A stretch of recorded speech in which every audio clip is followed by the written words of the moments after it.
Hi, welcome back guys. This is your friend, the fanfiction guy. Back with another fanfiction. This is the first part of What If Deku Hid His Multiple Quirk?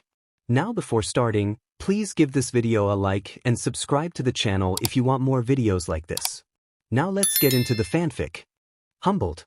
To make someone understand that they are not as important or special as they thought. Izuku Midoriya had been humbled by others for a long time. Even before that dreadful day of 10 years ago, he had been the type of child that followed in the back of the group, or that got pulled away from the swing, or was pushed down in the sandpit. It was nothing horrible, mind you, but nothing very nice either. But it was fine. Following came easy to him, and he was just too nice for his own good. Then, when he had been told that the spot where his quirk was supposed to be was as empty as his hopes for the future were unreachable, the treatment had gotten worse. An extra joint in his feet had chosen a destiny for him.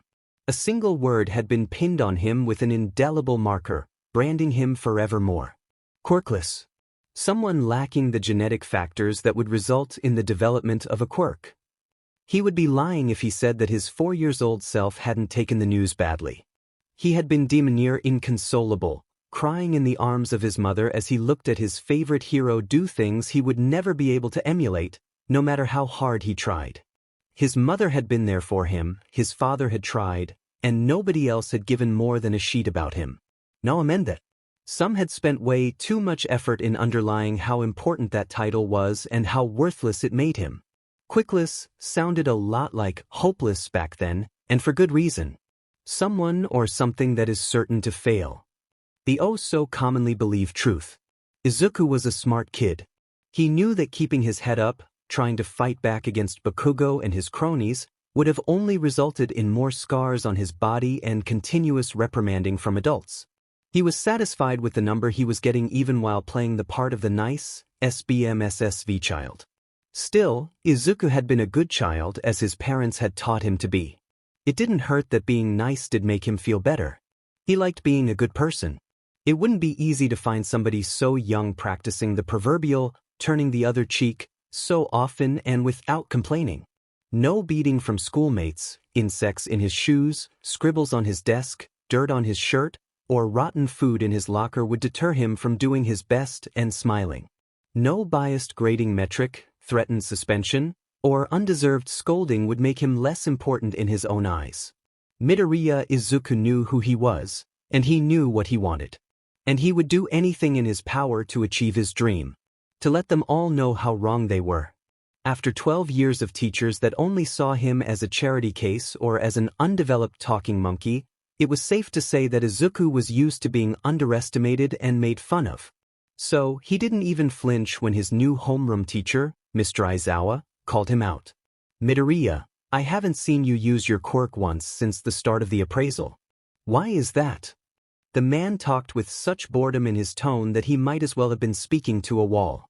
Izuku was sure that the BSRD had read his file, or he should have had, given the school he was a teacher in. The chances of the contrary were slim enough to warrant no consideration. What a laugh the teacher must have been getting from outing him.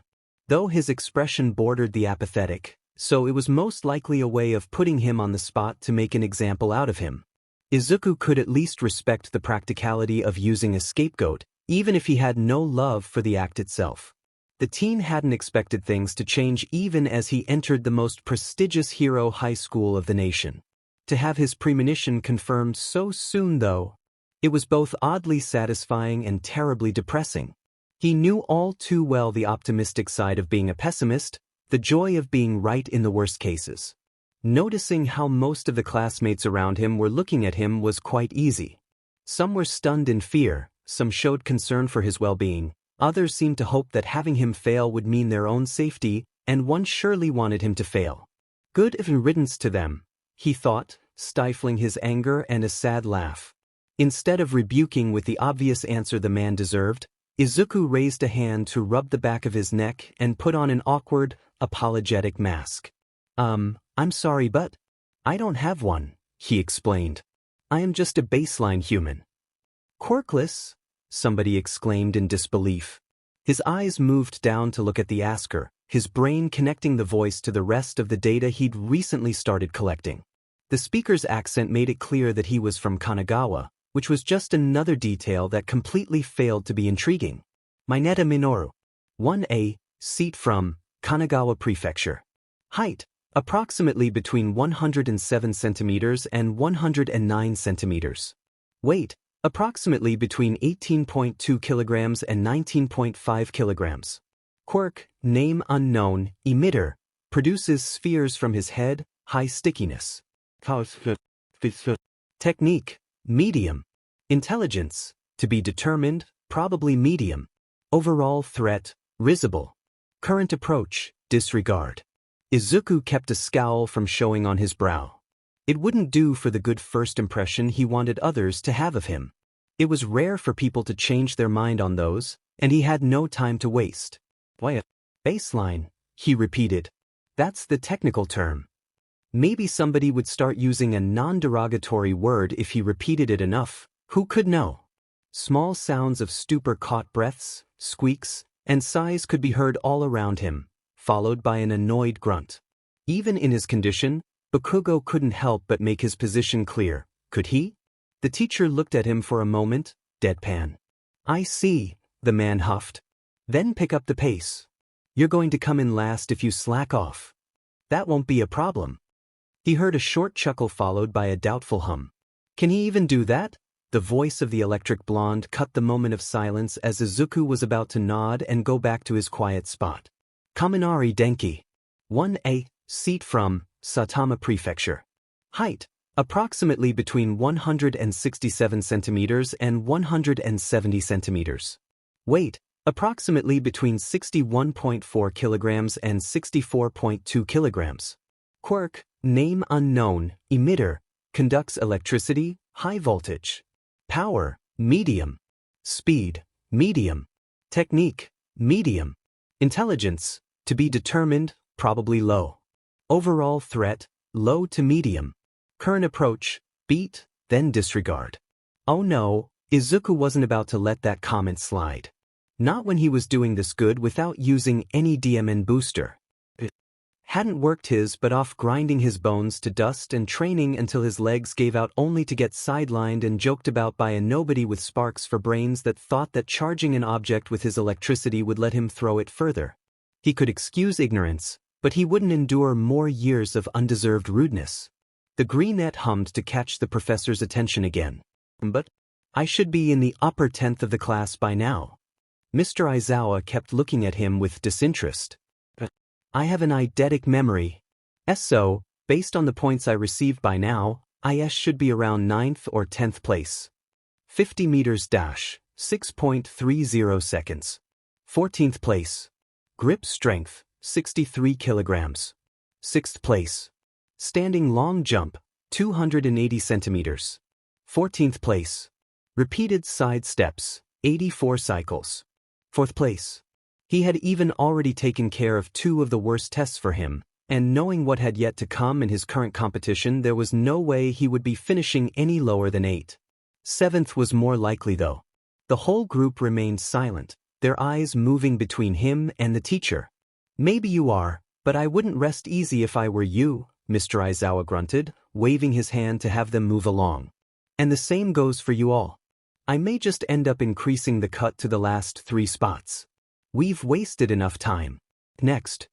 More students paled at the man's words, quickly scurrying in line for the next test.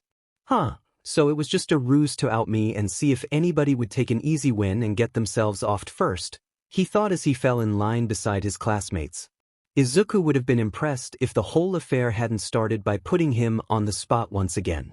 The exercises continued as predicted.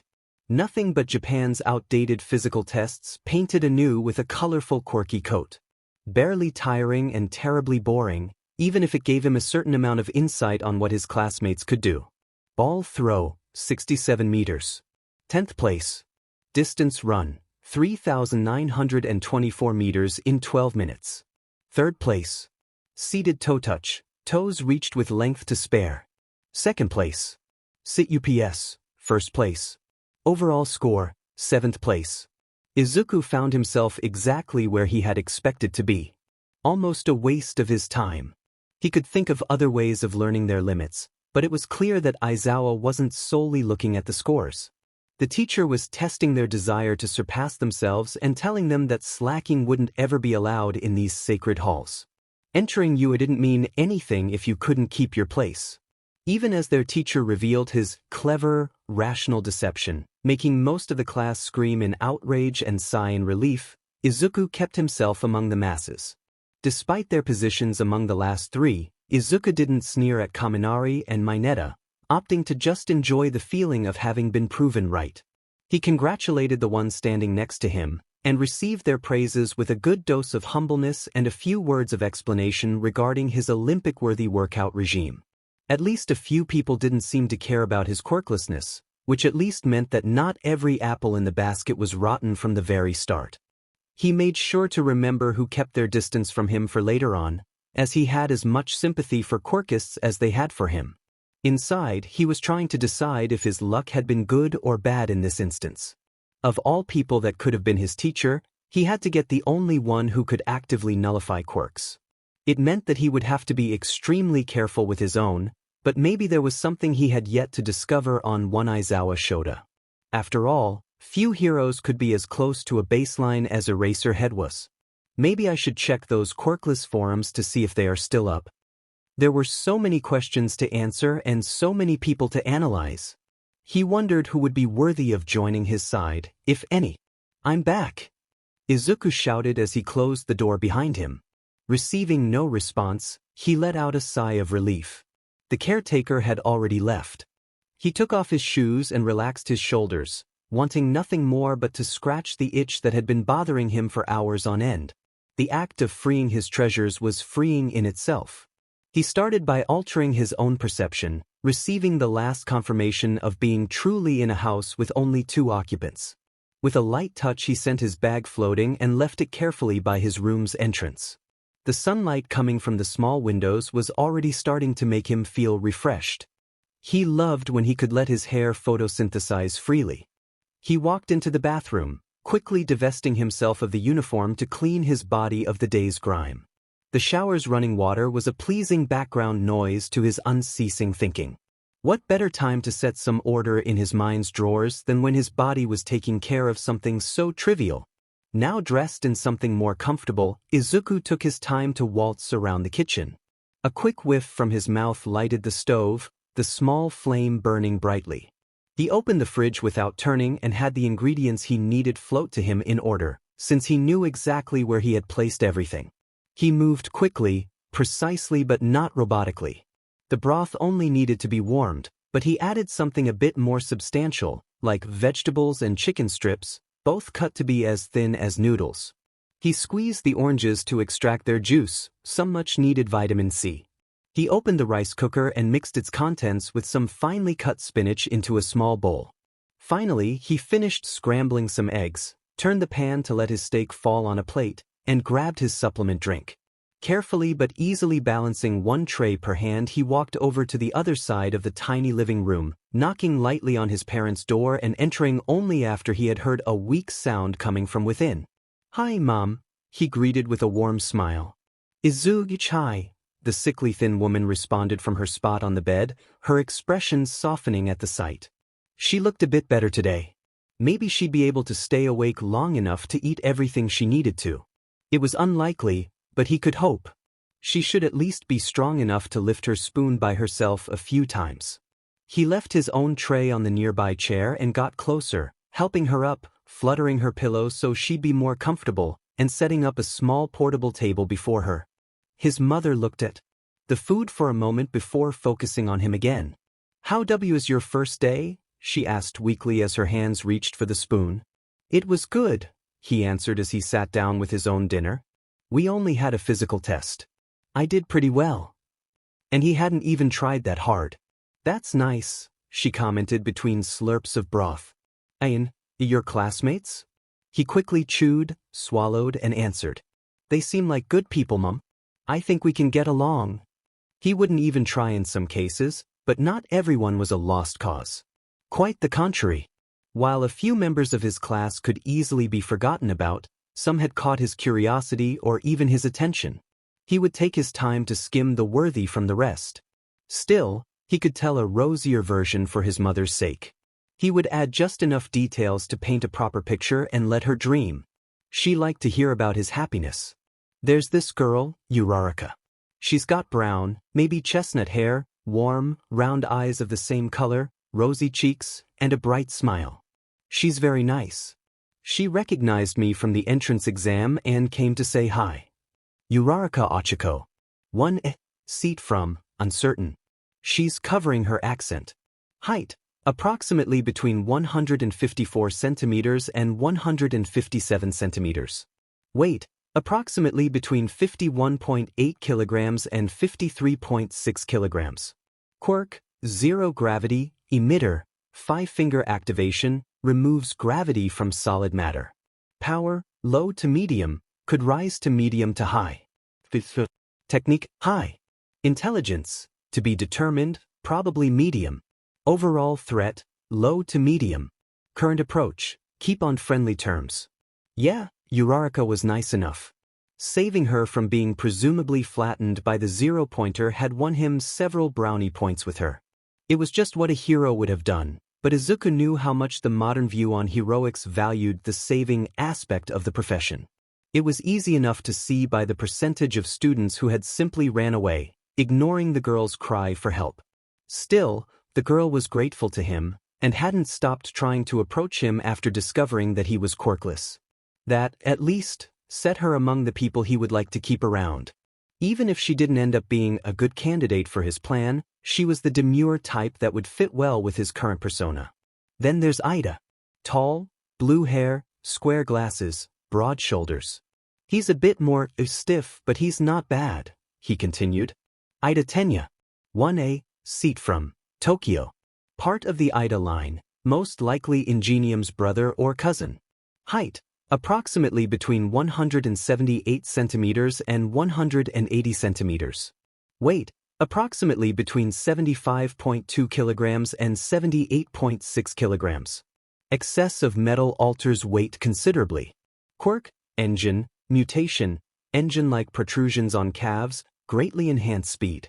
Power, medium to high. Technique, medium. Intelligence, to be determined, probably medium to high. Overall threat, medium to high. Current approach, keep on friendly terms. Study pros and cons. Ida was a problematic element whose first impression had been poor at best. The guy's self-righteous reprimands just before the exam had been extremely unneeded and overbearing. If not outright offensive, Izuku had only wanted to help Uraraka calm herself down and wish her good luck.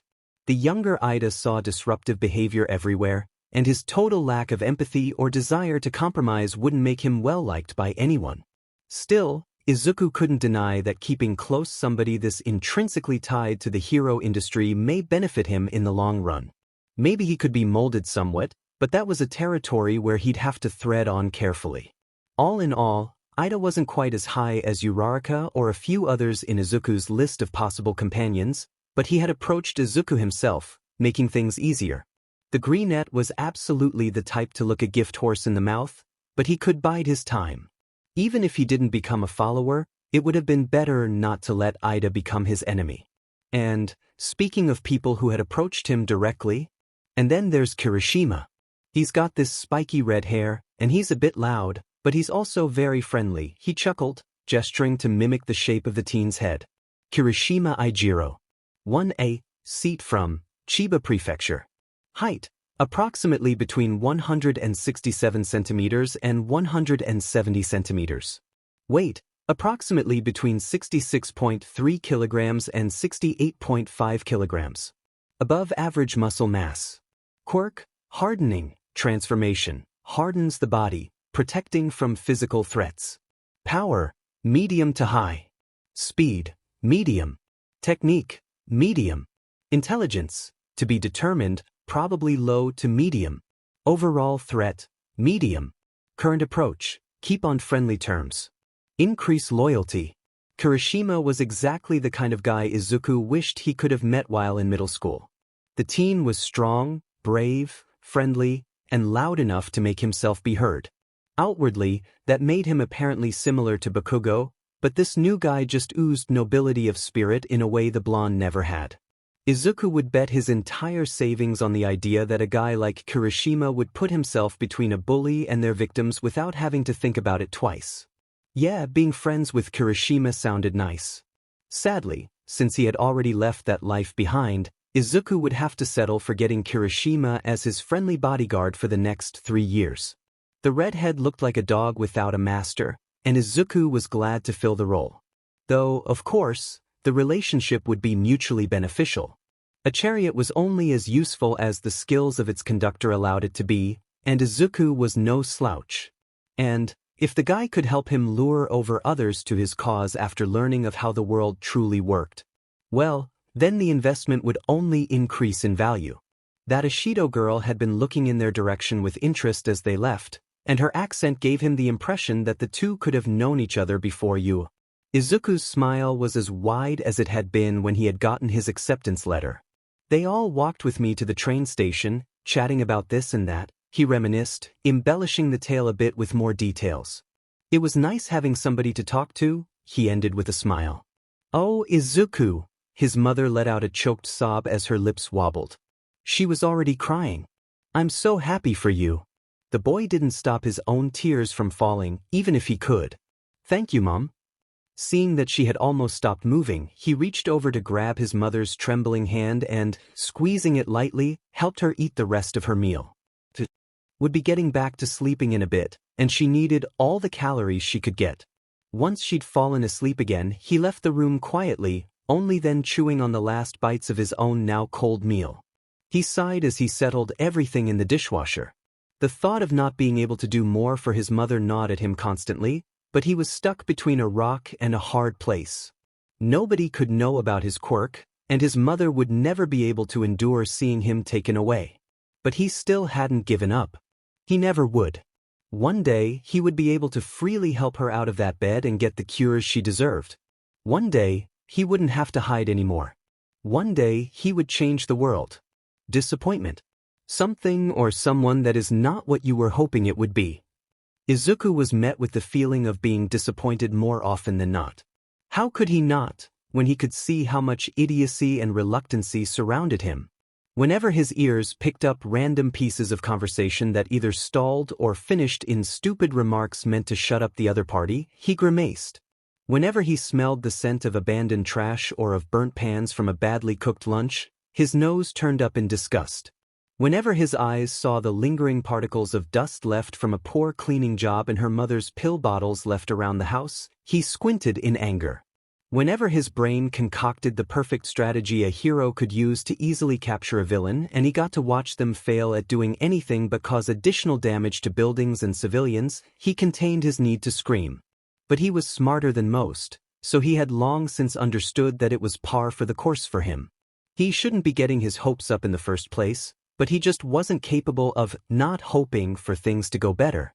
So, if nobody cared to correct those mistakes, he would be one to apply the required changes. He would whisper the right suggestions to the dumb ones or comebacks against the insults before disappearing. He would learn to cook his own meals to stop wasting food and never eat something disgusting again. He would change his mother's caretaker as many times as he needed to until he found somebody that would heed to her every need. He would see all those poor excuses for heroes quit under an avalanche of bad press, compromising images, and anonymous reviews that would tank their position to the bottom of the ranking. And perhaps, one day, he would wake up and not hate the world anymore. Izuku had once held high hopes for the heroics lessons that he would take once enrolled in high school, but the real world just had a way of shitting on his dreams. All Might was their teacher. All Might. The one pro-hero who could do almost anything by himself, who was virtually indestructible, and who had the sheer strength to change the weather with a punch. That hero had to teach the harshness of the job to a class of easily influenceable children who had seen him as the infallible number one since they had been in diapers and barely able to understand anything. UA had a dozen pro-heroes on payroll, and they had to set the most inexperienced teacher with their first years? Really? Ways to set a nice precedent. Izuku would have laughed if the situation didn't make him want to cry instead. He suddenly missed Aizawa's sternness and his wall composed of silent, menacing glares and not-so-veiled threats. What he would have given to have somebody like Snipe, Ectoplasm, or Cementos instead. Even Present Mike or Midnight might have fit the bill. At least they could still understand what being human meant. Instead, they had a lion trying to teach mice how to avoid getting squished. Oh, Izuku wanted to be wrong. Because maybe, just maybe, the experience accumulated over 50 years of hero work could have been worth something more than letting 20 kids have an exciting story to tell. He could have changed his mind and admitted his faulty assumption.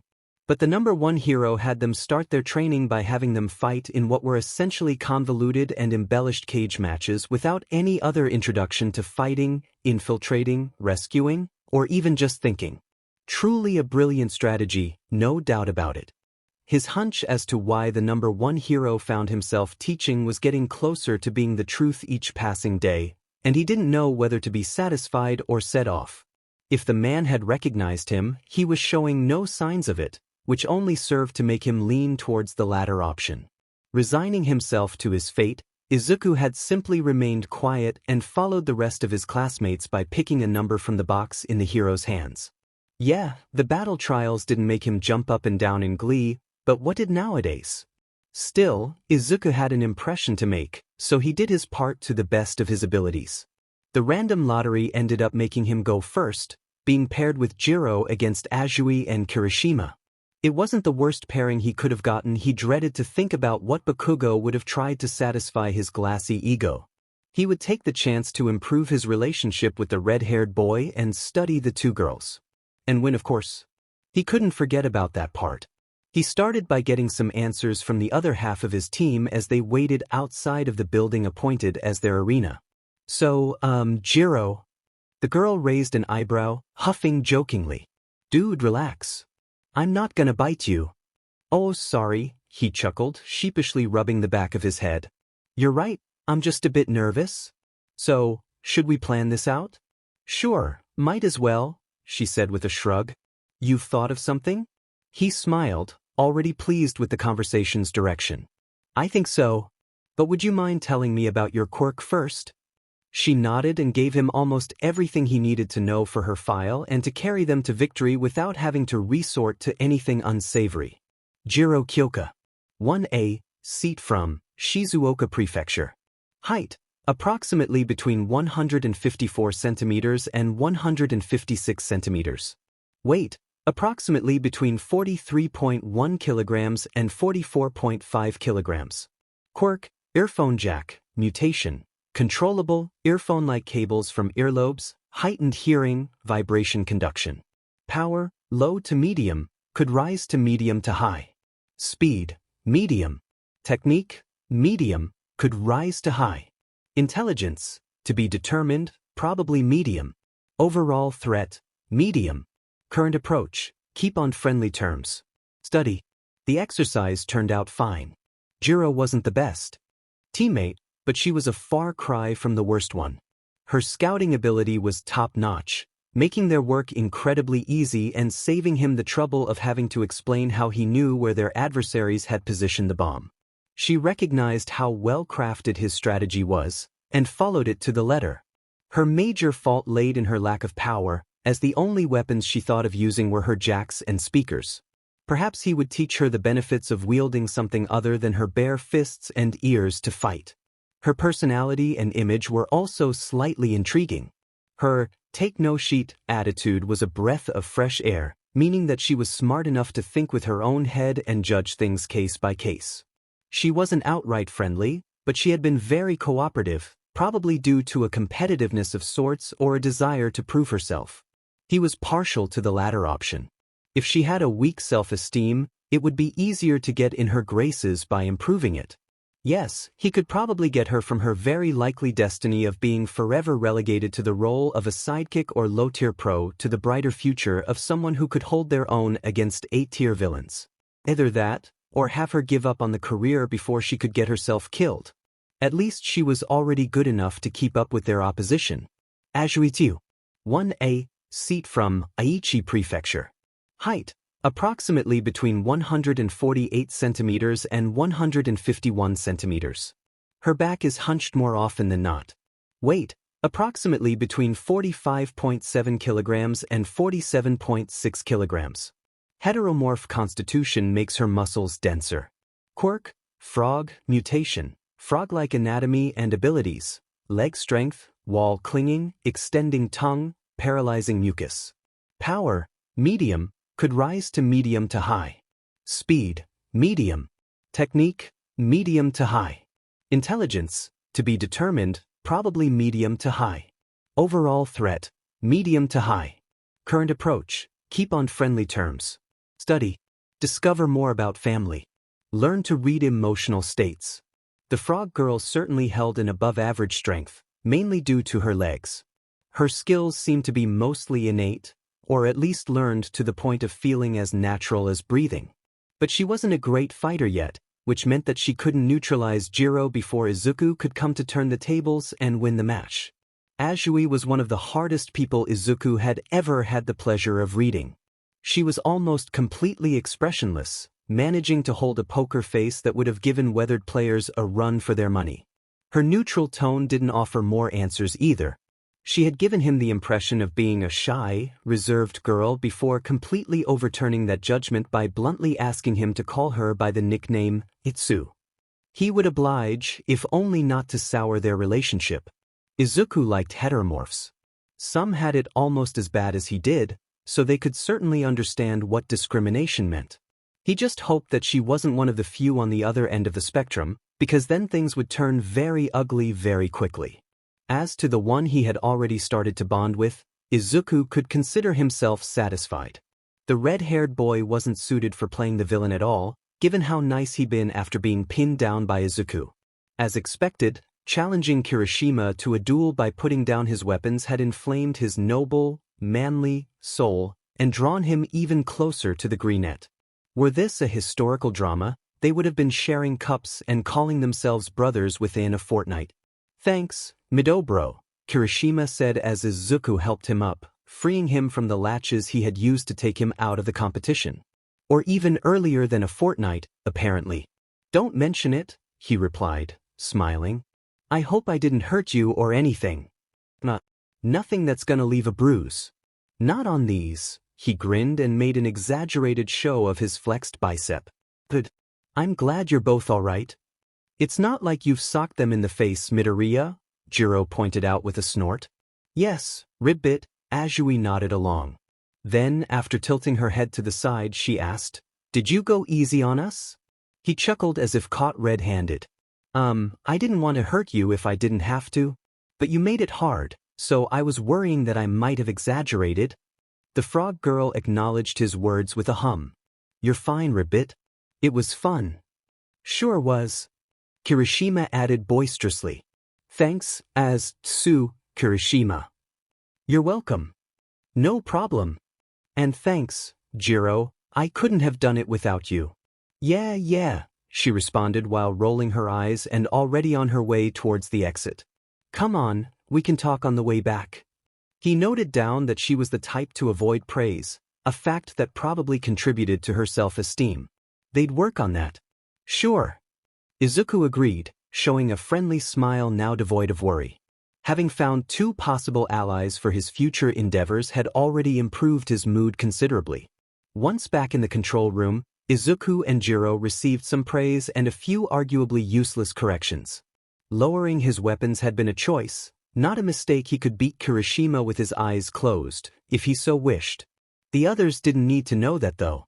Then the next fighters had to leave, and the watching started. Although he had liked the brief challenge of their match, Izuku much preferred the second part of the exercise. The role of the nerdy note-taker suited him well, after all. Izuku watched every fight and analyzed them fairly, shyly pointing out the mistakes his classmates had made and helpfully coming up with several suggestions to improve their flawed strategies. He was thanked for his words in a few cases, mainly by Uraraka, Ida, Ashido, Tokoyami, Shoji, and Koda. The latter 4 were an unexpected surprise, but a welcome one. It led him to think that he was likely to strike gold with the heteromorphs in the future. Bakugo and Todoroki hadn't said anything, one silently glaring with the usual ocean-deep hate, the other ignoring him completely. Most of the others had just looked sad or surprised at being corrected. The only one who had managed to keep up with him, responding to each of his questions and building an argument for her own choices that he couldn't demolish in 2 seconds and with fewer words than he'd used to order takeout, was Yaoyorozu Momo, a recommended student. Hers had been the last match, and perhaps the most interesting one. Yaoyorozu and Hagakure had completely outplayed Sato and Tokoyami, and Izuku couldn't even totally attribute their victory to their more advantageous starting position as defenders. Using loud noises to cover Hagakure's movements had been a terribly effective idea, and the boys had fallen straight into a trap by following them to the wrong room. They had ended up blinded by bright lights, extremely effective against Tokoyami and its shadow, and swiftly tied up.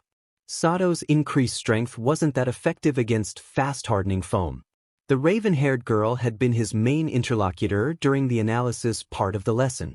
Ida and a few others tried to intervene every once in a while, but none of their ideas and comments held as much weight or sense. The bell had rung during their last discussion, leaving Izuku with an unusual feeling of incompleteness that made him wonder. How long had it been since he'd last wanted to keep an exchange going, valuing what the other person had to say? Truly, calling the girl peculiar would have been doing her a disservice. He couldn't help but find her interesting. There was this strange feeling inside him that he couldn't quite place either. Not bad, but not good either. Certainly something that he'd have to think about. With his curiosity piqued, Izuku walked back to class with his classmates, chatting idly as his brain planned out how to shift some things around his schedule to squeeze in a few hours of research. Closing his laptop, Izuku let out a short breath. He was getting somewhere, but he'd need 2 more hours at the very least. Given how the sun was starting to approach the horizon, he decided that he would rather think about it after some quick exercise.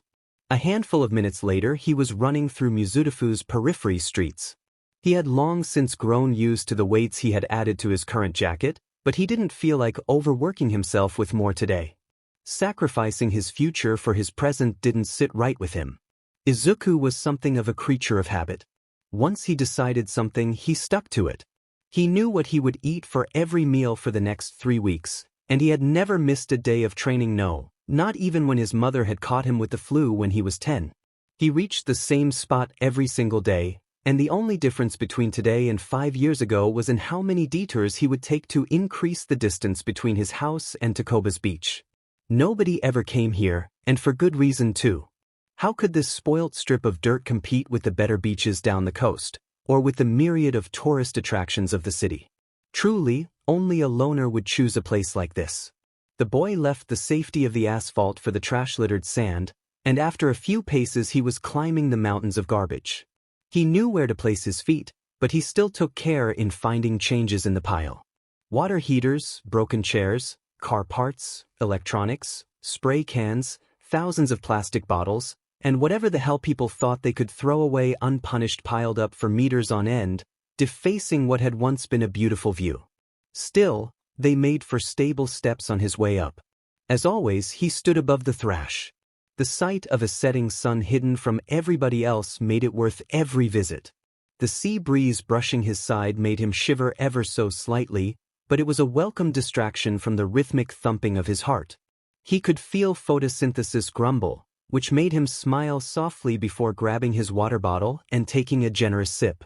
The feeling of his own carbon dioxide being absorbed back into his hair was strange, but the relieved hum of the Quirk was a pleasing stimulus. Izuku sat, crossing his legs and placing his hands over the surface of a rusty metal plate. He took out the tiny, shiny sphere hidden in his pocket and twirled it in his fingers as he recalled finders keepers to his fingertips. Gold, he whispered, letting the hungry Quirk do its job. Some more stuff had been recently dumped among the piles, so there was a chance that he could get lucky and manage to add a few milligrams today. Bound to the spot for the time being, Izuku let his mind wander to the day's heroics lesson. Since most of his classmates had shown a good deal of their current abilities, Izuku had thought that he would get to update a few more of their profiles, but a number of the fights had revealed themselves to be quite disappointing. Regretfully, the groups that had won or lost too quickly hadn't given him much to work on. The only ones that he had gotten a good deal of data on were Koda and Siro, who had done their best to resist against Uraraka and Ishido, almost winning by timeout. Koda Koji. 1A. Seat from Iwate Prefecture. Height, approximately between 185 centimeters and 186 centimeters. Weight, approximately between 92.4 kilograms and 94.3 kilograms. Heteromorph constitution makes his muscles denser. Quirk, Ani voice, emitter, commands animals through speech, apparently doesn't strengthen animals, doesn't work on humans. Power, medium, could be medium to high if wielded properly. Speed, low to medium. Technique, medium. Intelligence, to be determined, probably medium. Overall threat, low to medium. Current approach, appear friendly, only approach with caution whenever he seems comfortable, use JSL. Nobody in the class was as timid as Koda. He never spoke, choosing instead to sign despite having functional vocal cords. His only reaction to Izuku's quirklessness had been a light squeal of shock. Koda was physically impressive, but he didn't take advantage of his strength. The boy's gentle demeanor and reluctance to fight with his own hands made him badly suited for anything but rescue work, which would instead suit his quirk to AT. Still, he wasn't likely to get there if he couldn't stop flinching at the smallest sound. Izuku could probably help him through his problems, but the offer was more likely to scare him off than anything else. Approaching him through other classmates, like Shoji or Tokoyami, was more likely to work, so he would opt for that when the time was right. Shiro Hanta. 1A, seat from Tokyo Prefecture. Height, approximately between 176 centimeters and 177 centimeters. Weight, approximately between 73.1 kilograms and 74.3 kilograms. Mutated elbows slightly increase mass. Quirk, tape, mutant, ejects adhesive tape from opening on elbows, not unbreakable nor infinite. Speed, medium to high. Technique, medium to high. Intelligence, to be determined, probably medium. Overall threat, medium. Current approach, appear friendly, don't approach is not approached. First, Shiro was the type to stand out because of his personality rather than for any other peculiarity, which he sorely lacked. He was as close to the average Japanese teenage male as one could be, at least in appearance, and his mutation 1 point only wasn't enough to fully categorize him as an heteromorph. Still, he had already proven to be plenty sociable, joking around and approaching others without a care. Which made it suspicious how he hadn't even tried to say a word to Izuku. He hadn't shown open hostility, but the lack of attempts had the greenette wondering about his thoughts. It didn't help that the black-haired teen had found a compatible class clown in Kaminari, who was already on Izuku's sheet list. In combat, Shiro had shown a good degree of ability with his quirk. He never lost a chance to play with the tape, letting it fall before retracting it, but not enough ingenuity. His traps had been shoddy at best and certainly not a match for Ashido. He was quick on his feet, but he had little to offer in regards to actual fighting ability, his only strategy being quickly surround the enemy with a ton of tape, which ended up causing more problems for Koda's animals. He would need a lot of practice before he could use his quirk in a battle without becoming a hindrance. All things considered, Izuku didn't need him as much as he did with others. Third-rate heroes were a dime a dozen these days. Content with his addition, he shelved the rest and left it to analyze in depth later. He was quite certain that he hadn't seen it all yet. Underwhelming. Failing to make a positive impact or impression, disappointing. The adjective had been stuck to Izuku for a while, and for good reason too. The number of times when his test scores ended up higher than barely above the passing mark were a grand total of 0. His clothes which didn't fit perfectly made him look scrawny, and his height was terribly average, bordering on short. His voice was forgettable and often overlooked, as if he didn't have anything interesting to say. He entered his class a bit before the ring of the bell to avoid the stares that usually graced the last one to show up. He was always in the middle of the pack, making himself as small as possible to avoid standing out. All done on purpose. Why would he try to rise above mediocrity when every attempt to do so had resulted in being lowered again in favor of others? Why would he set himself apart when others were already excluding him every day? Why would he hold up his hand when answering a question meant getting beaten more for having outsmarted other kids? Why would he ever shine, knowing that nobody would bask in his light? So yes, Izuku had performed underwhelmingly for the last 8 to 9 years. He had done the bare minimum to not warrant having to repeat a class. It would have been quite the bump on his plan and had simply slipped through his early years of school. Yue's entrance exam wouldn't be factoring his previous scores, after all. He believed that knowing that he could have gotten the right results every time meant just as much as getting them for real.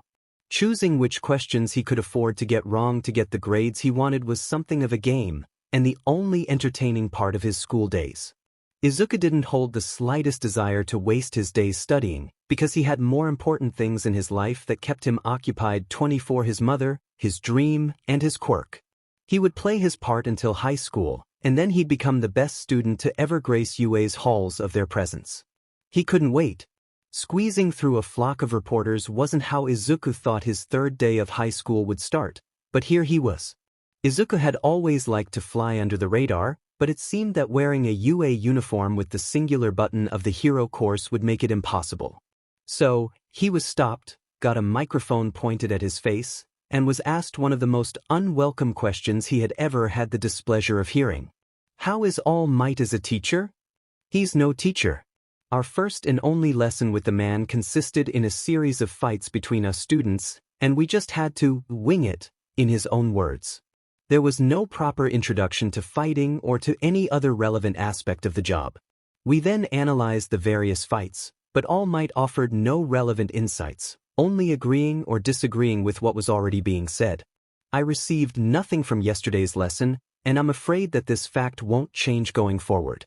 He might be a great hero, but it's clear to me that he isn't prepared for passing on what he knows on to others.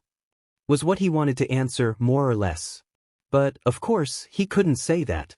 Instead, he could only give a fake smile and something with no real meaning to it. W only had him for one day, so I can't really compare him to anything else. But he sure is doing his best. I hope he can teach us more soon. A cop-out answer that anybody could have given, something to make the interviewer's interest fade and let him slip away without being on camera for more than necessary. He had to get away from the hardcore fans praising the number one without even having interacted with him. Any word out of their mouth made him sick to his stomach. You have to pick a class representative. Finally, something interesting. The class representative position might not seem like something big, but it was to Izuku. A leadership position could only benefit him, as this was probably the best spot to hone his skills. The role would give him a direct channel to more teachers and other classes, which he currently lacked.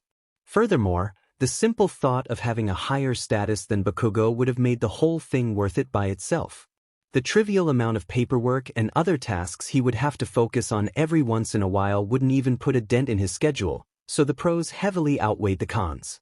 His classmates weren't that far behind him though, at least as far as desire was concerned. The students sprung up at Aizawa's words, filling the room with noise. Finally, something schoolic. I want to do it. Pick me. I want to do it too. It's like the best position. Me. Oh, the position that exists just for me. I'll do it. Choose me. Izuku watched the other's pointless struggle as he calmly raised his hand. Aizawa didn't care enough to give them a voting method, and just shouting their aspiration to the wind while trying to be the loudest in the room wouldn't get them anywhere. They could have solved it in 1,000 ways, some more fun than others. An arm wrestling tournament might have been fun, if it weren't for Shoji's, Koda's, and Sato's unfair advantage, but time was scarce, and Aizawa was likely to punish them for wasting his oh-so-precious nap time. So, he made sure his hand was raised just at the right height to show some shyness, and waited for the inevitable interruption to the chaos. Be quiet. There it is. Ida spat his spiel about responsibility, the weight of the office, and the importance of a leader that reflected the will of the people. Which is why this should be settled by a vote. Azui and Kirishima were the one that raised the counterargument. It was in fact way too early to have developed enough trust in each other, and most people would certainly vote for themselves. Ida's reply was also obvious, as the few with more votes would technically be the ones who had already shown themselves to be a cut above the rest. Which only meant Izuku and Yaoyorozu. They had both shown more attitude towards leading than anybody else, with Ida being a close second. While they weren't as strong as Todoroki and Bakugo, At least they weren't as social as the two problematically prideful teens. Izuku had also made more friends than anybody else already beside Ishido, who wasn't likely to win. While the girl could take care of the social aspects of the office, he feared that she would fall short in the administrative ones. She could probably understand that she would be bored senseless by that stuff. His win was already a sure thing. Izuku could have stayed silent and taken the win offered to him on a silver platter. He really could have. But the thing was, winning by just a few points wasn't quite enough. He lifted his hand a bit higher and raised his voice just enough to interrupt Ida before he could ask the teacher's permission. Maybe some candidates could say a few words, he proposed. Since it's not something that should be taken lightly and it's going to be hard to keep track of things. Ooh, he's right. Uraraka interjected. The ones that really want the role can say how they would go about it, and that will let us know that they'll do their best for the class. Like a speech. Izuku smiled gently at Uraraka. She might not know that he had set her up for agreeing with him since the day before, but she had earned his appreciation at the very least. He hadn't even used a quirk for it, so she wouldn't have followed his words about the importance of hero speeches if she herself didn't believe them to be true. A good speech to convince the public of your good intentions, wasn't that just the best? Was it risky? Sure, there was a chance he could worsen his chances. Did he expect that he would lose? Absolutely not. He knew how to woo an audience. Was this the best way to go? No, but it would be more entertaining to face a bit of a challenge. Did he have second motives for making his proposal? Of course he did. He couldn't wait to see that frown of disgust on some faces, hidden after only an instant, or have them flinch as he was announced as the winner. And the prickle he'd felt from Bakugo's glare as he asked for speeches. It was just icing on the cake. Ida blinked once before lowering his arm in a chopping motion. That's an excellent idea, Uraraka. Would it be all right, Mr. Aizawa? The teacher replied with his usual disregarding attitude, which took away any remaining guilt Izuku had left for interrupting his rest, and they proceeded as planned. When Ida got up again to ask who would be participating, things had changed. After a few minutes of thinking, about 3/4 of the students had dropped out of the race. Rushing for a position because it sounded fun was one thing, but having to really think about it was another matter entirely. Who would go for something so boring and time-consuming when their energies could be invested elsewhere? Apparently, only Aoyama, Ida, Kaminari, Bakugo, Yaoyorozu, and Izuku himself. The blonde half-French said his piece, but it was safe to say that he wouldn't receive much support. This position will allow me and, by extension, our class to shine brighter than ever, was a line that felt in character for Aoyama, but that only managed to win him rolled eyes and pitiful looks. Ida held himself up like someone steady in his belief, talking with his deeper tone and inexhaustible spirit. Izuku thought that he could have served as a fine vice, but he wasn't likely to get the spot. While intense, the teen's words lacked mordant, and his strictness had already turned away the few carefree souls of their class. Kaminari's part was a joke through and through. He clearly didn't know what to say, and his poor attempts at humor fell flat because of his messy DLVY. From the anxiety showing on his face to the mess of words coming out of his mouth, nothing worked. Izuku briefly wondered why he wouldn't have given up the role like the others, as he wasn't suited for it anyway, but didn't dwell on it wasn't interesting enough. Bakugo's little presentation was short and mostly painless, though Izuku still found his current hurried scribbling better funnier than his old ceaseless yelling. Let me do it. I'm the best choice you've got. He hadn't relied on pity points at least, though his ego still kept him from writing anything worth reading. When his turn came, Izuku cleared his throat and put on the usual meek, friendly expression that would easily get a few on his side. I'm glad to be here today, and to see you all in high spirits. That's just what I would expect from the hero course, he chuckled, getting a few others to follow. I know that we don't know each other very well yet, but I'd like to amend that. We will be together for quite some time, and I'm sure that we will all grow to be great heroes.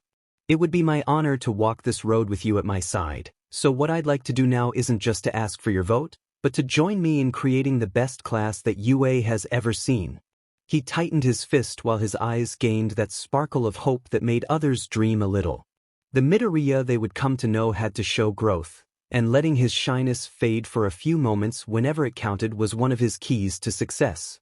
A class where everyone feels a sense of belonging and pride. A class where we all would feel at home, between equals. And I will do everything I can to make it a reality. If you have any problem, you can come to me and I swear that I'll work tirelessly to help you solve it. Each of us has something unique to contribute, and I want to amplify those voices. I can't promise you perfection, I'm not all might, they let out more pleased hums and chuckles. But I can promise dedication and my best. No more than my best. My plus ultra. A tad too cliché, perhaps, but some things worked better for a reason.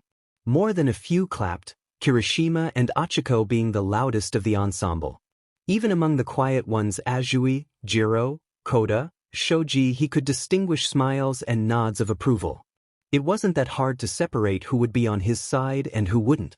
Thank you, he bowed, going back to his meek facade and his seat. As the class order went, Yaoyorozu was the last to speak, and she made her own speech one to remember. It wasn't as heartfelt and direct as Izuku's, but it still managed to paint her as a good leader that would excel in the role like few others. Her words were nice and supportive with a touch of firmness, as to show that she could easily wield both the carrot and the stick. She had even added a subtle hint at the fact that a female would be better to relay certain matters to the teachers. Had Izuku not already befriended half of the girls, she would have easily swayed them all to her side.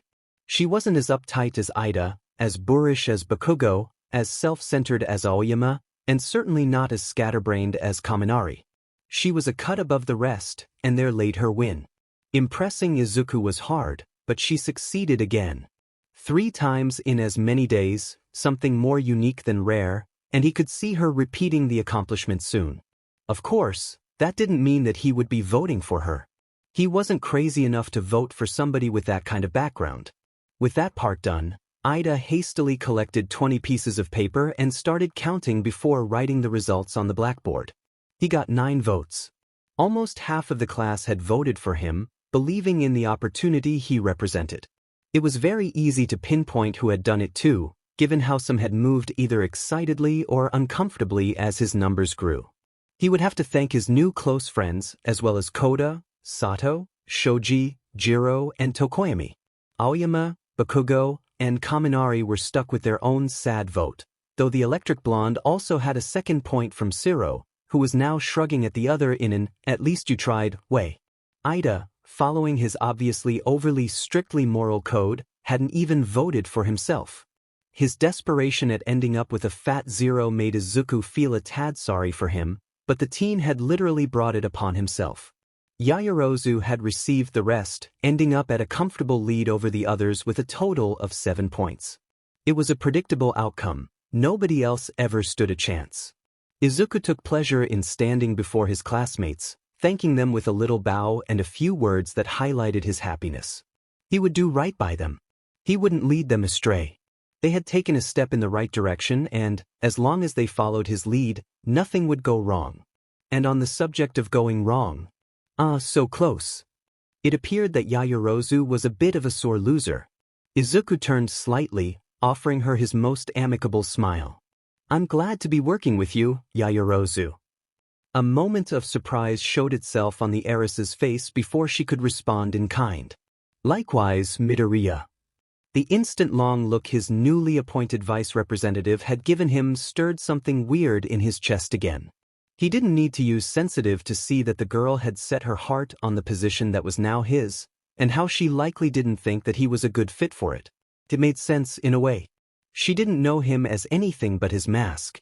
She stood taller than him, she looked more proper than him, and she certainly had a pedigree that he sorely lacked.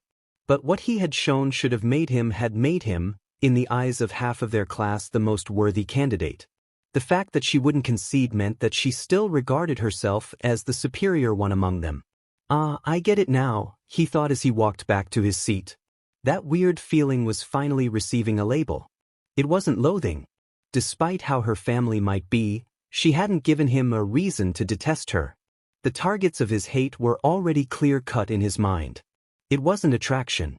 While she was objectively pleasing to look at, she was just one among many. He controlled his drives, not the other way around. It wasn't envy.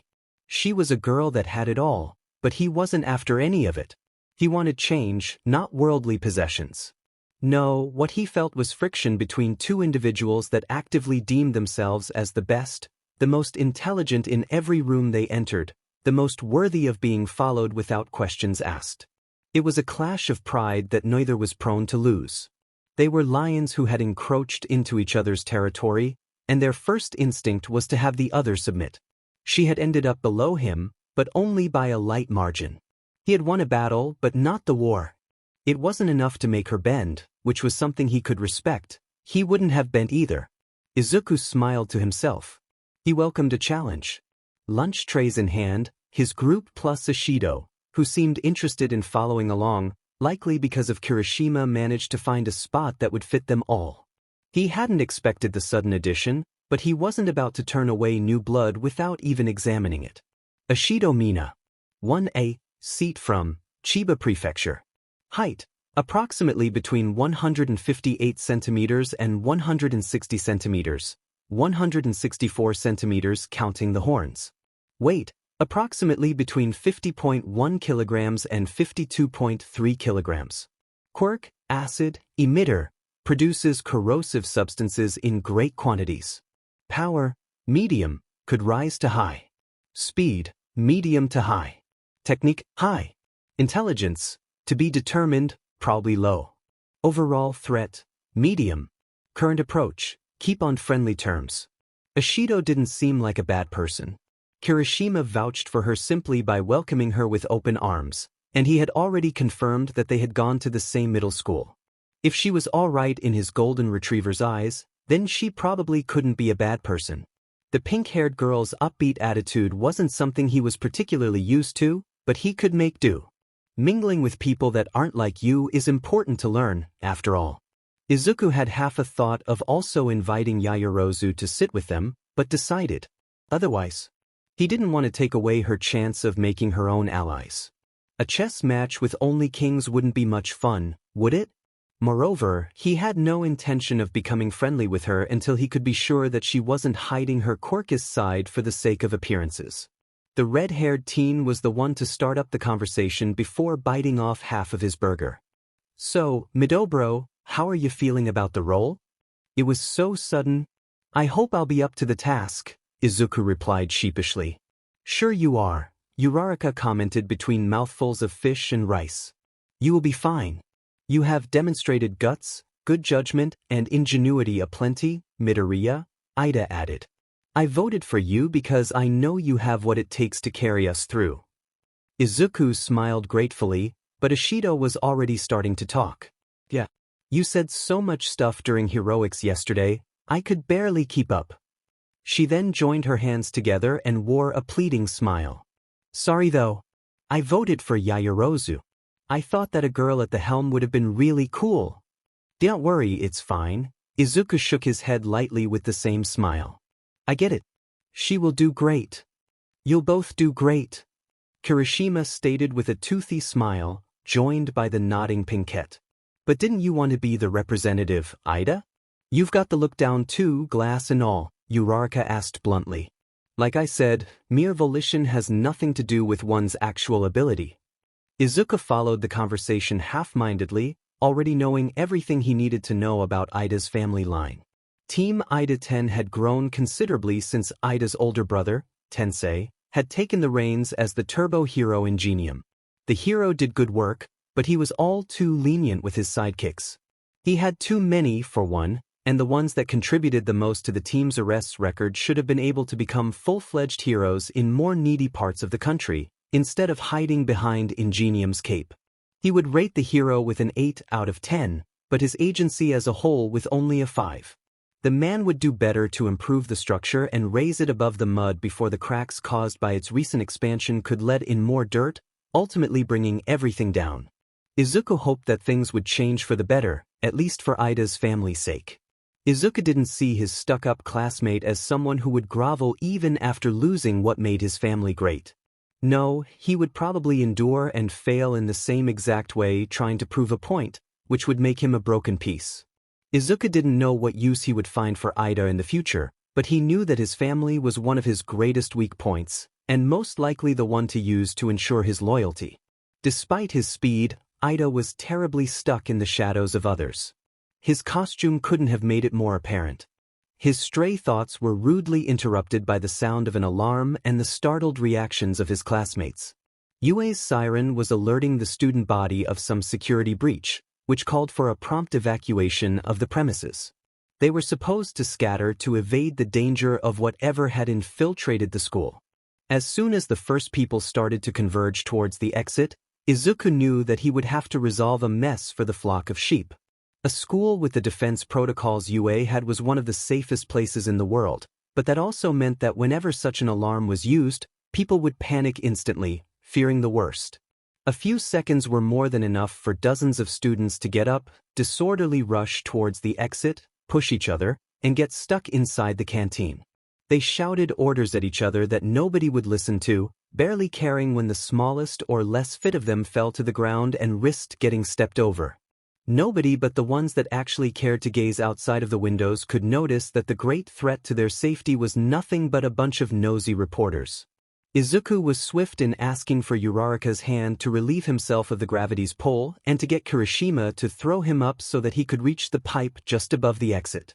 It wasn't exactly what he had expected to add to his reputation on day 3, but Izuku knew how to improvise. If he had to let go of more of his shyness to take the mantle of the only one they could rely on during a crisis, he would gladly fill the offered shoes.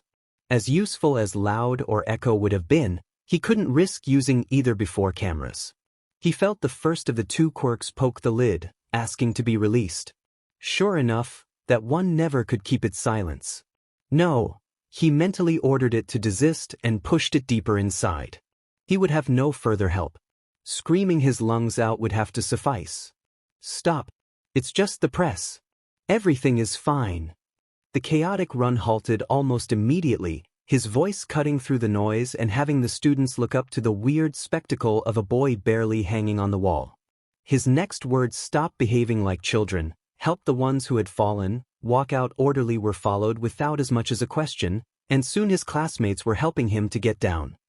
He could have basked in his praises for his swift thinking for a few minutes if something didn't make him flinch out of nowhere.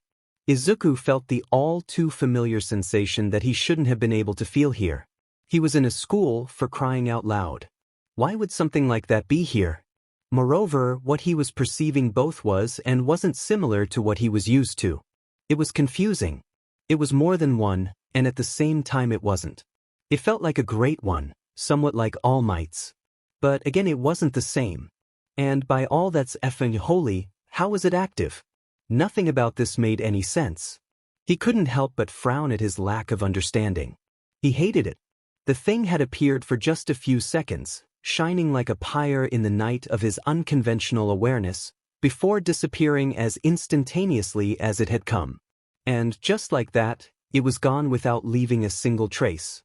He tightened his jaw at the thought of another mystery that would plague him for weeks. Uraraka looked at him worriedly. "Are you okay, Midoriya?" "Weiss, I'm fine," he quickly answered, rubbing his elbow. "I think I hit it when I reached the wall, but it's not a big deal. Sorry to worry you." "Oh, all right," she breathed out, visibly relieved. "You sure you don't need to get it checked?" "Yeah, I'm sure. Let's just get back to class and make sure everybody's fine." "Good thinking, Midoriya. Truly exemplary." Ida nodded.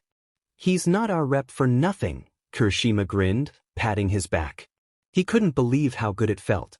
The morning had started with a piece of extremely good news, courtesy of their tired homeroom professor. All Might would be with them during heroics only every so often. Yesterday had been a special treat because it was their first lesson, and not the norm they would follow from then on.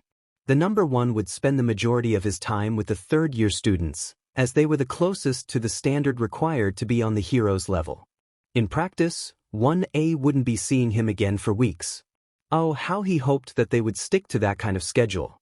Izuku was basking in delight when the voice of the girl next to him brought him back to earth. "Midoriya, I tend to always say what I think," Ribbit, Azui started. "Must be nice," he thought as he moved his eyes on her. "There is something I want to ask you, but I don't know if you would be fine answering." The boy raised an eyebrow, for once not having to fake his surprise. He had already gathered that Azui could be candid to the point of excess, so he didn't expect that touch of tact from her. "Try me and we'll see," he offered with a light smile. The frog girl nodded, letting out a low croak.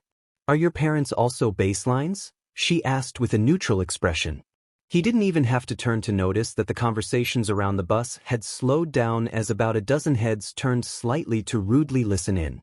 The ones with more self-control kept a quiet demeanor. Yaoyorozu kept reading through a tome, Jiro paused her music but kept her jack inside the device. Shoji kept his eyes looking outside while Tokoyami had his own closed. Others were less subtle. Ida's back became, if possible, even more straight. Sato stiffened abruptly. Aoyama was terrible at feigning disinterest. Mineta didn't try to dissimulate anything, leaning forward with a frown. A few even looked uncomfortable even in their attempt to appear nonchalant. As if the subject was a taboo that shouldn't even be approached. As if they were casually talking about some terminal illness. Izuku didn't like to be insulted, but he also despised being pitted. At least Azui hadn't asked the question with contempt. She didn't seem like the type. Even if taking into account where she came from, his hunch could just be a result of her good poker face. Well, it was early, but he knew that he would have to answer questions about his family someday. Better to get the tooth off now. "No, both of my parents are quirked." He felt fire breath warm up for a moment under the lid. Azui let out a quiet croak of acknowledgement. "If that's the case, do you know why you aren't?" He paid no mind to the quiet gasps and sharp inhales around them as she continued. "I know that quirks are hereditary, but I have never studied anything about their absence." Which was in line with the fact that the studies on quirks almost never took into consideration their absence. Most of what he knew came from pretty advanced textbooks, and even then they weren't even remotely mainstream in regards to theories. "I'm curious, and I was wondering if you could explain it to me," she finished. "You would probably need a quirk counselor for the specifics," he sighed, disliking the profession in its entirety, but the fact that a gene is recessive doesn't mean that it isn't there. There is always a low chance that it may become the one to show itself instead of other genes. As far as I know, quirks are a dice roll just as much as the shape of your eyes, your hair color, or any other part of your body are. "I see," Ribbit. Tfue absorbed the information with a nod. "That explains why my siblings' quirks are similar yet different from mine." Finally something to sate his curiosity. "Are they variations of frog?" "They are," she confirmed. "My little sister and I can do a lot of things, but my brother is limited to croaking and puffing up. It's a bit unfair." He was fighting between his desire to ask more about the girl's siblings. Their age alone would tell him everything he needed to know about her parents, and the more sensible choice of putting on hold his questions until they knew each other better when Kaminari interrupted their chat. "What can you do?" "Some win the genetic lottery, and some don't," the teen commented with a shrug. "And you don't get how badly you've lost." "I think that it's more important to think about what you can do with what you're given," Izuku responded, crossing the electric blonde's gaze. "Even the fastest car in the world can be nothing but expensive furniture if there is nobody that can drive it. Or, in your case, scrap metal." A second elapsed, and Kaminari was the first to look away. Addendum: can't stand being contradicted. Will cower instead of rebuking, Izuku thought with some satisfaction. That's not a bad comparison. Learning how to control my engine took years of practice and many risks. Ida agreed with a nod. "The same. I couldn't train hardening without hitting or getting hit, so," Kirishima added with a chuckle. "Me too. I've lost count of the stuff I've had to change because I kept burning holes in them." Ashido groaned before grinning again and showing a thumbs up. "But now I'm A-okay." "Yeah, I imagine it wasn't easy to tame your quirks." Izuku smiled at their antics. Sato, on Izuku's other side, looked pensive. "So, since you had nothing like that to work on, how did you train?" "Nothing like that to work on, huh?" "Well, this and that, whatever I could find, really," he answered, rubbing the back of his head. "I didn't want to be caught unprepared, so a bit of everything." "Isn't that bad?"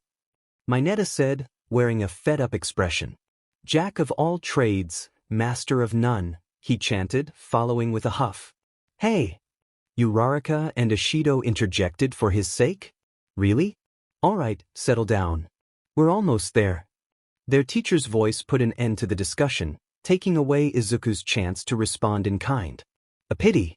He was almost about to demolish that one-trick pony mindset. They thought that they could be all might and face any danger head-on, with their sole forces and without support.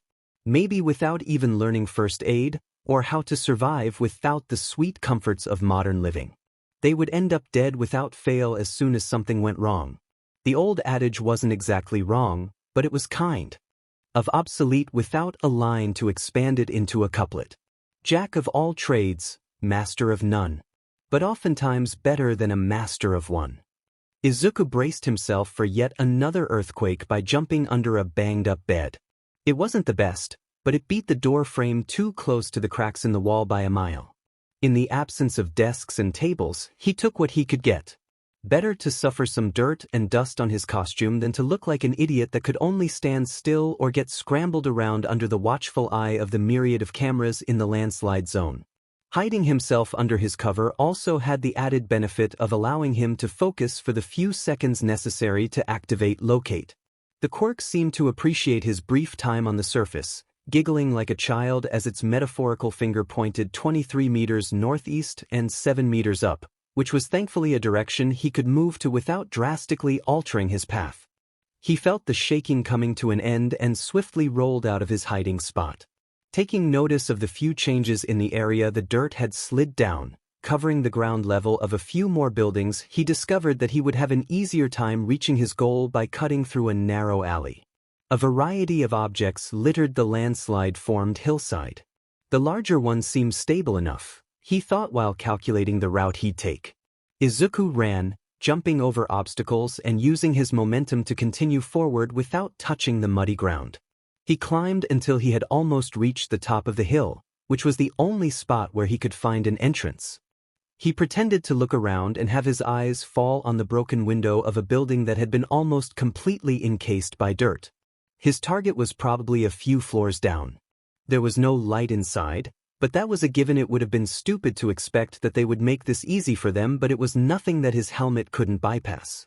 The support company responsible for his costume hadn't given him a thermal imager, instead integrating a cheap, little flashlight. It had made him mad, but he had calmed down after accepting that it would still work as an excuse. The visor hid his blackening eyes, and with them his use of dark vision. The Quirk grumbled a little as he shook it awake. It was one of the lazier ones. Izuku quickly started to descend the stairs after making sure that there were no dangers lurking around, and got to exploring the floor. He had to break into a total of 4 apartments before striking gold. After a few rooms that were either empty wastes of time or filled to the brim with dirt, Izuku ended up in what looked like a large bedroom. An entire family had hidden inside.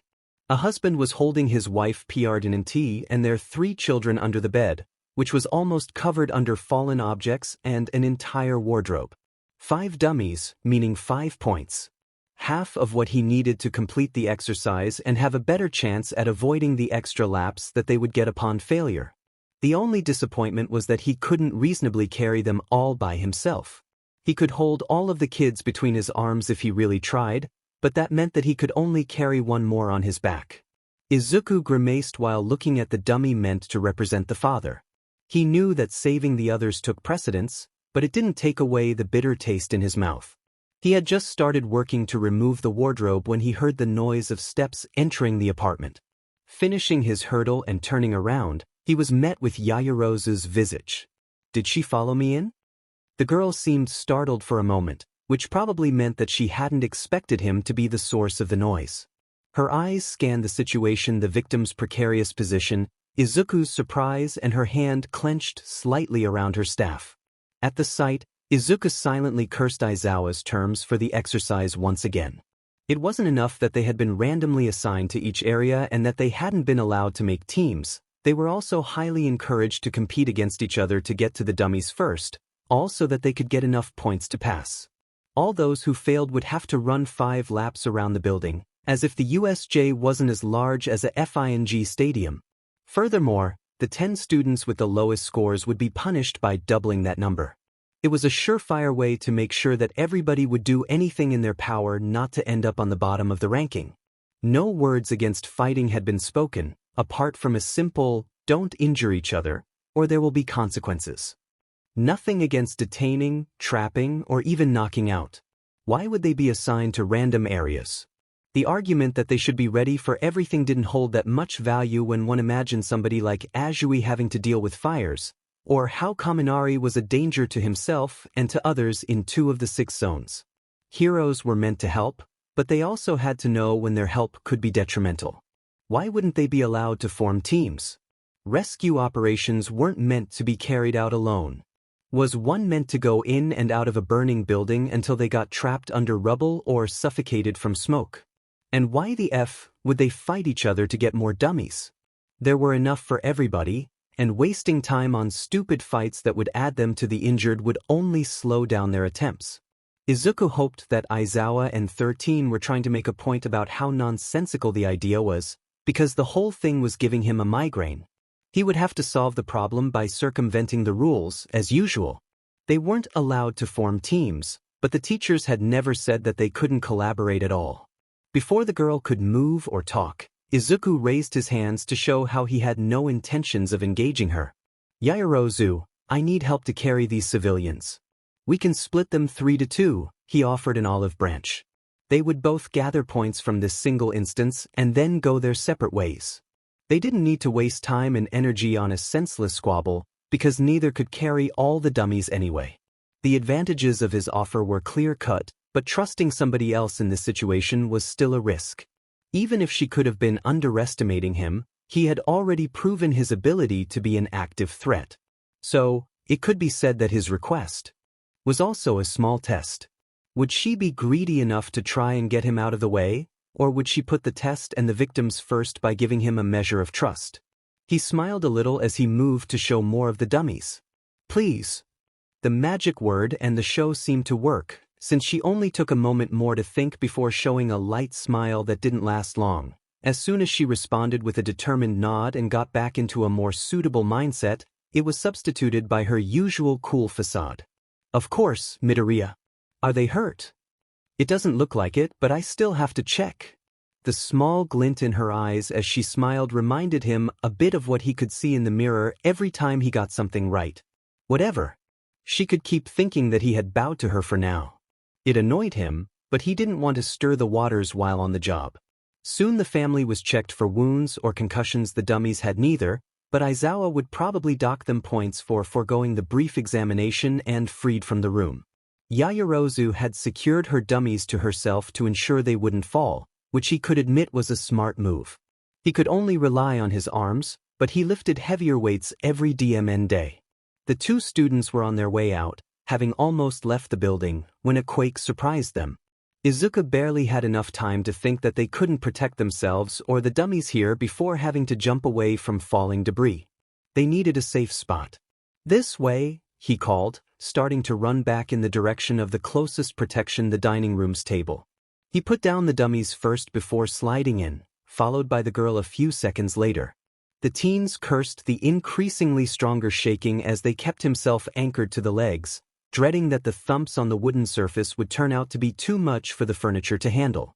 As much as they wanted to trust the simulation, they also knew that UA had no qualms in using whatever means necessary to enlighten the students to the harsh reality of the job. The shaking stopped 3 full minutes later, and Izuku didn't waste a second in checking the dummies again. They had kept them secure, but he might have missed something at the start. "Nothing's wrong," he breathed a sigh of relief. Izuku was just about to raise himself up and get back when a pained hiss made him turn around. Yaoyorozu was clutching her ankle with an expression that looked vexed rather than pained. It seemed that she hadn't been as fast as him. The sight made Izuku frown. "Yaoyorozu, you're hurt," he stated as he got closer and down on his knees. "Were you hit? It doesn't look like blunt force trauma." Given the way she was holding her foot and how it was swelling, he got his diagnosis. "No," she replied. "It's a dash. Sprained ankle," he concluded. "Yes," she confirmed, sounding piqued at the interruption. "It doesn't look severe, but we have to dampen the swelling and bandage it now." She raised an eyebrow in surprise at his knowledge before sighing and activating her quirk. I will create some dash. But he had already taken the necessary supplies from his kit, getting to work before she could even finish completing the phrase. Izuku might not have been a specialist, but he'd started learning how to give first aid very, very early on. It wasn't like anybody else would do it for him. Between the bullying, his mother's necessities, and the fact that it was a skill that would certainly be useful in the future, he hadn't shied away from learning everything he could. Palliative seemed to sigh discontentedly under the lid, but he paid it no mind. Time and place. He was used to his quirks acting up a bit in situations like this. What he hadn't quite expected was for the girl to be bold enough to stare a hole in his neck. "Is something the matter?" he asked in his innocent voice without raising his eyes from his work. "I could have handled it," she responded flatly. "There was no need for you to inconvenience yourself like this." He stopped himself from narrowing his eyes, showing instead a good-natured smile. "I'm sure you could have, but isn't it better to have someone else help with this sort of thing?" "So it seems," she conceded with a sigh. "I believe that is why sidekicks exist in the first place. You would make for an excellent one." He chuckled as if she'd told a good joke. "Sure. Though I'm aiming a bit higher than that." She raised an eyebrow at him. "Is that so?" He nodded. "I don't see why I wouldn't," Izuku replied with a sweet tone and a friendly smile while his eyes challenged her to contradict him. She didn't, going instead for something objectively more impactful. "I'm sorry if this might sound less than tactful," the heiress said, trying at least not to approach the subject too abruptly, "but don't you believe that your unique position might deter you from reaching such heights? I'm sure you see how hard the road ahead is." Keeping his fingers moving through the annoyance would have been a hurdle, had he not prepared himself for questions like that for years. "I can assure you that I've faced my fair share of hardship, Yaoyorozu. They didn't stop me from getting where I am now." He kept his tone neutral but didn't let the smile drop from his face. "You certainly aren't lacking in spirit," she commented with slight amusement. "But will it be enough to carry you through?" "It will," he replied without a drop of uncertainty. "Though I'm sure that it's a quality we share." "We have a reason to be here, don't we?" he asked rhetorically. Nobody lacking resolve or a strong motivating force would approach this career path, especially if it means abandoning the safety of a golden spoon. "I think that it's something to be proud of." And now she knew that he had as much insight on her as she did with him. Or as much as she believed to have, at least. She stayed silent for a few seconds before humming noncommittally. "Well, we shall see where this road takes us then," she commented with his same level of friendliness.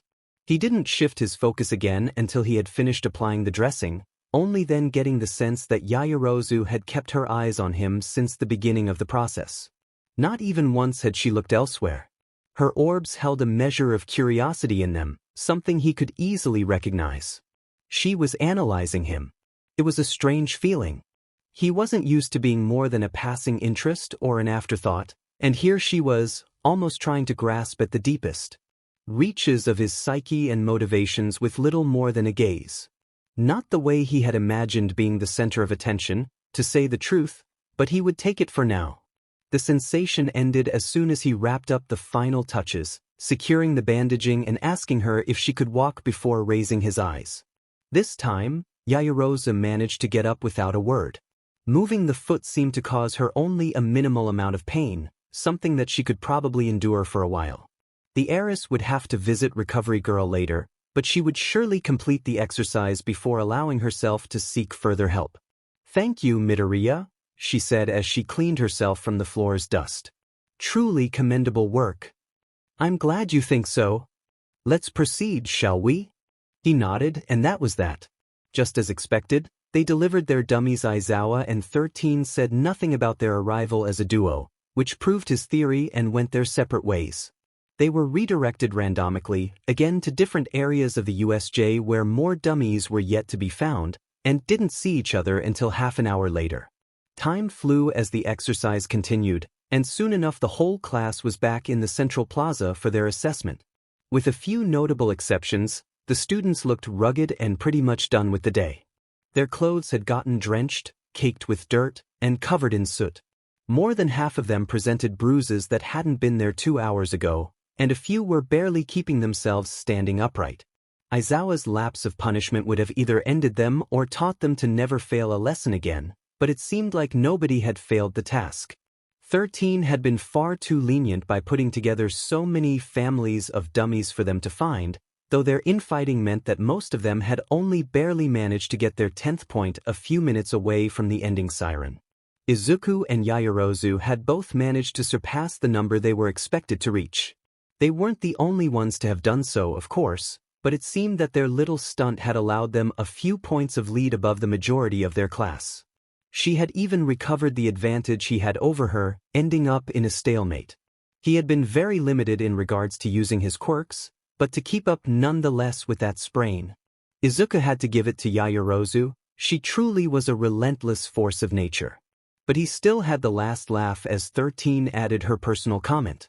And even though it netted him no points, Midoriya was the only one to give first aid to someone that needed it. Truly an exemplary rescue, the space hero said while giving him a big thumbs up. He shyly replied that he was only doing what was right, but he could feel the glares trying to burn a hole in the back of his skull just as well as the pats on the back he was getting from his friends. He knew what side he could focus on. They could scowl and give him as many dirty looks as they wanted for all he cared. He was still there, and he didn't plan on leaving. Nuisance. Something or someone that annoys you or causes trouble for you. Nobody called Izuku a nuisance to his face. It was too big of a word for kids, and it was but a piece of the puzzle of what Deku meant anyway. It was not the sort of thing teachers would say outright, but it was clear that it was one of his labels in their mind. His very existence was a nuisance, and his desire of becoming a hero was the most annoying part of all for a certain explosive blonde. Even though he kept doing his part, he would be called a slacker. Even though he tried to stay out of trouble, he would be brought into it by others by force.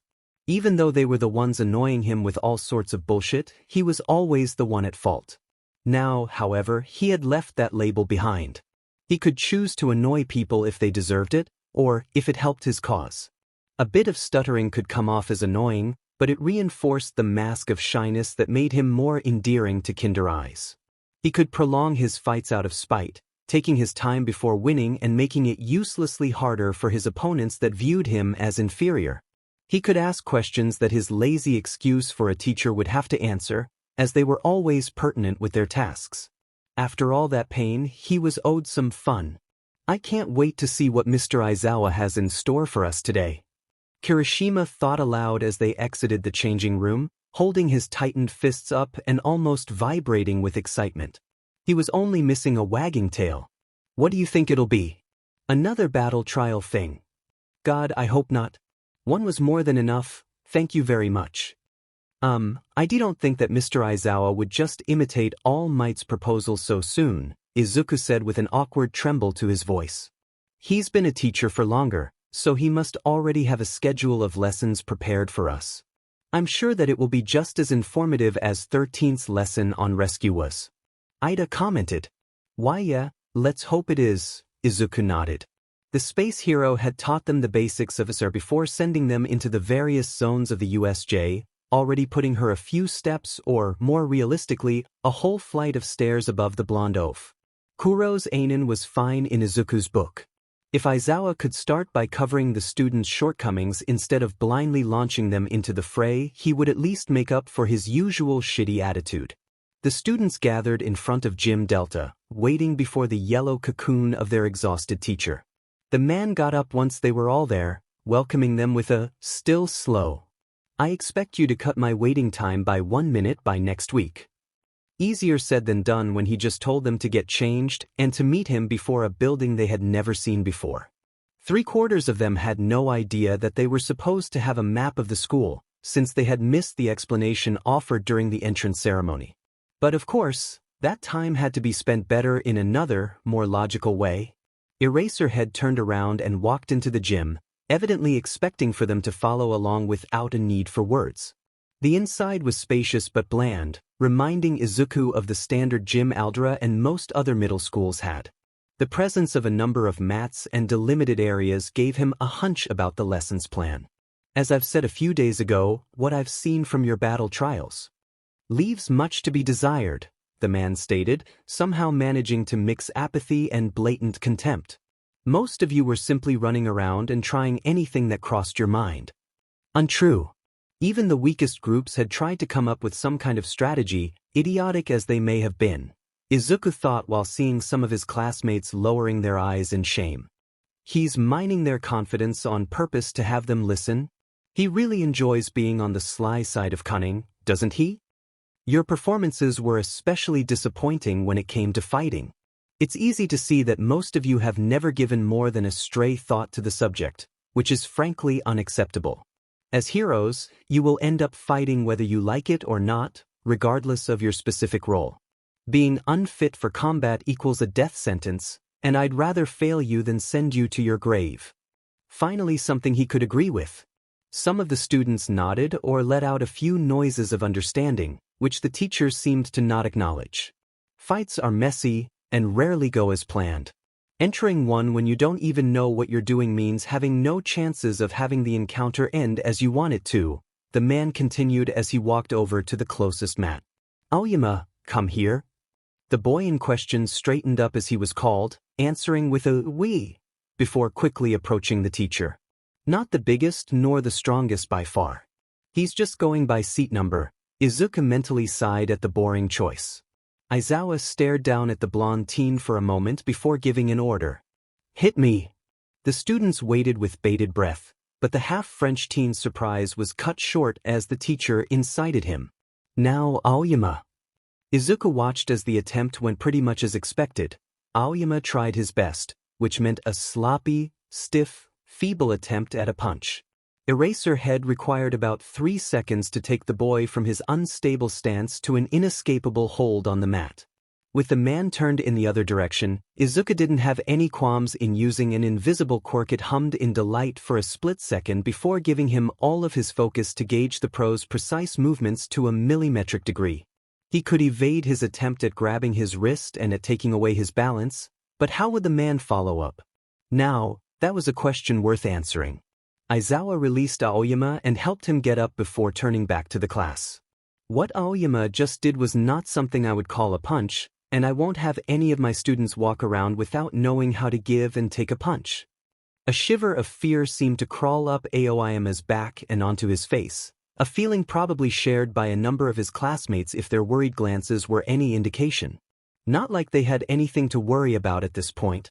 The man's bark was worse than his bite. But you're in luck, because this is foundational heroics and I can teach you the basics you're missing. Was that a hint of a smirk on his face just now? Each of you will get one attempt to fight against me for a few minutes. Try to land as many hits as you can. You can go barehanded or use weapons, I don't care. When you're done with me, you'll be sparring against each other. Same rules as always apply, so try to limit injuries to a minimum. Did I make myself clear? This time the class response was unanimous, their collective yes echoing on the empty gym. Good. I will now point out what Aoyama should have done. Listen so that you don't commit the same mistakes.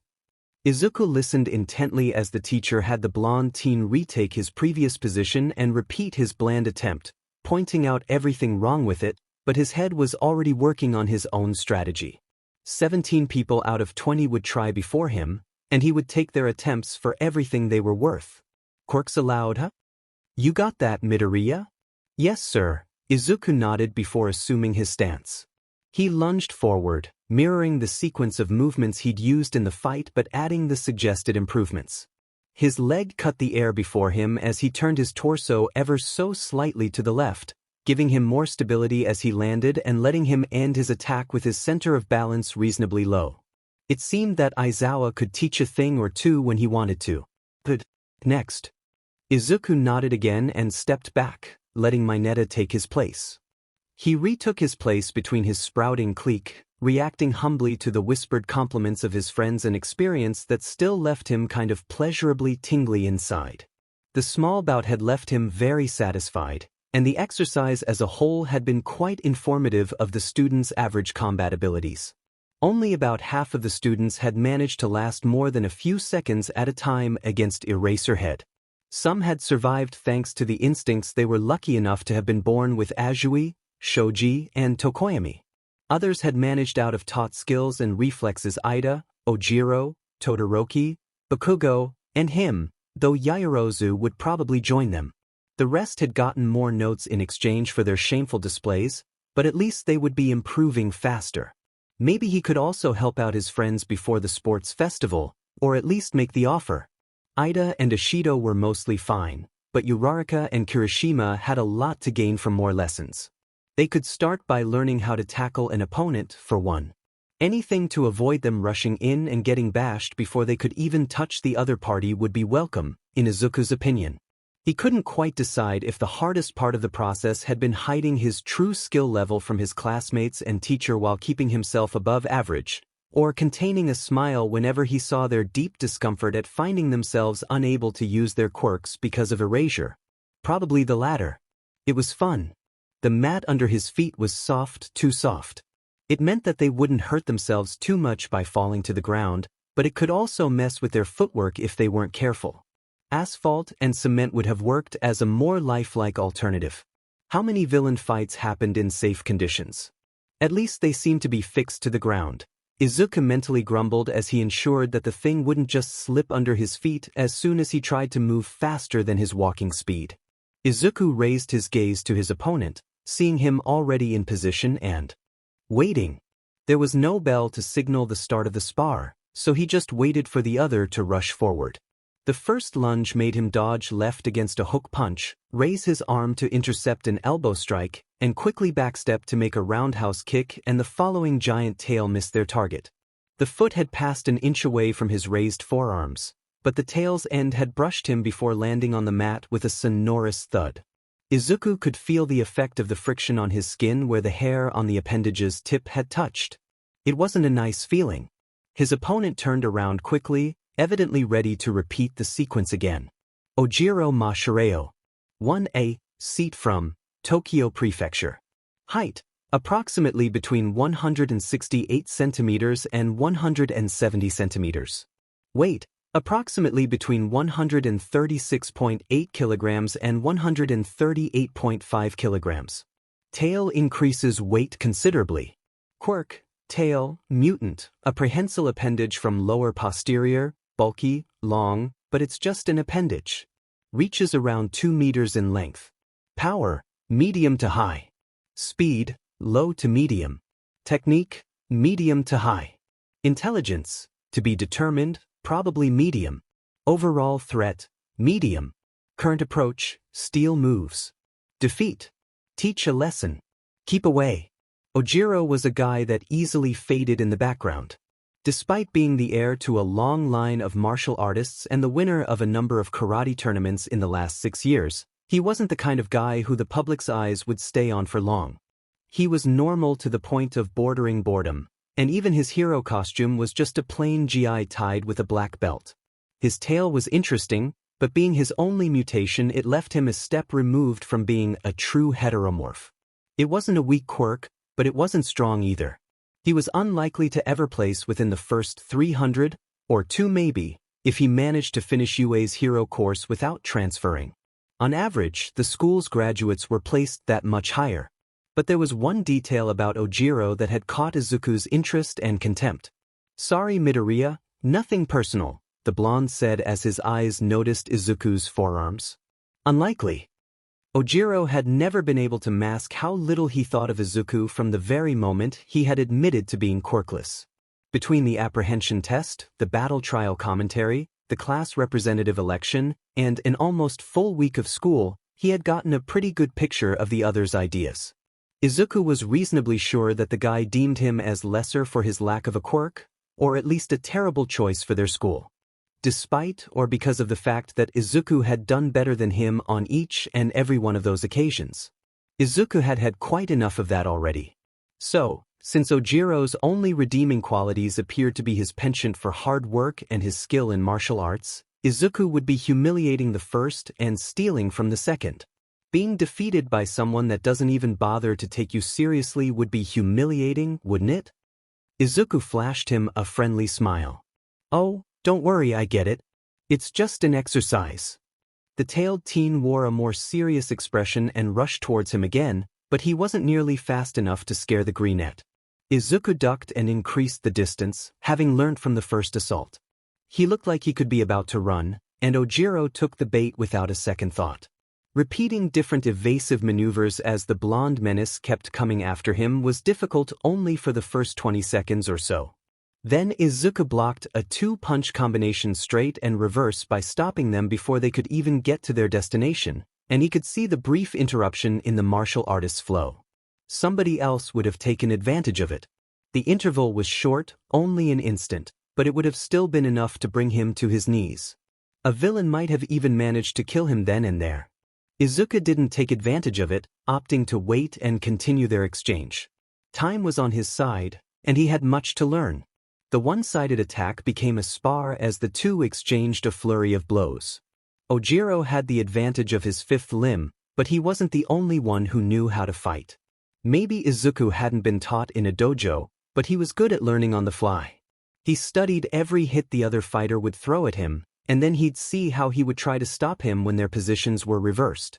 Straight punch, stepping punch, front hand punch, reverse punch, hook punch, rising elbow strike, side elbow strike, round elbow strike, reverse elbow strike, downward elbow strike, knife hand strike, back fist strike, hammer fist strike, spear hand move, palm heel strike, reach hand strike, front kick, side snap kick, side move kick, roundhouse kick, back kick, knee kick, downward block, rising block, outside block, inside block, knife hand block, sweeping block, backhand block, elbow block, X block, augmented block, wedge block.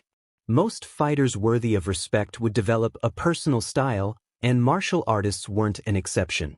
Although Izuku wouldn't willfully classify Ojiro as worthy of anything, he could admit that a few of his moves were interesting. Seeing them all performed before him was quite different from seeing them through a monitor.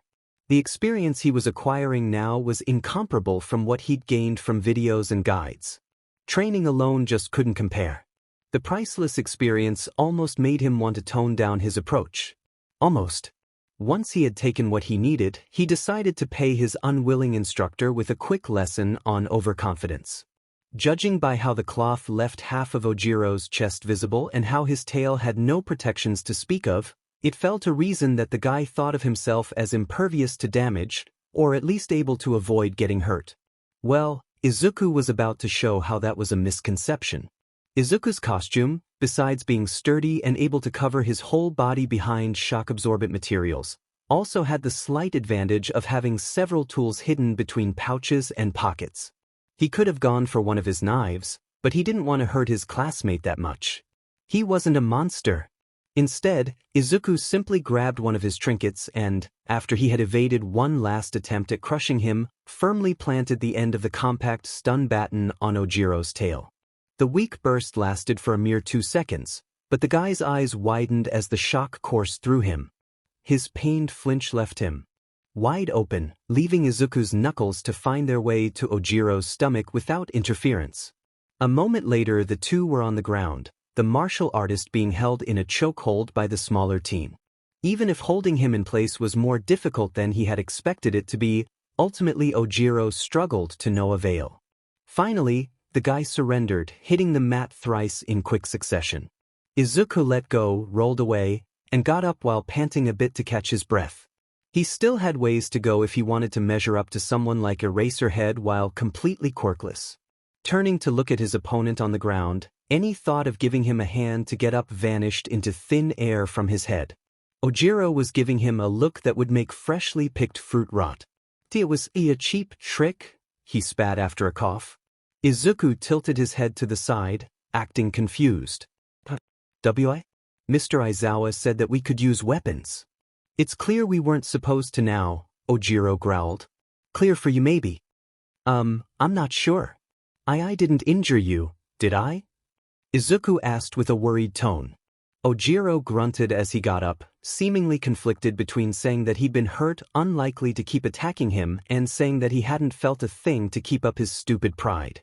"Is there a problem here?" The two students turned abruptly to the side to be met with Aizawa's watchful gaze. The teacher stopped before them, and Izuku hadn't noticed him approaching. He must have left his observation spot while they were fighting, and I didn't hear a thing. He cursed inwardly at his own lack of perceptiveness. Aizawa was good. How he missed unnatural awareness at times like this. At least he wasn't so tired that he would miss his classmates starting to stare. We were discussing Midoriya's use of that thing, Ojiro stated while glancing at the baton, and how it shouldn't have been used at all. I disagree, Izuku spoke up, trying to turn his meek appearance into something more steadfast. He couldn't afford not to stand up for himself before Aizawa of all people. Weapons were allowed, and I didn't injure him. I used my baton within the terms we've been given. You used it to stun me, Ojiro said through gritted teeth. Izuku swallowed before frowning a bit. So what? Kaminari could easily do the same. But that wouldn't be a problem now, would it? The martial artist stopped for a moment before narrowing his eyes. I would have known what I was getting into then. This was unfair. Life isn't fair, Ojiro, Aizawa interjected with a tone that showed how little he cared to listen to their debate. The tailed boy seemed to shrink under the man's gaze, and he had all the reasons to. Out there, fair fights don't exist. Villains will lie and cheat in any way they can to make you lower your guard. They won't fight fair, and they won't stop because you're asking them gently, the man stated, each word an icy needle. The only fair fights you'll take part in are the spars you'll get to do here, and sometimes not even then. You can't expect to know what your opponents can do, even if they are your classmates. If you couldn't surprise each other with your growth, you wouldn't make it to the next semester, never mind next year. Another phrase meant for them all to hear. Aizawa's way seemed deeply ingrained with giving threateningly encouraging speeches at every chance he could get. It's up to you to find a way to prepare for whatever may come at you. Don't, and you won't get far in this profession. I'm sure you can think of something, he finished with a huff. Ojiro's eyes were locked on the floor and his jaw was clenched as he nodded. Aizawa turned his eyes on Izuku, the same judging stare trying to weigh him on whatever absurd scale the man kept track of in his head. Midoriya, consider not using support items while sparring. You won't always have the benefit of those crutches. Yes, sir, he agreed with a slight nod. They were but temporary pieces of his costume anyway, nothing but pieces to make his current act sturdier against revision. He would make do without. Could change partners and keep going. He thanked the man as he turned away before doing the same while wearing a sheepish expression. Sorry, Ojiro. Good spar. Adding insult to injury. The other grumbled something in response, but Izuku was too busy leaving to care. Maybe Ojiro would learn his lesson and start behaving, or maybe he would redouble in his pointless disdain. In both cases, Izuku would have something good to do. Motivation. The need or reason for doing something. Izuku had always been interested in others' motivations. They were such an intrinsically important piece of the puzzle of life and came in such variety. He couldn't help but feel intrigued. Of course, some were truly simple. Like an object that would not change its motion unless a force acts on it. Most people wouldn't move unless there was a driving force getting them off their butts. But Izuku wasn't simply looking for what base needs drove the common man, even if he knew how they could be used. Food, shelter, health, safety. Apart from being needs that everybody should see fulfilled, he didn't see much use in those. Base desires were useful as hooks, but he wasn't fishing for common trouts. Desire born out of desperation could wane just as easily as it could be created, and in all honesty, he'd rather avoid stepping so low. Izuku was looking for something deeper, more personal. A reason to wake up in the morning. A bright dream that brought hope of a better future. An ideal that was key to their existence. Those were motivations that truly drove him to keep looking. He loved hearing it all, because that knowledge opened every door. Learning about somebody's driving force was like receiving a compass that would allow him to navigate their future interactions with deeper understanding and care. Perspectives, needs, aspirations. Everything began to unfold before him like a detailed map. He would know which path would lead to a smile, a blush, or a frown, which borders he was supposed to cross to reach a certain destination, which crossroads he would have to find himself at to turn an ideal into another. He was like a tailor, able to refine rough materials into the most beautiful, artful pieces that would resonate with the client's tastes. His messages could speak to others' underlying values because, even if didn't share them, he could understand them. This comprehension allowed him to foster empathy, forming connections that went deeper and were more meaningful. His insight would allow him to build a productive environment around himself, one where his leadership would allow his allies to flourish and collaborate. His ability to understand and, sometimes, appreciate others' goals made him better, and would make others better. And if someone ever decided to truly cross him, he could always mold the compass metal into cold shackles. The students of Class 1A had been fired up by Aizawa's reminder of the incoming sports festival. Being so close to their once-a-year chance to be seen by the public had made them drunk on excitement. In his opinion, it was all too much. They wouldn't even be gathering nearly as much interest as their seniors, and they would still be able to apply for internships anyway. One didn't even need to win to score some internship requests, as a few too many social media posts he had found confirmed he would never understand how certain students and pros completely disregarded their privacy to gather a meager amount of likes and followers. While Izuku was interested in what he would gain in the aftermath of the sports festival, the school event in itself held little appeal to him, since it was a show and little else. Prohibiting quirk use in sports had been a stupid move, but no Japanese government ever had the ball to change those old laws. Now the only alternative to villain fights also streamed ad nauseum was a school event where kids had to play gladiators for the public's enjoyment. Yes, the students got something out of it, but no, the scales weren't even remotely even. What really left Izuku miffed was the festival's placement so early in the school year. While the upperclassmen could somewhat claim to know what they were doing, as they would be participating with some experience under their belt, the first years couldn't. Was a month supposed to be enough to turn them into hardened fighters? No, they were just a bunch of teens ready to throw everything they had at each other until only one was left standing.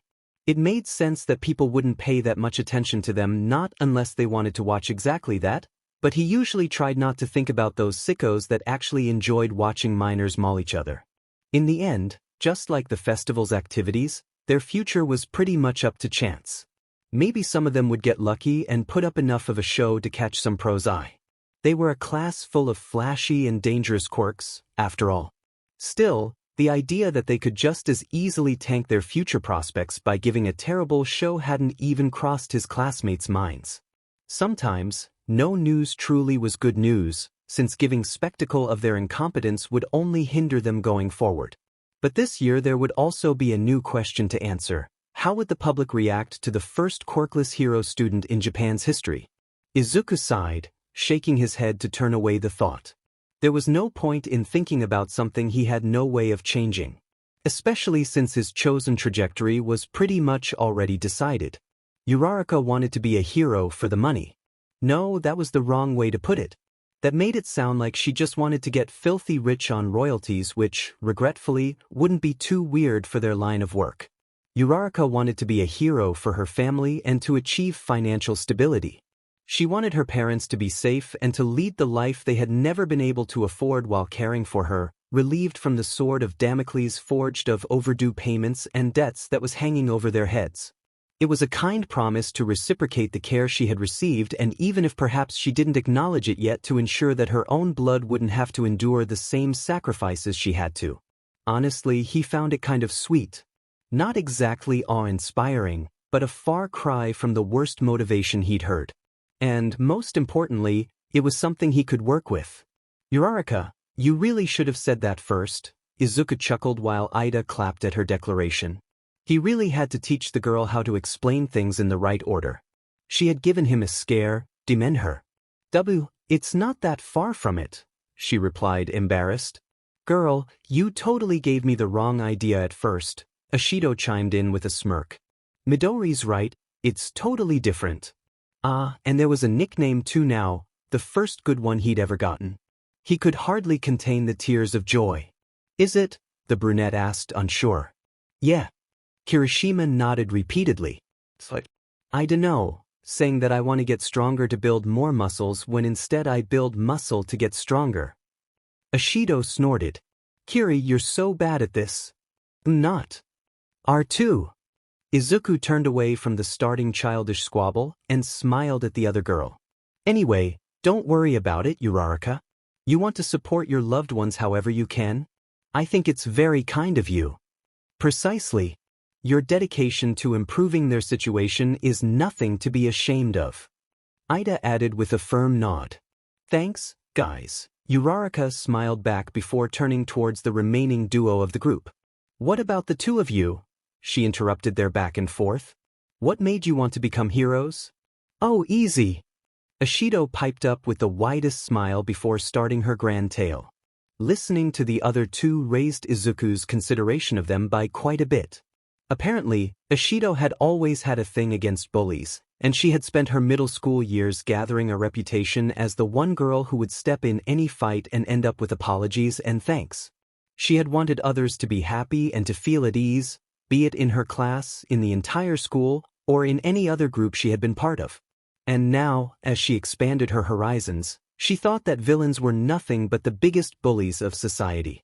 Izuku could appreciate her way of thinking to a degree. It was simplistic and lacked a true end goal, but so did the vast majority of students their age. All in all, Ashido's heart was in the right place. Kirishima was quite similar to Ashido, and one could even say that he had been directly inspired by her from their time sharing a school. Izuku's initial analysis of the boy was proven true once again. Kirishima hoped to protect others, something that perhaps he had failed to do in his past, and be someone they could feel safe behind. Izuku could see the similarities between the boy and Crimson Riot as clear as day. Kirishima's whole current persona was built around the older pro, from his spiky hair to the way he acted in pursuit of manliness. It wasn't a bad inspiration to take from, though Izuku would make sure that his classmate wouldn't suffer the same fate. His shield shouldn't end up rugged and forgotten. The back of a hero should show no scars, as he shall face evil and shield the innocent, Izuku quoted at the right moment, evoking a look of elation in the red-haired teen. Yes, that's exactly it. I didn't know you were a Crimson Riot fan too. I just know a lot about heroes. Izuku chuckled awkwardly, happily getting back into the chat with Ashido's teasing them for being nerds, Ida's nagging for being too loud, and Uraraka's laughter for the whole ensemble. Yeah, he would look out for them. They would probably need more than a bit of help going forward, and he was happy to provide for people with such pure intentions. Izuku ducked under a big swipe, then shot forward and had his left fist drill into Sato's stomach. He could feel the contracted abs under his knuckles, a monument to the boy's toughness. The tall teen grunted, but took it like a champ, immediately going for a hit again. Izuku retreated swiftly. Avoiding getting hit at all costs was important against Sato. The power he could bring out with only a few grams of sugar was nothing to scoff at. He slid around Sato's arm and before his chest, grabbing both at once. Once his grip on the other's wrist and the banana-yellow costume became steady, he swiped under the giant's legs and lifted him whole. The teen was big and heavy, but he had done half of the work for Izuku by moving himself forward with his punch. He drew an arch above them in a second, and Sato hit the ground with a slam that made the grassy earth below them tremble. This time, the teen let out his breath all at once, emptying his lungs completely just before Izuku got him into a chokehold. Sato tried to struggle, but he wasn't about to let go. Finally, after a few seconds of useless squirming, the teen's palm hit his leg thrice. He was out. Izuku released him, and let him regain his breath for a moment before offering his hand. You good? Yeah, thanks, Sato grunted as he let himself be helped up. Izuku just smiled. Sato Rikido. 1A, seat from Tottori Prefecture. Height, approximately between 185 centimeters and 186 centimeters. Weight, approximately between 89.2 kilograms and 91.6 kilograms. Quirk, Sugar Rush, Emitter, converts sugar into strength by ratio, 10 grams 3 minutes of 5-fold strength, doesn't affect muscular mass, heavily affects cognitive functions, causes hypoglycemia. Power, medium, becomes high with Quirk active. Speed, low, becomes medium with Quirk active. Technique, low to medium. Intelligence, to be determined, probably medium, becomes very low with Quirk's side effects. Overall threat, low to medium. Current approach, appear friendly. Dismiss. Sato seemed like one of those on the fence about his presence, so Izuku would do him the courtesy of a few acts of kindness here and there. Acting hostile unprompted wasn't in the script, but a mild indifference suited him just fine. There was nothing particularly special about him that warranted consideration, and, with Izuku not being fond of purely basic strength enhancers, it was unlikely that he would ever seek Sato's help or approval. Seeing that the other teen was alright, he didn't waste a second more before starting to run towards the way he had seen the other come from, looking around for signs of his passage and tracing them back to the source. Even if they were technically using a restricted area of the forest, Ground Omega was still huge, so any help in finding the other's team flag was welcome. Locate complained a bit in what felt like a pout, but Izuku wasn't in the mood for it. If he never challenged himself, how was he supposed to grow? Izuku didn't slow down as his eyes caught signs of a few almost transparent cables laid out between the trees, traps meant to kickstart whatever contraption Yaoyorozu had been preparing. He'd met Sato more than halfway through his search, so it was likely that the tall teen had helped the heiress set up their defenses. The number of traps was growing, as was their placement in weird, difficult-to-see spots. He was getting closer and closer. After a few more steps, the red team's flag appeared before him, simply standing there, unprotected. Izuku recognized a honeypot when he saw one. Yaoyorozu was probably hiding somewhere close, ready to catch him unaware. He knew that he should take his time, but he also knew that he had no time to lose, not with Todoroki on the other team. Their situation was far from optimal. Azui probably had her hands full with Uraraka somewhere else, if the noises he had been hearing from his left were any indication.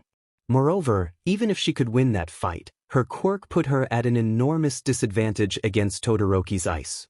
Shoji and Ida could only do so little to keep Endeavor's son away from their flag, especially since they couldn't move it from its starting position.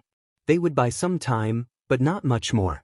Izuku probably didn't have the time for another one-on-one. With his mind made up, he made his move. Prey was glad to come out for a run. Putting it back in was always troublesome, but the survival instinct was worth the pain. Feeling danger all around him, Izuku rushed in towards the prize and the traps surrounding it. He jumped over the first two cables and ducked under a third one, gathering momentum, before hearing the sound of rustling leaves from above. The picture of a metal staff about to fall on him came to mind as the closest possibility, so he quickly pushed himself to the side to avoid it. Something big, not a weapon, too big, missed him by an inch, cutting through the air above his helmet. He spinned until his foot found purchase, bending his knees and moving himself forward. Another swipe approached, this time from the wrong side, the left. He didn't stop to think about the source, opting to let himself fall slightly and push forward. The tall grass was still somewhat wet from the morning dew, which made it easier for him to slide. A small move and he was back on his feet, just a few feet away from the flag. His arm shot forward, but once again he heard a sound coming from above. Izuku retreated just in time to avoid the tip of the staff, noticing that it was different from her usual. She's been studying tasers, he mentally smirked, reminiscent of his last win against her or her group, since it had worked on Kirishima thanks to a similar. Yaoyorozu kept up the pressure, going for moves aimed at making him retreat further before swiping from the side. But she was pulling something else in her right hand. Izuku followed the flow of her attack, jumping in the same direction and rolling away. One of his feet almost got caught in the net that rapidly rose at the girl's command, something that would have taken him or anybody else out of the match in one swoop. He saw on her face that she hadn't expected that of him, a moment of shock crossing her features. She thought that he would have put up a resistance, but she had miscalculated. With nothing else between him and the flag, Izuku shot forward. He could feel another attack coming from behind, but he would be faster. His fingers were about to grab the fabric when a most unwelcome sound stopped him in his tracks. Aizawa's voice cut through the noise of the forest like an annoying screech. The red team has captured their objective. Return to the exit after cleaning up the ice and the traps. Izuku lowered his arm and shook his head before opening his helmet to let in some fresh air and let out a sigh. A similar sound came from the girl a few feet away. So, that was how that ending had left them both. Unsatisfied. Well played, Yaoyorozu, he commented with a click of his tongue. Thank you. I didn't think that you would see through my strategy to its core. You made it very hard to, he admitted. Do you need some help taking down the rest of the traps? If you'd be so kind. She nodded gracefully, already on her way. As he started to follow the transparent strings to the connected hidden flashbangs, he turned to look at the large piece of wood that he had evaded first. The rope around the trunk disappeared between the foliage in the direction of Yaoyorozu's true hiding spot. I think that it was a good system, given the time we had. Did Uraraka lift that? She and Sato helped set this up, yes, she confirmed before raising the hand that still held a few strings. A few contraptions to slow your team down if you manage to evade Todoroki and approach us. I didn't even see him, he let out a short chuckle. Sato did his best though. She acknowledged his words with a hum without an ounce of joy in it. Todoroki didn't follow the plan, did he? She stopped for a second before huffing annoyedly. He didn't remain with us long enough to discuss one. As expected. We just had to adapt and act accordingly. It was Izuku's turn to hum.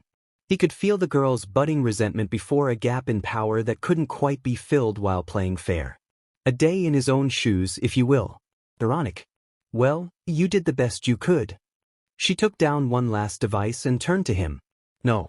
If I did, you wouldn't have come that close to the flag. I had you at a disadvantage though, he pointed out.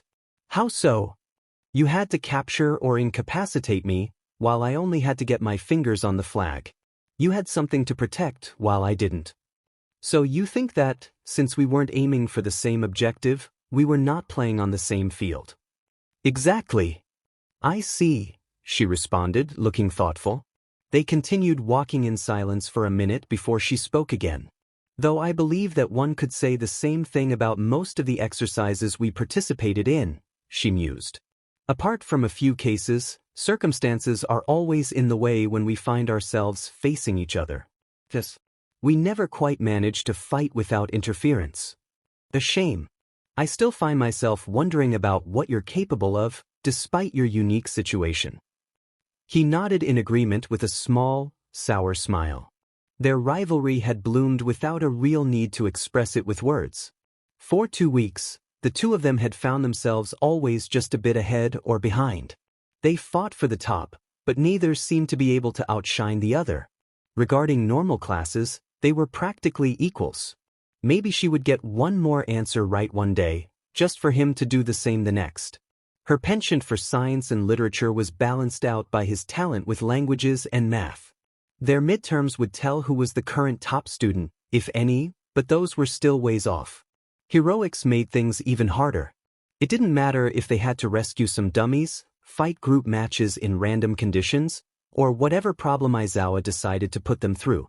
They either had different objectives, conditions, or companions. She couldn't use her full extent of her quirk during their hand-to-hand combat training, so that didn't count. 5 of the previous 7 exercises had them paired off, and they hadn't fought against each other once. Not to mention how loose cannons like Todoroki and Bakugo could single-handedly invalidate any match between them with their presence alone. Being unable to face her without something or someone else getting in the way, it was a most frustrating feeling. And not managing to find a way to outsmart his opponent, always missing the key to the scheme of her thoughts. Izuku wasn't used to finding puzzles he couldn't crack, especially when he had so many pieces already figured out. He had never wanted to have a real match with somebody this much.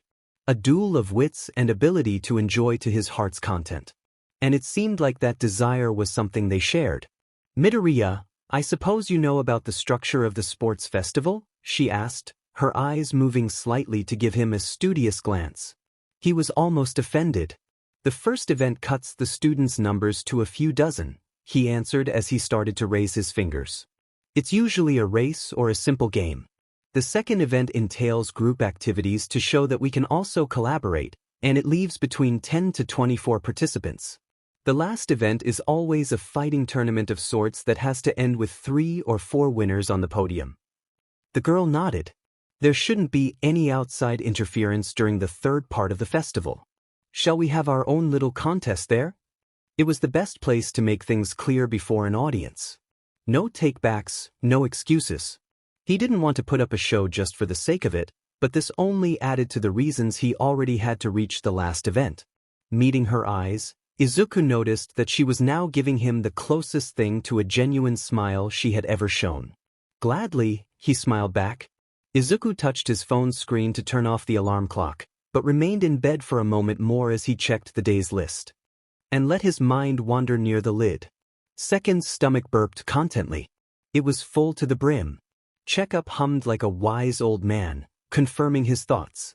He was in perfect form. Unnatural awareness was calm as it heard his mom sleeping soundly, her breath even. Relieved, he pushed them and the others deep down. Today was the riskiest day yet, and he would have to be careful not to slip up. He only kept palliative close to the surface, since he might be able to use it between fights. He got up and reviewed his plans as he got ready. Sports Festival, meet Izuku Midoriya.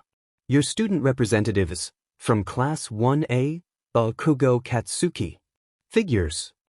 Izuku's eyes followed the guy's back as he walked up the platform, hands in his pockets and unconcerned from the glares of envy he was receiving from all around. Bakugo gave a passing, frowning look at the mic before taking his hands out and pushing it aside. He then looked up towards the announcer's booth, raised his hands and started signing. Sorry folks, I'll translate for ya. Present mic started, interrupting the budding murmuring. The athlete's oath. I'm gonna take first place. After a moment of silence, everybody understood that had been the whole thing. The surprise at the use of JSL quickly gave way to a number of reactions, and it was safe to say that nobody had taken it well. Who do you think you are? Don't get cocky, 1A. You dirty Biasudi. Your class ain't nothing special. Overconfident JRK. We'll crush you. Why must you show contempt for the dignity of this event? Oh, Ida, Izuku inwardly sighed. Bakugo getting yelled at. Now, wasn't that a novelty? What wasn't a novelty was the smug grin the explosive blonde was choosing to reply with. It perfectly conveyed the messages, come try me beaches, and you're lower than fleas in my eyes. An adequate introduction to his Sunshine and Rainbows character, there was no denying that. Though judging by the glares Izuku could now feel on his back, the BSDRD's little speech had caused another problem, as a good part of the ire directed at the blonde was now shared among all the members of their class. Whatever. If they couldn't deal with a bunch of bottom feeders, were they even hero material in the first place? Why'd he go and say something like that? Ochako questioned with some apprehension. For real, Kirishima commented, equally worried. I mean, I guess he's been pretty competitive before. Izuku huffed lightly. He's always been that way. Oh, you know each other from before? Ishido asked him with a surprised but curious look. Something like that, he said, turning his attention back to the platform to avoid the question. Well, that was certainly some declaration, the voice hero interjected, cutting off the appalled yells of the angered student body. Midnight, back to you. Thank you. Now, without delay, their art teacher took back the camera's focus as she continued the introduction. And the fateful first event this year is this. Midnight stated as the words, obstacle course race, appeared on every screen in the stadium. Predictable, Izuku sighed to himself as he got into position. He had been hoping for something more exciting, but his hunch had been right on the money. The area surrounding the building differed slightly, not enough for a big renovation from what he'd seen the year before. The start was not long in coming, and the first years scrambled forward as the stadium's gate opened to let them out. Izuku watched the flood of students trying to pass through the exit, getting their feet iced to the ground by one of Todoroki's attacks. He simply jumped over them like all of his classmates, who wouldn't fall for such a repetitive trick while he studied his surroundings. The Robo Inferno, as introduced by Present Mike, wasn't that infernal for the ones that had gotten into the hero course. The smaller machines could be broken even without quirks, and the giant ones could be outmaneuvered just as easily. Of course, some assholes like Todoroki could make a show of their abilities to make everybody's life harder, but anybody that didn't manage to evade the falling debris kind of deserved to fail.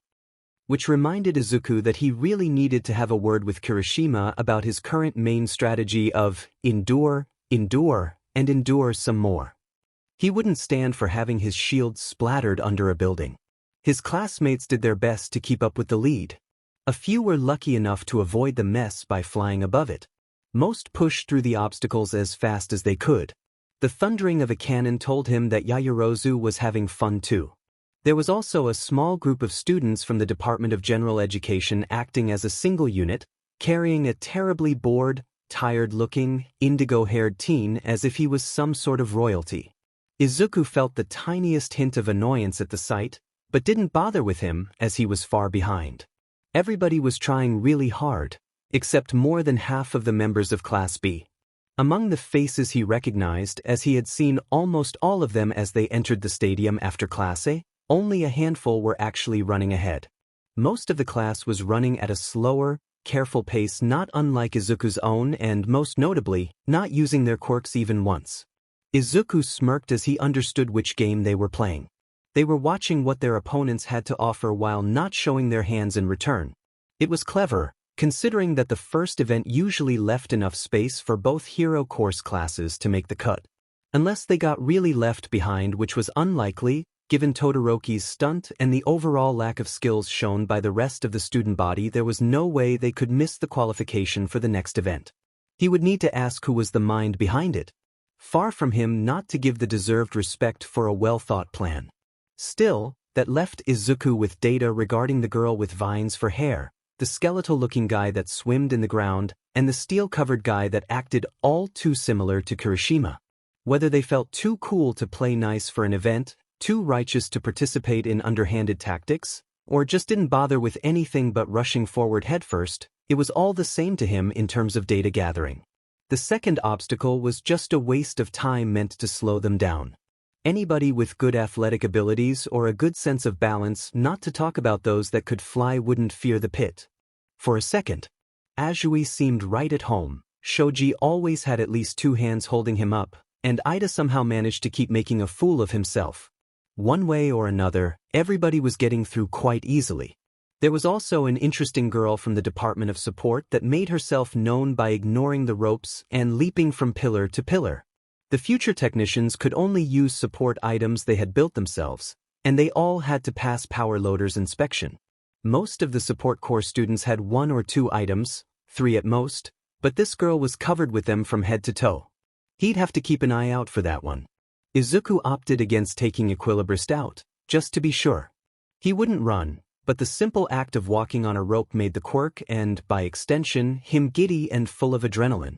The last obstacle was the true bottleneck meant to have them all converge in a last struggle for the higher placements.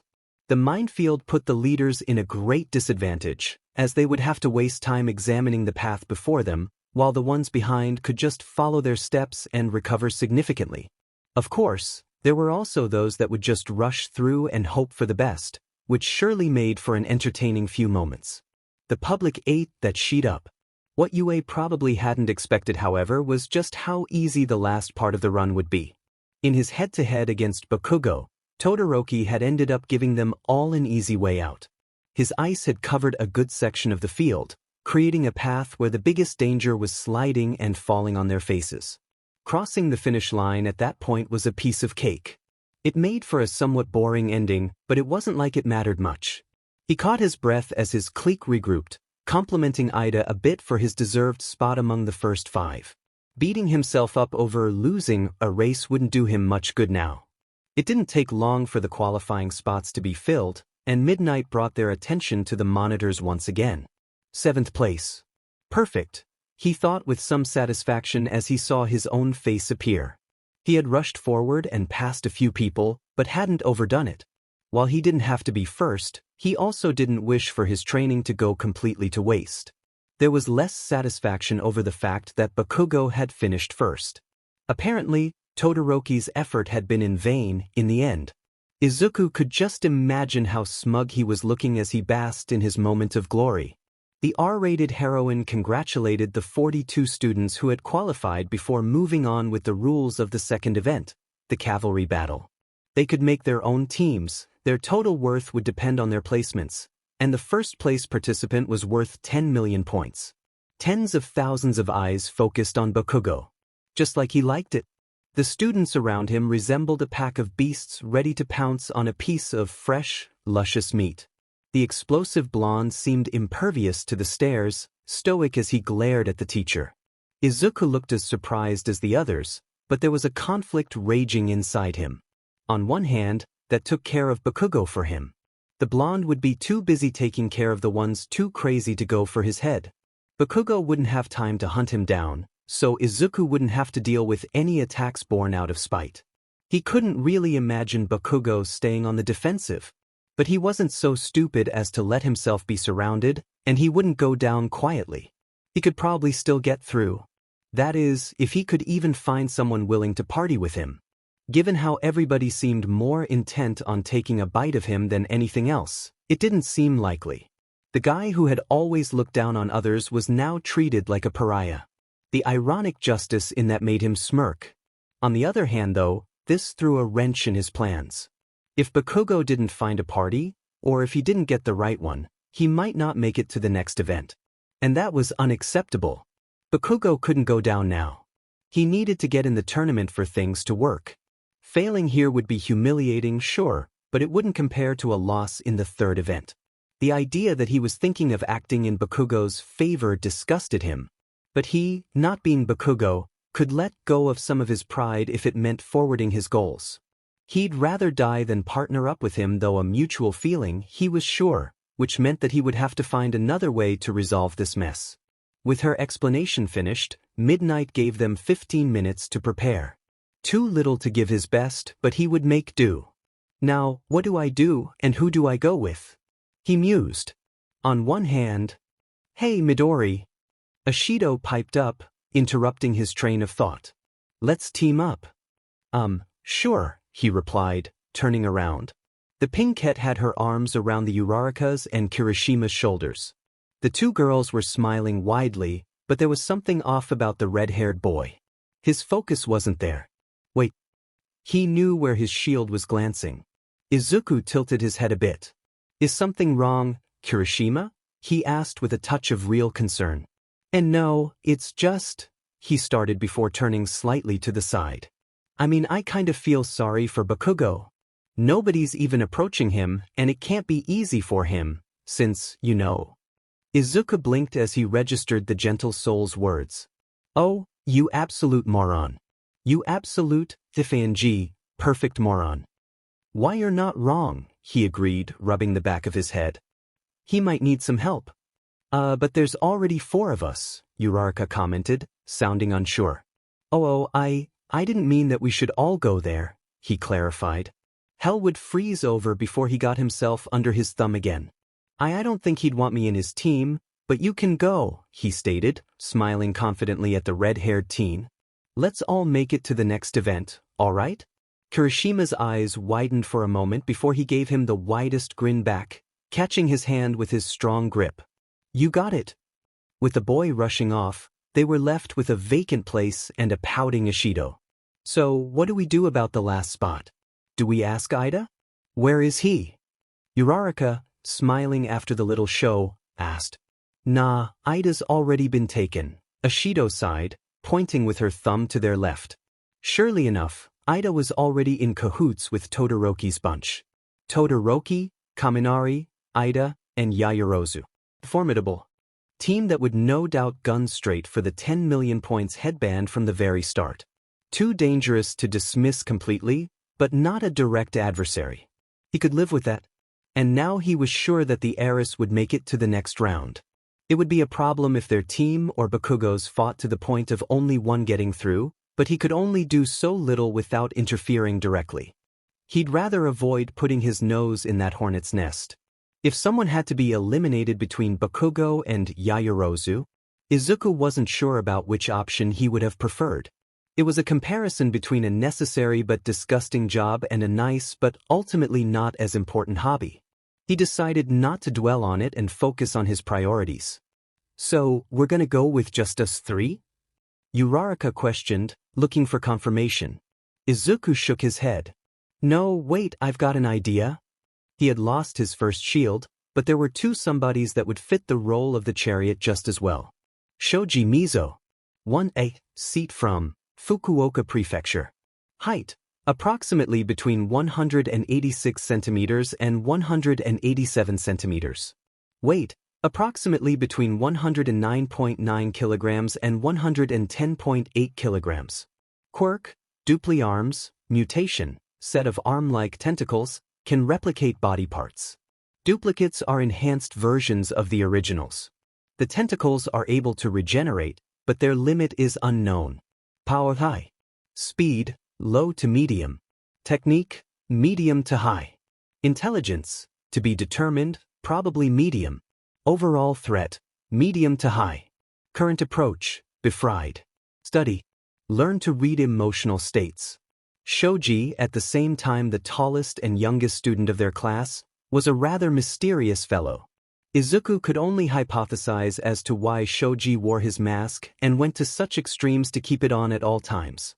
Not only did he eat by using his quirk, but he also never spoke with his actual mouth. Considering where the heteromorph grew up though, he feared that it might have been subjected to bullying or assaults because of his physical form. As with most progressive mindsets, the people in Japan's countryside weren't nearly as open-minded with quirk-related mutation as those in cities were. Fukuoka Prefecture had also been quite the breeding ground for the creature rejection clan before its big uprooting a few years back, so Shoji with his complex mutation might have been one of the dozens that had suffered from those madmen's racist propaganda against abnormalities. Contrary to any bullshit on violent mutants and the like, Shoji had proved himself to be a very nice and calm person on every occasion. He was helpful and cooperative during training exercises, and never pushed his ideas on others. He obviously liked his quiet, but was also friendly if one happened to start a conversation. Shoji was strong, most likely the strongest in their year when it came to pure, quirkless physical strength. His skill in using his extra appendages could be easily explained by the fact that he used them often, taking advantage of the gray area of illegal quirk use that some heteromorphs fell into. He would have made for a great chariot, something that didn't go unnoticed long enough for Izuku to act on it. Mineta might be a pest, but he was a smart pest. That left him with one choice. Tokoyami Fumikichi. 1A, seat from Shizuoka Prefecture. Height, approximately between 157 centimeters and 158 centimeters. Weight, approximately between 45.3 kilograms and 47.2 kilograms. Slightly underweight despite musculature, might be caused by partially hollow bones or beak. Quirk, Dark Shadow, Emitter, a protective, loyal, monster-like shadow. Dark Shadow is a fully sentient being capable of reason and speech, can materialize at will, is weak to light. Power, low to medium-high. Speed, medium. Technique, medium to high. Intelligence, to be determined, probably medium, low to medium. Overall threat, medium to high. Current approach, befried. Study, learn to read emotional states. Learn about Dark Shadow. Izuku's current evaluation of the bird-headed teen resembling a European starling or a common blackbird had its highs and lows, but mostly highs.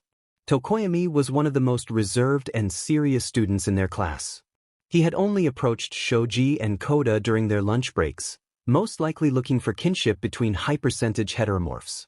Still, he wasn't a social, as he responded calmly whenever questioned. The teen focused deeply on his tasks, being a good student in class and a very dependable companion in combat. After the exercises, he wouldn't appear bothered by his losses, being instead thankful for corrections and constructive criticism. What Izuku was a bit iffy about was the guy's exaggerated fondness for anything related to darkness. He could understand the decision to choose a theme and stick to it, something that must have come terribly easy to Tokoyami, given his quirk, but he never seemed to get out of character, not even when they weren't in costume. Given the usual archaic-sounding, convoluted nonsense that left the heteromorphic teen's mouth, Izuku could be forgiven for thinking that he had at least a minor form of chunibyo. His saving grace was the fact that Tokoyami looked far from delusional, since he treated others with respect and didn't try to coax them into his fantasies. He still didn't know as much as he would have liked about the quirk itself, but he gathered enough data to be confident in how to use it, them. Dark Shadow was dog-like in their protectiveness, and Izuku could use it to his advantage, both here and in the tournament. Moreover, if their instincts were those of an animal, yes, Tokoyami and Dark Shadow would work perfectly. He moved quickly towards the duo, before they could be snatched away. Izuku wanted them and he would have them. In the meantime, he would also keep an eye on that general department student approaching Ojiro. He looked like trouble. Danger. The possibility of harm or death to someone. Izuku had always been in danger. It wasn't about the destructive fights between heroes and villains that could be seen everywhere nowadays. Many people were in the same kind of danger very often, and their society as a whole had brainlessly accepted that these abrupt, unruly fights happening in their streets were to be treated as spectacles to be enjoyed rather than disasters to run from. It wasn't about bullying either. What he was constantly subjected to was a pain in the neck he'd rather do without, but it wasn't the end of the world. He could endure anything they threw at him. Moreover, it allowed him to distinguish between people that could actually be considered good and those who were only faking. No, Izuku was in a different kind of danger, something that only a rare few individuals all over the country could ever hope to understand. If known, his quirk would become too important to be left alone, and too dangerous to leave him without constant supervision. He wouldn't be able to live as he wanted to anymore. Back when he had been diagnosed as Quirkless, he had been nearly inconsolable. His mother had coddled him all day, but to no avail. His father, during one of their calls, had tried to cheer him up. "Don't worry, Izuku, I know that you'll be just fine," the man had said. "Trust me, quirks can be such a pain to deal with. They can cause so many more problems than they can solve. Man, I really wish I wasn't born with this pesky hot breath I've got." The distraction had been a success, since that young Izuku had been so outraged by the idea that his father didn't like his amazing fire breath that he had forgotten about his own problem, at least for a while. An older Izuku had discovered that there was so much more under his father's words. It made sense, since the Midoriya patriarch worked for the Hero Public Safety Commission. His old man was right, but he was also wrong. Quirks weren't necessarily dangerous. They became so because they were handled by idiots that didn't understand the first thing about them, or by monsters that seek to waste their potential to reap whatever meager, materialistic advantages they could get. Izuku was neither an idiot nor a monster. He wouldn't misuse his gift, nor let others waste theirs. He wouldn't be hunted down like an animal, nor trained to bark on command. Izuku was free, and he'd do anything to stay that way. I'm sorry, Tokoyami, but can I refer to your quirk directly?" Izuku asked, almost pleading. "It might help while we're in a pinch dash. Yeah, just call me Dark Shadow." The sentient quirk turned around and nodded, followed by a nod of agreement from his master. "Thank you." Izuku smiled widely. "All right then, let's make it through." "Yeah." Ashido and Uraraka responded as one. Izuku eyed the other teams as Present Mic counted down, quickly determining which made for good targets and which didn't. Aways, Tetsu, Shiozaki, Hananuki. 715 points. Medium to high threat. Not worth it. Todoroki, Ida, Yayorozu, Kaminari. 620 points. High threat. Not worth it. Azui, Shoji Mineta. 420 points. Low to medium threat. Worth it. High target. Hagakure, Jiro, Sato, Koda. 390 points. Low threat. Worth it. High target. Minoma, Tsuburaba, Kaibara, Kuwaro. 305 points. Unknown threat. Barely worth it. Shinso, Shoda, Aoyama, Ojiro. 295 points. Partially unknown, probably low to medium threat. Worth it, but proceed with caution. Kendo, Yanagi, Tokage, Komori. 225 points. Unknown threat. Not worth it. Kodai, Bondo, Fukudashi. 165 points. Unknown threat. Barely worth it. Rin Shishida. 125 points. Unknown threat. Barely worth it. Tsunatori, Kamakiri. 70 points. Unknown threat. Not worth it. Bakugo, Kirishima, Siro, Hatsum. 10.000.360 points. Extremely high threat. Eye of the Storm. Not worth it. Never approach. One BS little ploy had worked, leaving him with little to no ideas of what the vast majority or their abilities could be. While he would keep his eyes open, and a few mutations were obvious to any observer, he couldn't account for everything. He didn't know whether to fear more out of the larger groups or from the smaller ones. Were those people as uncooperative as Bakugo, or was it all part of a strategy? Whatever the answer, he would have to set his sights elsewhere. Luckily, most of his own class was ripe for picking. Let's rush Hagakure first, he whispered, giving them their target, the first of many. She can't make the headband invisible. Yes, sir. Ashido replied with a grin, just in time to not have her voice drowned out by present mix. Start. As predicted, a few teams immediately rushed for the top prize. In mere moments the ground under Kirishima's feet became muddy and icy, jacks and vines closed in on the team, and several yells filled the air. Hatsum's support items barely let them escape as Bakugo kept away the incoming attacks with focused explosions. It was a veritable mess, and it was perfect. With Sato and Koda turned the other way and Jiro's ears deafened by Bakugo's thundering replies, Hagakure's team was none the wiser of their approach. Their focus was exactly where Izuku wanted it. Hagakure! Our headband! But when Dash, the invisible girl, cried out as Sato pointed out their loss way too late. It was like shooting fish in a barrel. He almost felt bad about snatching away their points. Izuku had other concerns now though, like evading the hand going for his head. He ducked and pushed the attacker's chest with his open palm, sending him reeling back. The guy's hand only managed to touch one of Ishido's horns as it retracted. Veil! He shouted at the pinkette.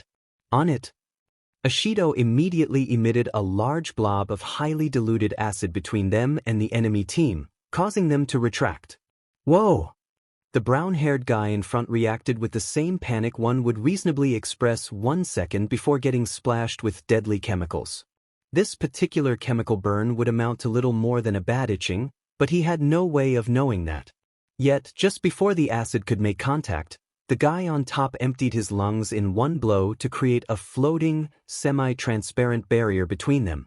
There was no sizzling, and the acid simply slid off. It didn't seem like Ishido's veil had damaged it in any capacity. He could create barriers with his breath. Not bad. Izuku wondered how durable they were. Thanks man, the one below said apologetically. They wouldn't use strong acids here, Tsuburaba, the blonde teen on top side. Why yeah, but it could melt metal, the other replied with a gulp. It can be diluted, don't worry. He didn't know enough about their rival team, but this guy Monoma Nito looked all too comfortable in his opinion. Izuku narrowed his eyes. How does he know how it works?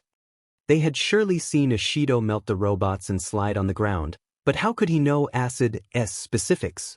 None of them would have been so stupid as to explain their quirks during this competition, and he was sure that Ishido hadn't said a word. Having reassured his teammate, Monoma met his gaze and gave him a contemptuous look. So we're not the only opportunists here, he mused with an easy smile. I never thought that one of you would keep his quirk hidden when you could show off to the audience. I'm impressed. I haven't, Izuku replied, still wary. He could leave the other to waste time wondering about his actual quirk. Monoma let out a short, sardonic laugh. Sure. Then let's see if it helps you with this. Something gathered between Monoma's hands as he pressed them together. For the briefest moment, Izuku thought it would be some kind of air projectile, but the truth was much, much worse, because a grayish drop was escaping through the gap in the guy's fingers. The realization hit him like a truck, and all the pieces fell into place. He screamed like his life depended on it. Shield! The shadowy quirk moved, and a curtain of material darkness interposed itself between Izuku's team and the liquid splash that was aiming for their shoes and legs. Dark shadow hissed as they scrolled off the mixture, or maybe it was the reaction at work. Ishido's acid? Tokoyami asked, confused. He can copy quirks. Izuku yelled. Ding ding, Monoma chimed with a pleased smirk. While 3/4 of his team worried about the revelation, Izuku was worrying because of a much bigger issue. Fuck. Izuku screamed inside, unable to comprehend how he could have been so effing unlucky. Nobody was supposed to be able to see through his act. Everybody would have had to go through the usual tests, and he already knew that he could pass or rather, fail any of those. He was supposed to be quirkless. He was supposed to be untraceable. He was supposed to be safe. Mr. Aizawa's erasure could act on other quirks, but the man had no way of knowing whether his quirk was working besides visual confirmation. He couldn't know that whenever he tried to intimidate his classmates, he was also locking him away from his treasures. And Eraserhead was supposed to be the only one. Izuku wasn't an idiot. He had searched before, and he had found nothing. There wasn't a single person pro-hero, quirk analyst, quirk specialist, or civilian out there that could operate on the quirk of others by using his own. No record of such a meta-quirk existed. It should have been near to impossible for him to ever meet another, as they were, after all, more unique than rare. Izuku had found only 3 mentions of Japanese meta-quirks in years of searching. A dissertation from 35 years ago over their theoretical existence and supposed impact, all flash and no substance.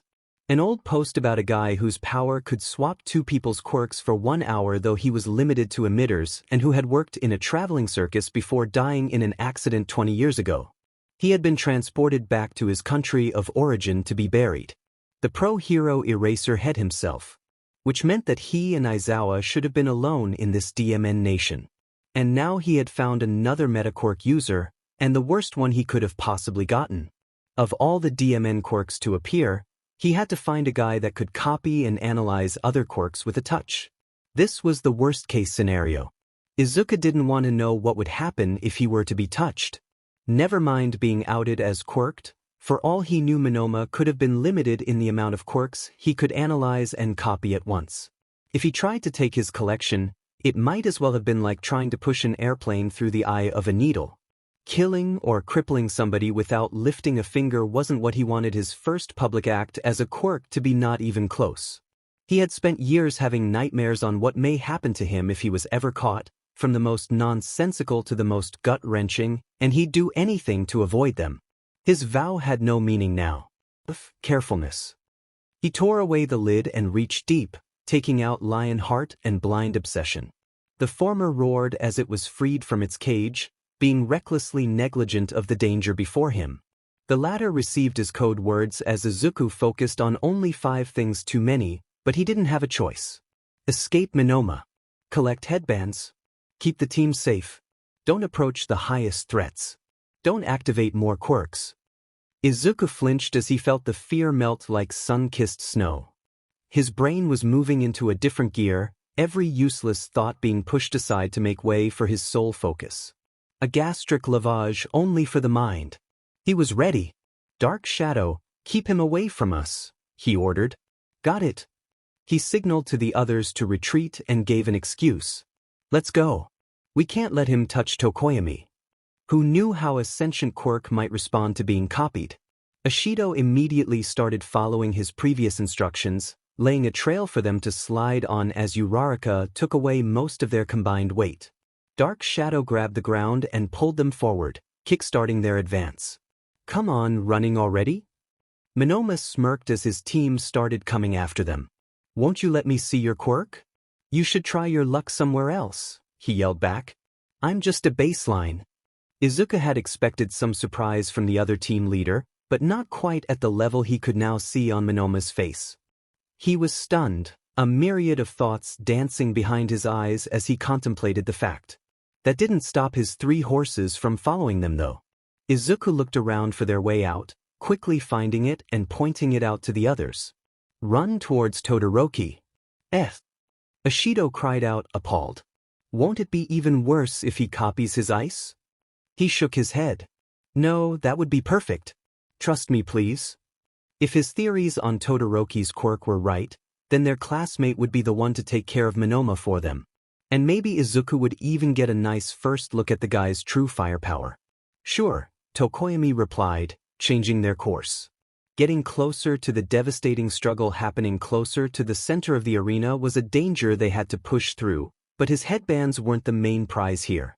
For once, Bakugo was doing him a favor by being loud as F and obnoxiously good at tearing down the opposition. Izuku's team was in luck, as Todoroki's had taken a moment to step back while Away's tough hits attempted to wear down Bakugo's defenses.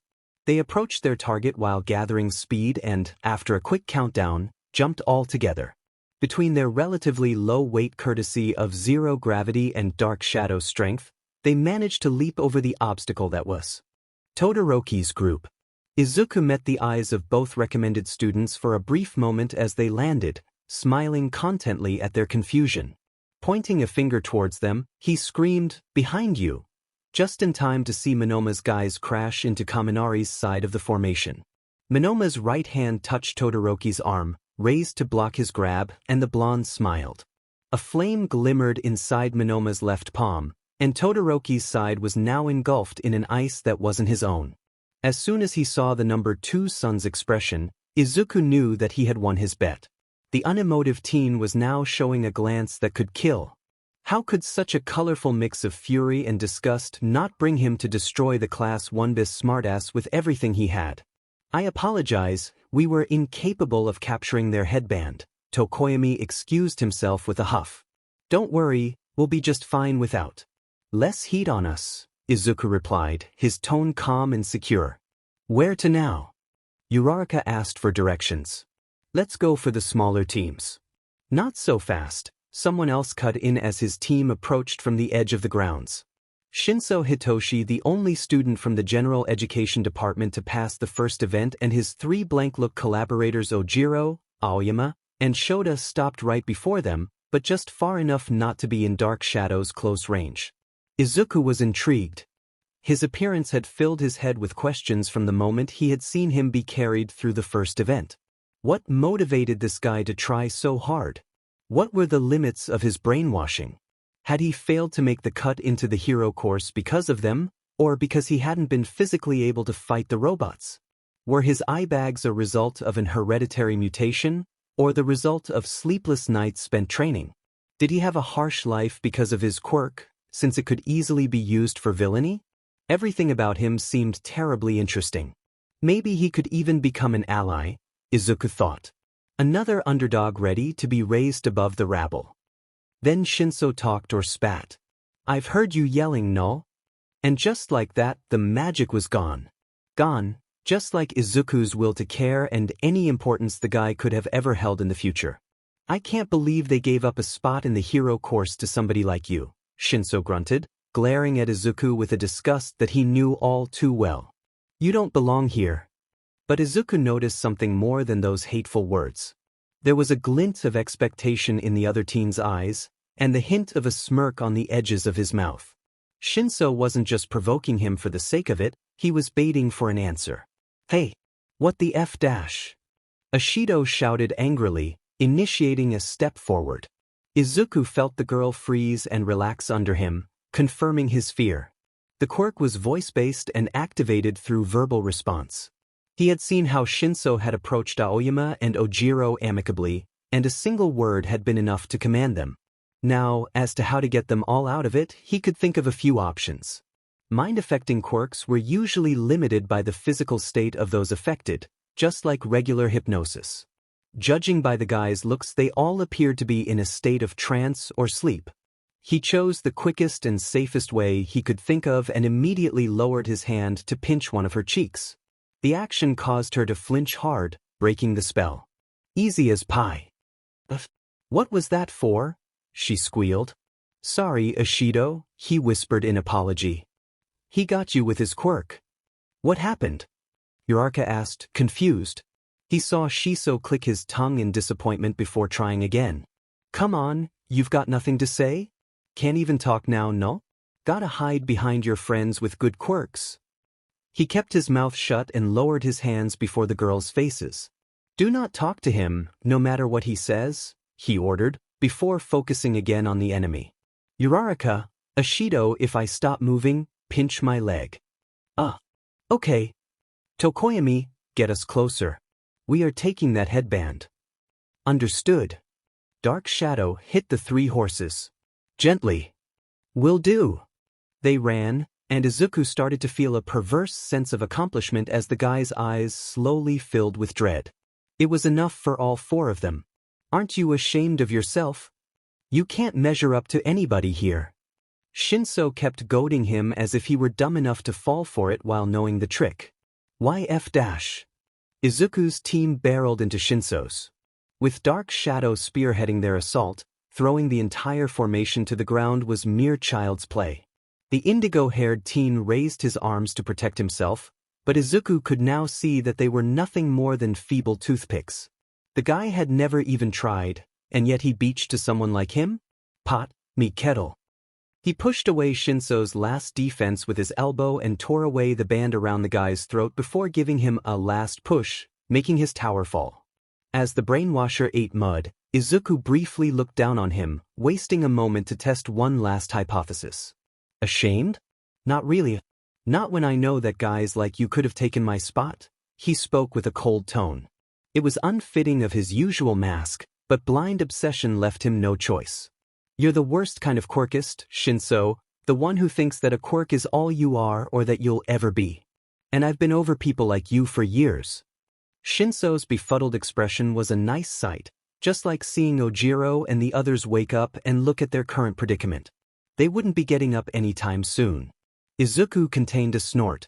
Shinso couldn't even maintain his quirk over the few seconds between his questions and the answer during a fight. Pathetic and unworthy of a page, he thought gloomily before emitting a light yelp. Ashido had just pinched him. Midori, you there? Yeah. He shot up. Let's go. Time's up. Present Mick's voice drowned out every other noise in the stadium, telling Izuku that he had to rein in his quirks before things could get ugly. He went for blind obsession first, as it was easier. While monstrously powerful while fully awake, the quirk was beginning to feel the rebound of its focus.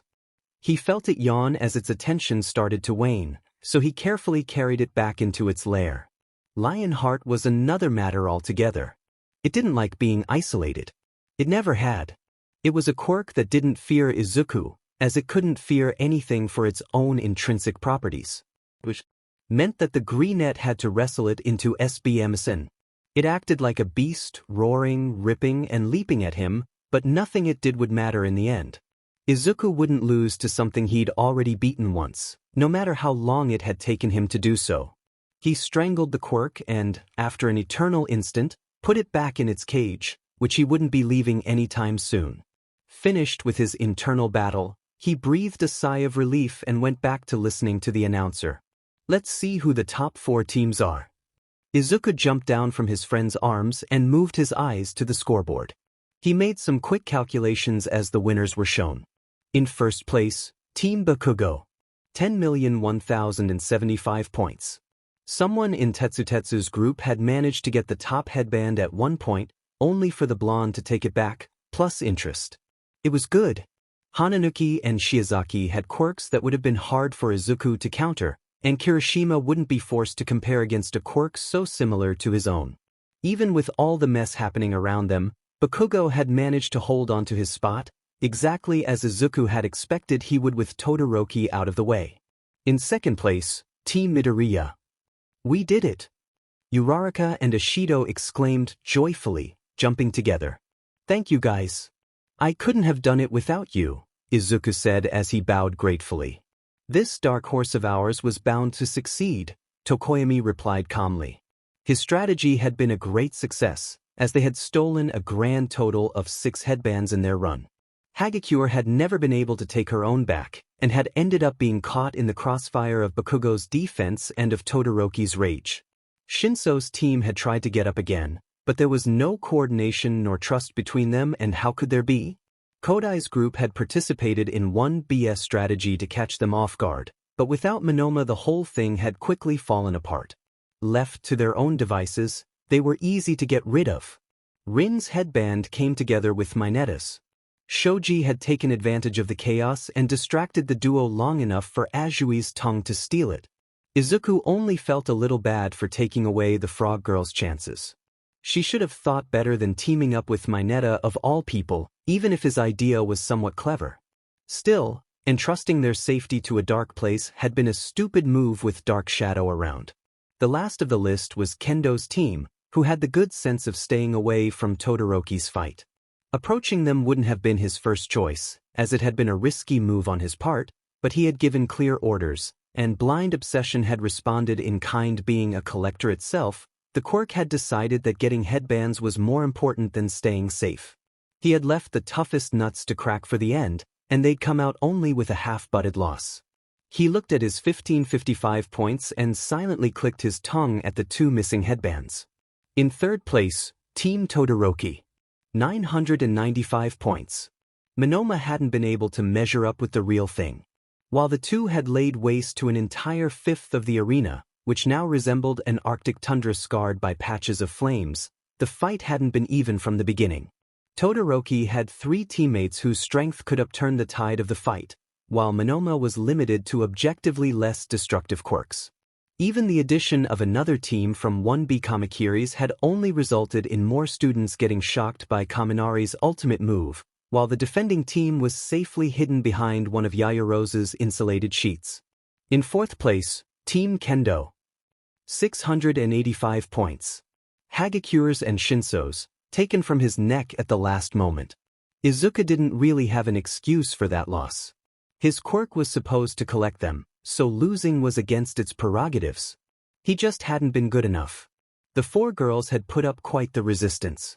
Kendo's giant fists had arrested Dark Shadow's momentum, which was a remarkable feat of strength on its own.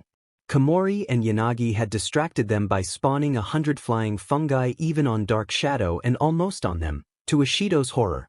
Finally, when Izuku had gotten close enough to snatch Kendo's headband, 2 hands that shouldn't have been there Tokaiges grabbed onto his neck, taking away his first 2 prizes before he could swat them away. Izuku could only congratulate them for their quick thinking and marvel at their amazing quirks. Partial gigantification with no consequences on balance? En masse fungus spores production? Complex and precise telekinesis? Body parts separation, self-telekinesis, and flight? Truly wondrous things, hopefully in the hands of some good-headed people.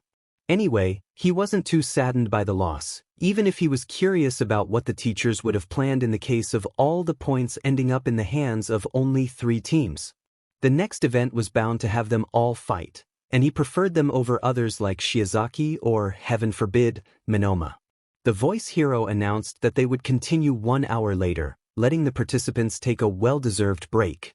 So, shall we get something to eat? Lunch Rush's outdoor cafeteria is going to be packed if we don't hurry, Izuku pointed out. But I've got a packed lunch, Uraraka responded, suddenly turning uncomfortable.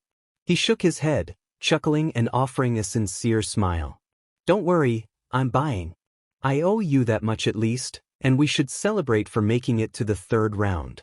The brunette's eyes widened in surprise. Making her know that he was only paying back a supposed debt seemed crucial to have Uraraka accept his help without hurting her dignity. Despite her family's condition, it seemed that she really didn't like accepting charity, no matter how little the expense might be. Well, in that case, Uraraka mumbled before showing an appreciative expression. Thanks, Midoriya. Yes. No takesy-backsies. Ishido cheered and waved in their red-headed friend's direction. Hey Kirishima. Let's go get lunch. Yeah. I'm starving, the boy replied, following along as Uraraka went to grab Ida. Izuku turned to their last teammate. What do you say, Tokoyami? Would you two like to join us? The feathered boy seemed to give it some thought before nodding. Yes, we shall revel in this little victory with you. Great. He gave his widest smile and started following the others outside. With that, Dark Shadow wouldn't be such a huge problem later. Izuku remembered the last time he had gone on a picnic with his family as if it were yesterday. It was the week of his 6th birthday, and he was on a little trip which his parents had planned for the occasion. One day, they brought him to a park with quite a nice view over the sea, far enough from civilization to be comfortably isolated. They ate sandwiches and onigiri, laying on a soft green, pink-dotted cloth under a nice cloud-dotted blue sky. They played hide-and-seek and some word games, and then he read while his parents rested. It was a great day, one he could always look back at fondly. Now 9 years, 9 months, and 18 days later Izuku was having another sort of a picnic with somebody else for the first time in his life. He was enjoying it quite a bit. The food was nice, as Lunch Rush's products always were. The view was acceptable, if a bit chaotic, since there were just that many people moving around UA's stadium. The sunny spring day resulted in the perfect temperature to stay outside.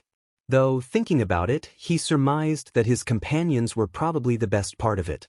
While his current group was certainly louder than his parents had ever been, he couldn't complain. Kirishima and Ishido were simply two very joyous bundles of energy, and it would have been a pity to try and quell them. Uraraka and Ida were more contained but still talkative, while Azui and Tokoyami spoke the least if not interpellated directly. All in all, the banter and the friendly atmosphere really made him wonder if he would have become a different person had he been surrounded by others in the same way for the last 10 years. His ruminations were interrupted by the horned girl and her phone's catchy ringtone. Hi. Yeah, I'm with what? Yeah, I'll ask him. Ishido turned in his direction. Midori, did Mr. Aizawa say anything to you about making us girls part of the cheer squad? He did a double take.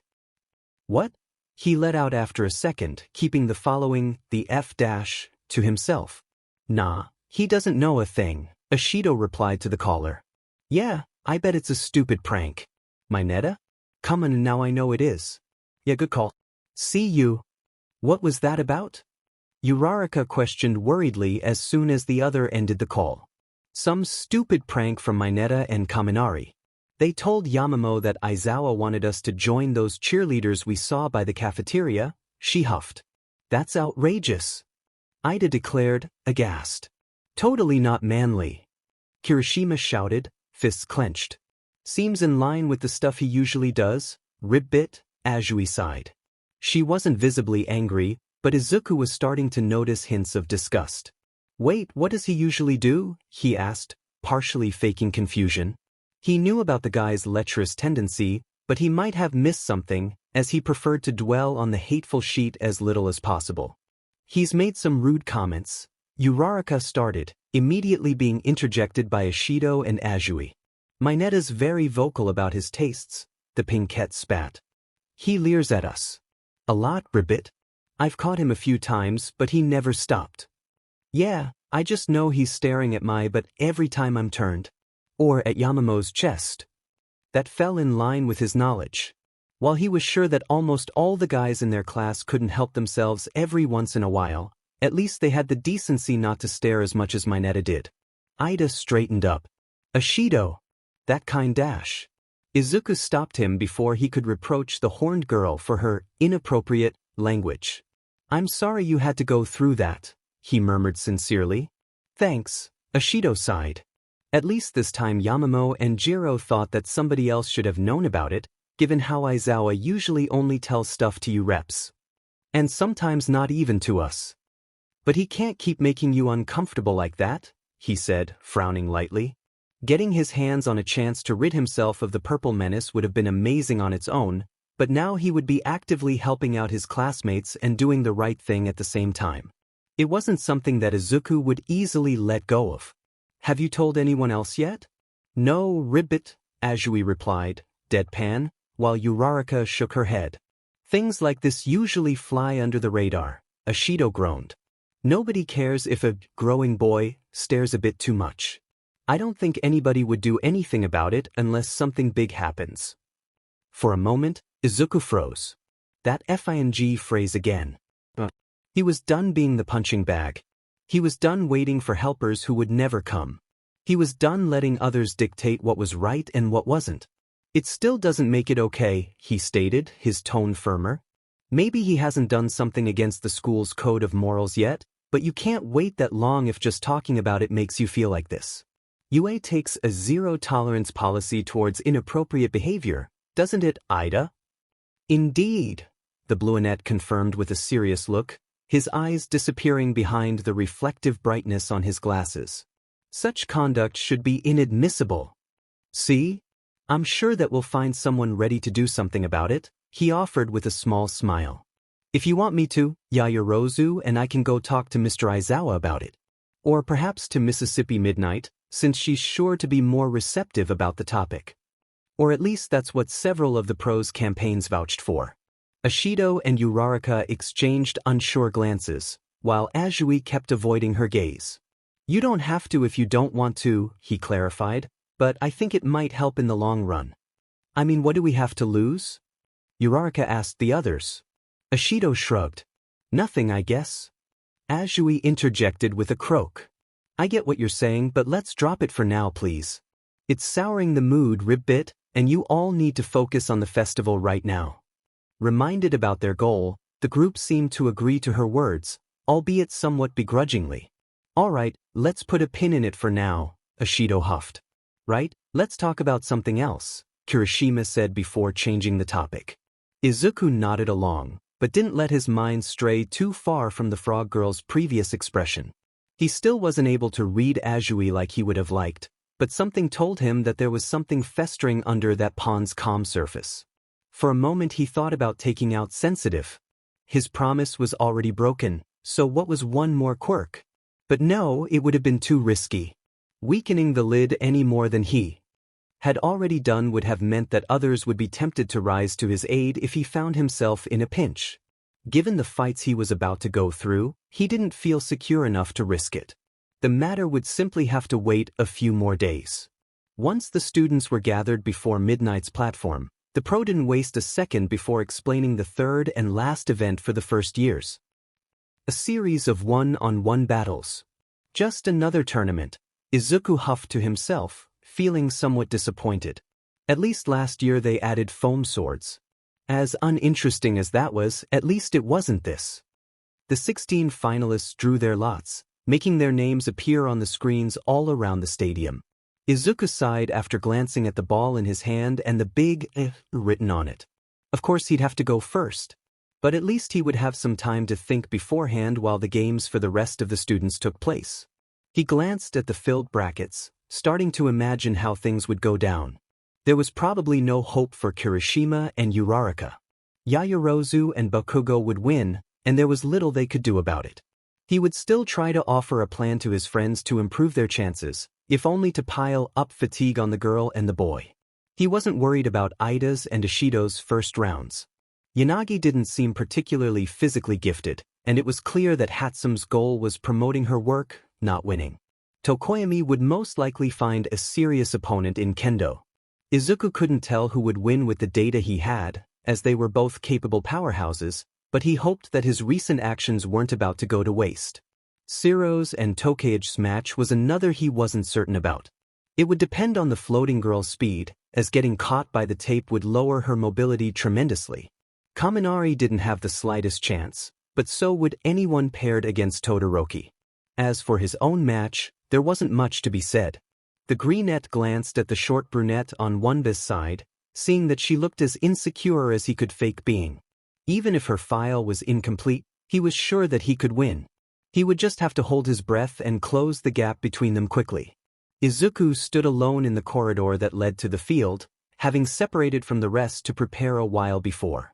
Despite the absurdly loud yells reverberating on the walls, he was only half listening to present Mick's presentation.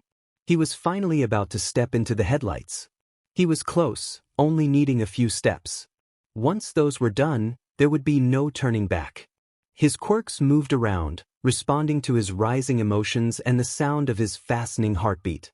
He could feel their appeals for their release, how they begged to be used and shown again. The worst ones trashed around in their restraints, proving that he'd been smart to put them there. The meeker ones called and prayed, evoking the sense of melancholy you may prove when unable to pet a cute animal. Izuku took a breath, focusing on reinforcing the lid again. 3 turns around it, and the thumping quieted down. He hoped that it would be enough. With an extra gym jacket loosely tied around his waist, he stepped out of the darkness. The platform Cementos had made was monumental. While adding fires at the 4 corners was probably a bit too gaudy, the rest of its aesthetic was simple and clean. The size of the field itself was just shy of an Olympic swimming pool, so that the fighters would have all the space they needed and more. Visible from every spot of the stadium, it was, without a doubt, an altar to UA's greatness. And they were the offerings. The first match. Present Mike started, surfing the palpable excitement in the air. She's a bit shy, but she's got mushroom for growth. Kinoko Komori, from Class 1B. He ignored the pun, but the public ate it up. The pro was about to introduce him, and nothing else mattered. Something twisted in his guts, and he decided it was anticipation. Versus the moment of truth. Making a weird face despite his good performance, it's won as class rep. The pro shouted, waiting for a long, expectation-filled moment. Midoriya Izuku. And so the voice hero hadn't called him out for being quirkless. Izuku almost deflated as the tension left his body.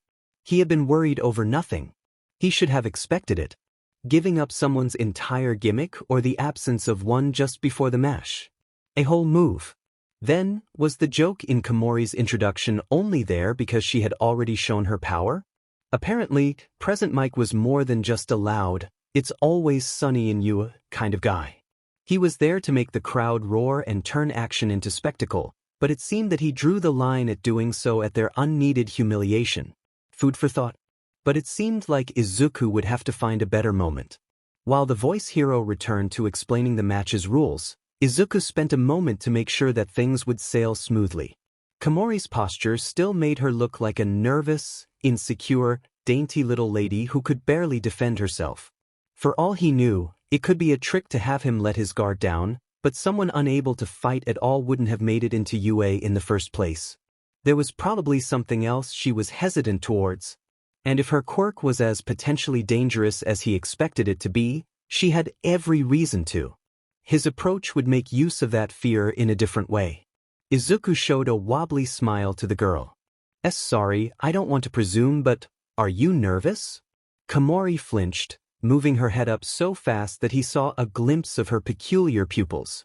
Even with her surprising cross-pupiled, cat-like eyes, she still looked like a deer in headlights. Don't worry, I'm nervous too, he added. Everything's a bit overwhelming, isn't it? She nodded shakily. Why? It's a lot. Well, then let's just do our best and have a good match, all right? He offered with sincerity. Her surprise quickly turned into a happy smile as she returned his candor with a giggle. Sure. Let's do that, she replied before wringing her hands, shrinking on herself ever so slightly. I'm sorry if my quirk does too much. My quirk does, huh? She was thinking of it as a thing detached from herself and with its own will? Oh yeah, she was scared of it or of what it could achieve or damage. He knew a thing or two about the subject. Izuku shook his head, keeping up his smile. No hard feelings, I promise. That seemed to re-hearten her a bit as she let out her own promise. Midnight's voice reached them after the end of Mick's spiel. If his role was to sit in his booth and throw jibes, dumb jokes, and rudimentary observations to make things exciting, hers was to pay attention to their safety and ensure that the code would be followed without fault. There was a bottle strapped at the woman's waist. Considering what he knew of Komori's quirk, he assumed it would be fungicide. It was a good precaution and one more reason for him to take a risk. Are the rules clear? They gave 2 short replies and mirrored nods. Very well, the teacher confirmed, lifting her whip. Get set. Izuku crouched slightly, ready to put his warmed-up muscles to good use. If he wanted to win, he had to act first and act fast. As soon as the start left the woman's mouth, her whip cracking the air, he shot forward. Komori reacted by raising her hands and letting her power run rampant. The ground around her was the first to be engulfed by the vastest variety of fungi Izuku had ever seen in one place. Browns, reds, whites, yellows, blacks, and a myriad of combinations started to sprout all over, expanding the contaminated area bit by bit. As soon as he got inside of her spore's range, they started to appear on his skin too. The sensation of his stamina being drained as the organisms grew was a hassle, but nothing he couldn't endure. He didn't stop for a second as he tore his jacket off and wrapped it around his face, leaving just enough room to breathe. If the spores could also propagate internally, he couldn't take a chance on inhaling them. Komori tried to jump out of the way as he approached, but she wasn't quick enough. He barreled into the girl, cutting off her breath, and grabbed her, his arm all the way around her diaphragm and holding onto her back. Then he ran like hell. The girl tried to break free by punching his arm and kicking wildly, but she didn't have half of the strength necessary. She couldn't weigh more than 40 kilograms, and not enough of that weight was muscle. It would take more than that to have him abandon his quarry. Reaching the edge of the ring, Izuku pivoted on one foot and turned. Feeling the change, Komori started to hang on for dear life, but the quick revolution combined with his pull made her lose her grip. She didn't fly far when he threw her, landing just a few feet away from him. Komori is out of bounds. Midnight decreed. Midoriya moves on to the second round. The girl got up with a pained ouch? That was rough. She turned just in time to see him collapse on his knees, a hand over his makeshift mask. "Oh no," she cried out. "Miss Midnight." "Coming," the teacher yelled back, a hand already on her bottle. "Ethanol," he grunted, feeling the pungent smell and burning sensation hit his nostrils. Izuku was sprayed from top to bottom, as was the arena itself. He was sure he'd have to waste some time to take a shower and get a clean uniform now. He coughed a few times as he took off the jacket, offering his wobbly smile once again and rubbing the back of his head to really sell the part. "Sorry, Komori. I couldn't think of another way to get you before going down." "Don't worry, I get it." He wasn't finished. "You're really strong. Very good use of your quirk too. It's pretty incredible, huh?" "Oh," she stammered, looking at him like he had just said something absurd. "Really? Yeah. I sure wish I had something that strong," he chuckled. Komori looked confused. It seemed like she wanted to ask more, but their talk was cut short by Midnight calling them to salute each other and vacate the area. The heroine then sent him to get checked in the infirmary and get changed, the perfect excuse to leave. Now, how would the brunette react to his actions? What image of Midoriya Izuku had formed in her mind, and how would she pass it down to others? Izuku had beaten her quickly, but he had almost collapsed in doing so, albeit only because he wanted to. During their brief interactions he had been nothing but nice, seeing things her way and offering her positive reinforcement. He had obviously surprised her, and that meant that she would think about his words again. Komori's imagination would fill the gaps, resulting in a whole new Midoriya for 1B to examine. It was certainly a different person if compared to what Monoma and his group had seen. Maybe it would help him in the future, maybe it wouldn't. He honestly didn't care much. What he cared about was examining the rest of them a bit, as he could only get so much from the cavalry battle and the filler games. At least I can complete one file. Nice, insecure, full of problems related to her quirk, which probably means she's not a quirkist in return. Kinoko Komori. 1B, seat from Gunma Prefecture. Height, approximately between 151 centimeters and 152 centimeters. Weight, approximately between 38.4 kilograms and 39.1 kilograms. Quirk, mushroom emitter, generates and spreads fungi from the body. They absorb nutrients, weak to alcohol, maybe to fungicide. Technique, medium. Intelligence, to be determined, probably medium. Overall threat, low to medium. Current approach, keep on friendly terms. Monitor. Izuku found the rest of the fights of the first round to be interesting, but only relatively useful for his objective of gathering data. Tokoyami and Kendo's match was a struggle for both parties. While the redhead had a good head on her shoulders and the brawn to back it up, Tokoyami and Dark Shadow were at least one grade above her in pure strength and much more mobile. Ultimately, one BS class representative couldn't prevail against one of one, as most dangerous even when it came to her fort. What Kendo did, however, was hold on long enough for Izuku to have a chance at victory. Izuku would think of a way to repay her down the line. The third match could hardly be called one, as Hatsum showed off every single one of inventions which ended up being far more than the ones she'd shown during the race in a non-stop, play-by-play pitch. Izuku had snorted at the girl's luck at being paired against Ishido. Had anybody but her been on the other end of that fight, things would have either ended in an instant or after a grueling display of incompetence. Instead, Ishido played along, supporting the show by demonstrating her own agility during that game of cat and mouse. The ending was terribly anticlimactic, but Ishido said that she hadn't minded the fun. The next encounter was probably one of the most one-sided of the day, and not in Kirishima's favor. Despite Izuku's suggestion to tank the attacks that Yaoyorozu would throw at him as long he could, as to deplete her fat stores and weaken her, the hard-headed boy charged in as soon as she took a moment to change strategy and fill the area with smoke. Suffices to say that he couldn't cross half of the field before the heiress could act on his recklessness. He didn't even reach his opponent before getting trapped by a weighted net and stunned by the taser on the tip of her staff. He and the others consoled the guy, jokingly chiding him for not following the plan, and Kirishima simply promised that he would pay more attention next time. Izuku crossed gazes with Yaoyorozu, but didn't say anything. She didn't need more praise than what she received from Jiro and Hagakure, and they were still 2 fights away from what they both wanted. The 5th match was the shortest he had ever seen, but it was to be expected when someone like Todoroki entered the arena with that kind of glare. Endeavor's sun could create ice pillars the size of a skyscraper, and Kaminari could only shock people in his vicinity. The latter never stood a chance against the cold rage burning in the former's eyes, but few would. Then came Ida's turn, and another short bout. Yanagi's quirk revolved around moving inanimate objects, and there was nothing she could use on sight.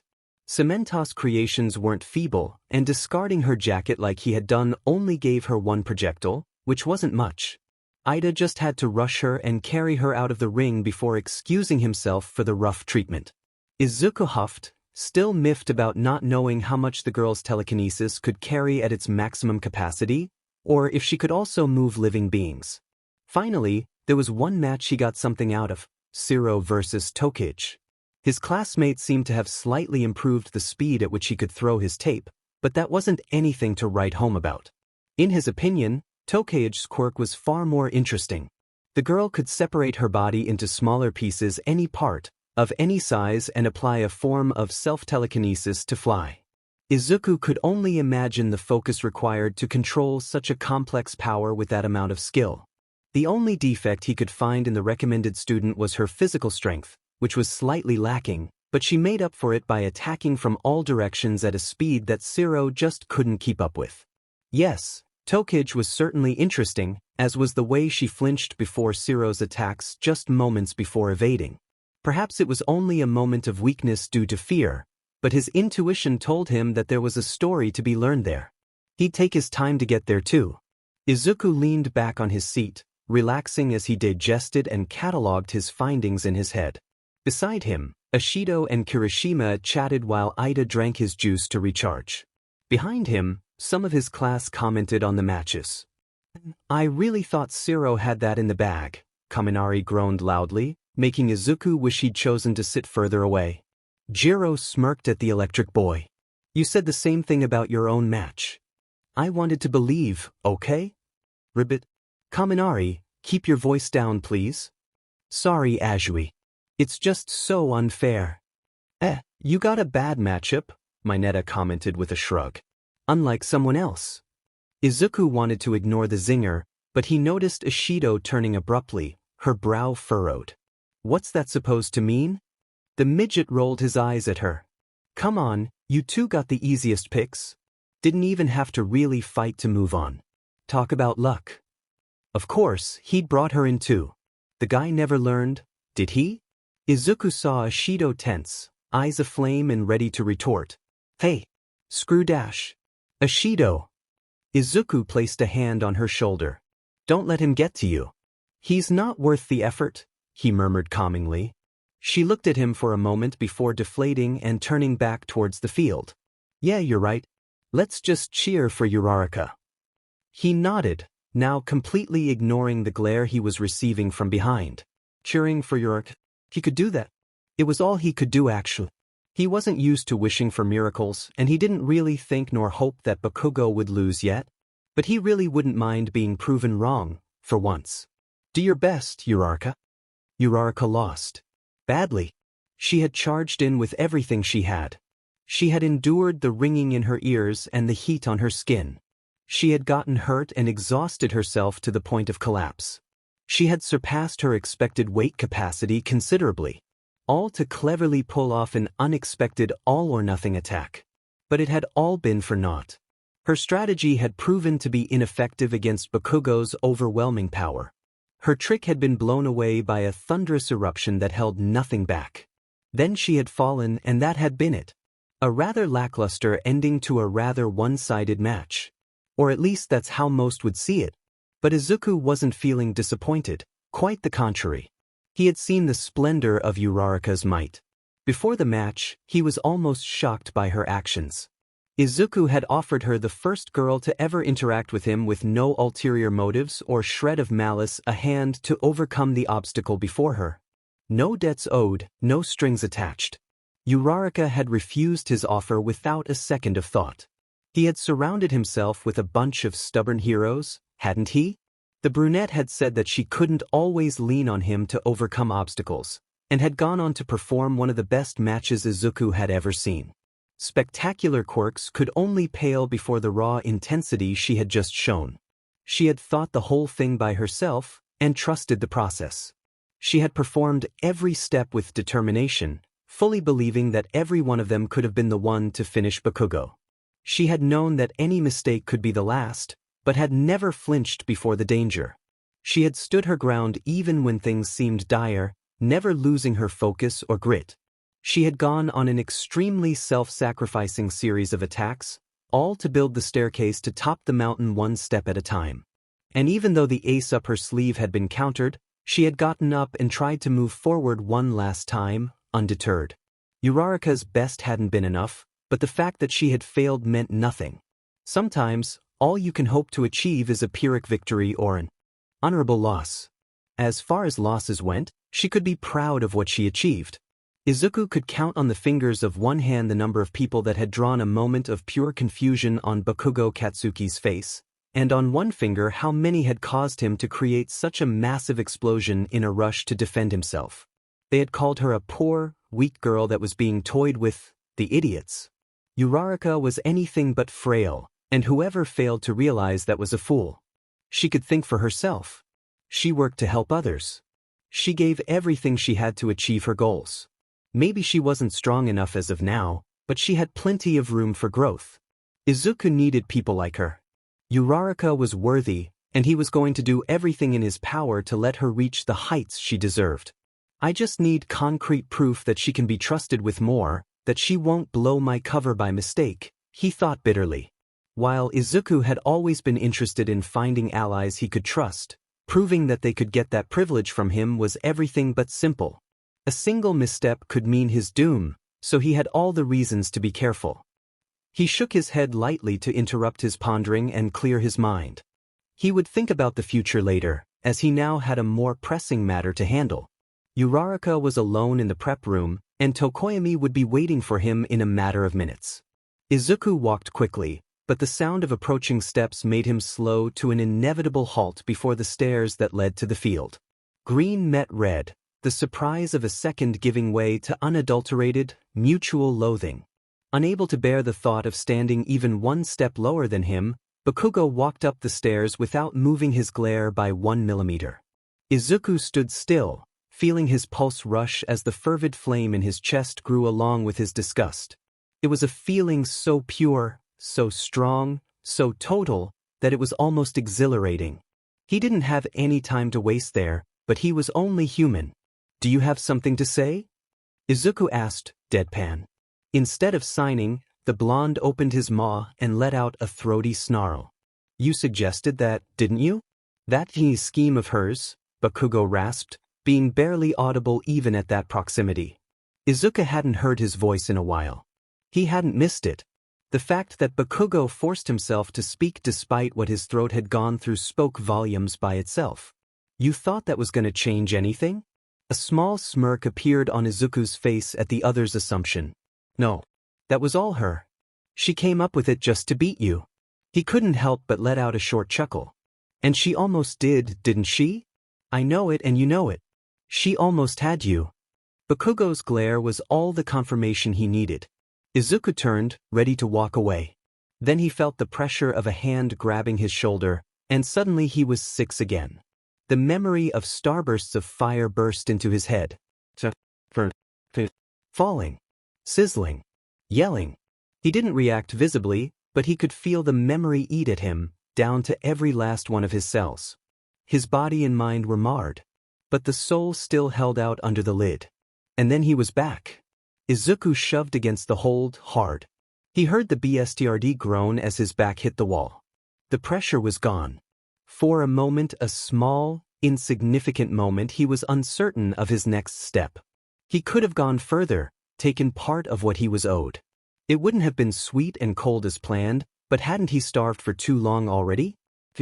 Something inside punched the top of the lid, with the same fervent brutality he was picturing. It told him to get his revenge, and get it immediately. It was right before him, so close he could almost taste it.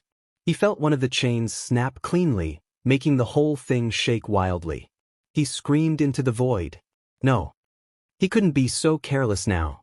Too many emotions would only strengthen them. He had waited years, and he hadn't come this far to throw in the towel right at the start. Bakugo would get his due in time, but today wasn't that day. Begrudgingly, Izuku made his decision. Leaping back and putting a safe distance between them, he took a second to replace the safety measure lost. He had to stay calm, or it would all crumble at once. Then he lifted his gaze again, glowering at the scourge of a lifetime, the one weight he still couldn't rip off his ankle. "Don't ever touch me again." His hiss hung in the air as he left without waiting for a response. "Guess I just gotta try harder next time. I lost, but I don't want to lose again. Good luck out there. I'm rooting for ya." Another point in Uraraka's favor. And that phone call with her family. While it did make him feel bad for listening in, it also gave him something to look forward to for later. Now, however, another classmate required his full focus. "Tokoyami," Izuku muttered, bowing a little. "Midoriya," the feathered teen responded in kind. "I am sorry it has come to this." "I'm not." He smiled as he got into a set position. "Don't hold back on my account, all right?" Tokoyami nodded slowly. "I shan't hold back against you." The teen opened his arms, ready to call onto his ever-present ally. Izuku gave a quick look at the sky, getting the last bit of information he needed, his perfect window. 20 to 30 degrees to my left. Present Mike howled into the microphone. From teammates in the cavalry battle to rivals aiming for the top. Who will endure?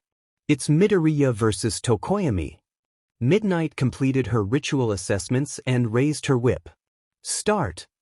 Dark Shadow left his confines, sprouting from Tokoyami's back, and surged forward. Izuku leapt slightly to the left, out of reach for a moment. 3 steps, and he was standing directly in front of the sun. Having made him turn, the light was hitting his opponent's back from the perfect angle. Izuku didn't need to see clearly as much as the other needed darkness to operate. "Grab him, Dark Shadow." The sentient Quirk lunged, attempting to grab him from above, but Izuku leapt back and away from their clutches. Unrelenting, Dark Shadow moved forward, followed by their master. Izuku kept running around, retreating inch by inch, always keeping that wonderful sunlight before him. "Stop running," they called. "Sorry, but no." Izuku evaded another attack by letting himself fall to the side, but instead of running instantly he pivoted onto his arms and kicked the shifting black mass on the side before getting back up with a somersault. Dark Shadow reeled back, confused. Izuku had never been able to hurt them during sparring, so he probably didn't know why he was being pushed back now of all times. Tokoyami's eyes widened as well, but the boy was more intelligent than his Quirk, so he was probably starting to notice. There weren't many differences between their usual spars and this fight. Izuku's form wasn't far from his usual one, and even Tokoyami was as fit as ever.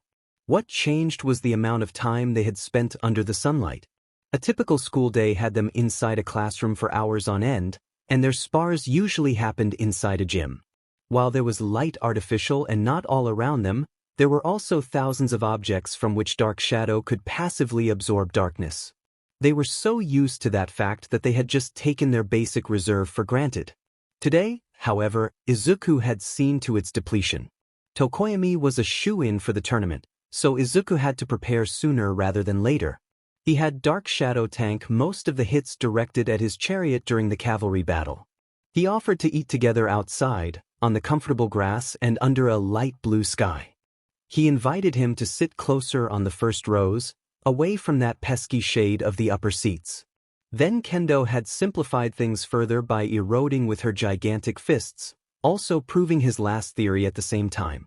Dark shadow would never shrink down more than Tokoyami's own shadow, as that was the basis and core of their power.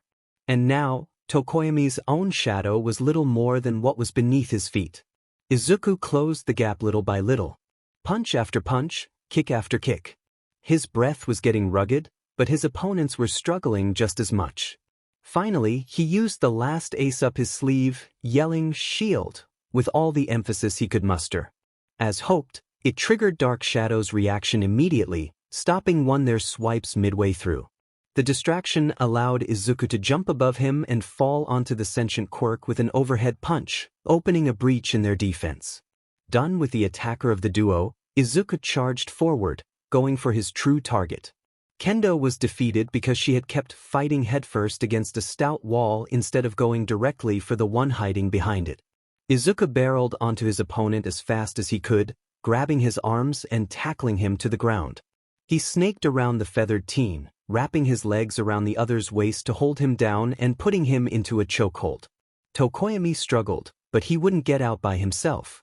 His fighting style relied too heavily on Dark Shadow. Left to his own devices, he couldn't react to Izuku's speed, nor compete with him in terms of strength. Of course, the Quirk took only a moment to rush to the teen's aid, but Izuku was ready for that too. "Move, and I knock him out," he threatened, putting on his best serious expression. "Stop and I won't." Dark Shadow froze. Their owner was in danger, but any action could bring him more harm. The Quirk was smart enough to receive and execute orders, but not to act by themselves in such cases. They were at an impasse.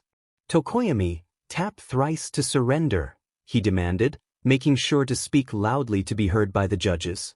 He carefully reinforced the hold on the boy's neck while Dark Shadow stared. He could almost hear the Quirk growl. And those inside him were answering. He grunted, both to shush them and out of frustration.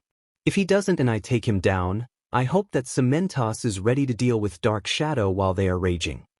3 wonderful sounds and Midnight's announcement followed his thought. "Tokoyami has surrendered. Midoriya wins." Izuku let go instantly and breathed a sigh of relief. There was nothing to push down this time, but it had been a very close call. He got up and offered a hand to Tokoyami. "Sorry for that. I didn't know how else." "Don't apologize. It's quite all right," Tokoyami replied, raising his hand to stop his muttering before taking his own.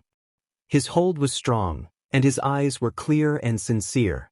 "I must admit that I underestimated you, Midoriya, but it's not an error I will commit again. You are resourceful and capable, and I will treasure this defeat." The boy had just confirmed the spot he had earned himself on Izuku's good side. The greenette smiled wobbly and rubbed the back of his head. "Thanks. No hard feelings, right?" Tokoyami's beak curved slightly in a rare show usually hidden by his antics. "Yes, Midoriya. I must warn you, though, that Dark Shadow will most likely request a rematch out of you." Izuku swallowed, knowing that the same trick wouldn't work twice. He had just gotten himself a most troubling sparring partner. Once again, incoming steps told him that someone was about to intercept while on the way to their own match. At least this one was an interaction he didn't mind. "Midori! That was amazing!" Ashido exclaimed as soon as she saw him, quickly skipping towards him. He let out a tired sigh and gave her a sheepish expression. "Thanks. Really took a lot out of me though." "I bet." "Tokoyami's one tough cookie." "One of those dark chocolate ones?" he asked, playing along. She sputtered and laughed, patting her hand on his shoulder repeatedly. "Yeah. Exactly." They chuckled for a few moments, stopping only when her eyes widened as she remembered something. "Oh, back on the stands you said you gave Kiri some pointers, right?" She tilted a bit to the side, showing a crafty smirk of complicity. "So, you got something for little ol' me too?" Izuku acted surprised for a second before smiling and nodding. "Yeah, sure." He was happy to help, and to ascertain how Ashido compared to Kirishima and Uraraka. While closer to the other two in regards to their straight moral compass, there were some notable, savory differences. The dyed red-haired boy prided himself for his manliness, which could roughly be transposed into the concept of honor. Kirishima was honorable above all, and he would easily be satisfied by any outcome as long as he had done anything in his power to be fair to his opponent. The brunette was more down to heart and modest. Uraraka had legitimate, attainable goals and took extreme pride in working hard to achieve them. But her blind belief in the importance of that same hard work meant that she would turn away what she felt like she hadn't earned. Ashido, on the other hand, didn't care nearly as much for either concept, and was thus freer than either of their friends. The vivacious Pinkette was friendly to a fault, easygoing and welcoming in every interaction. She respected others' limits when they were clearly set, but if they weren't, she would just do what came to her naturally. Carpe diem could have been her motto, but she probably had it as, do as you want, and apologize if you mess up, instead. So, since she wanted to win and there was no rule stating that she couldn't ask for help when it came to strategizing, she wouldn't feel any guilt at accepting or asking for his help. A straightforward and protective brotherly figure. A sweet and hardworking girl next door. A friendly and mischievous vixen. 3 unique people that he didn't know until a month prior, but that he now desperately needed to keep around. The rest of the second round was fairly predictable. Ashido managed to make things complex for Yaoyorozu, for a time. The Pinkette couldn't be captured as easily as Kirishima had been, as her agility allowed her to avoid most projectiles and acid was one of the best possible counters to creation. Still, that advantage only went so far, since creation wasn't limited to weapons and everyday objects. Yaoyorozu could easily neutralize the acid's effect by generating an equivalent base. After getting a handle of how powerful Ashido's compounds were, the heiress simply added a coating to her own products to let them last longer. Then she only had to trick the Pinkette to look the wrong way for a moment following the popping sound of a bait thrown behind her to bring her down. He congratulated Mina, and assured her that he would try harder to help next time, evoking quite the benevolent reaction. In the match between elites, Ida came very close to defeating Todoroki.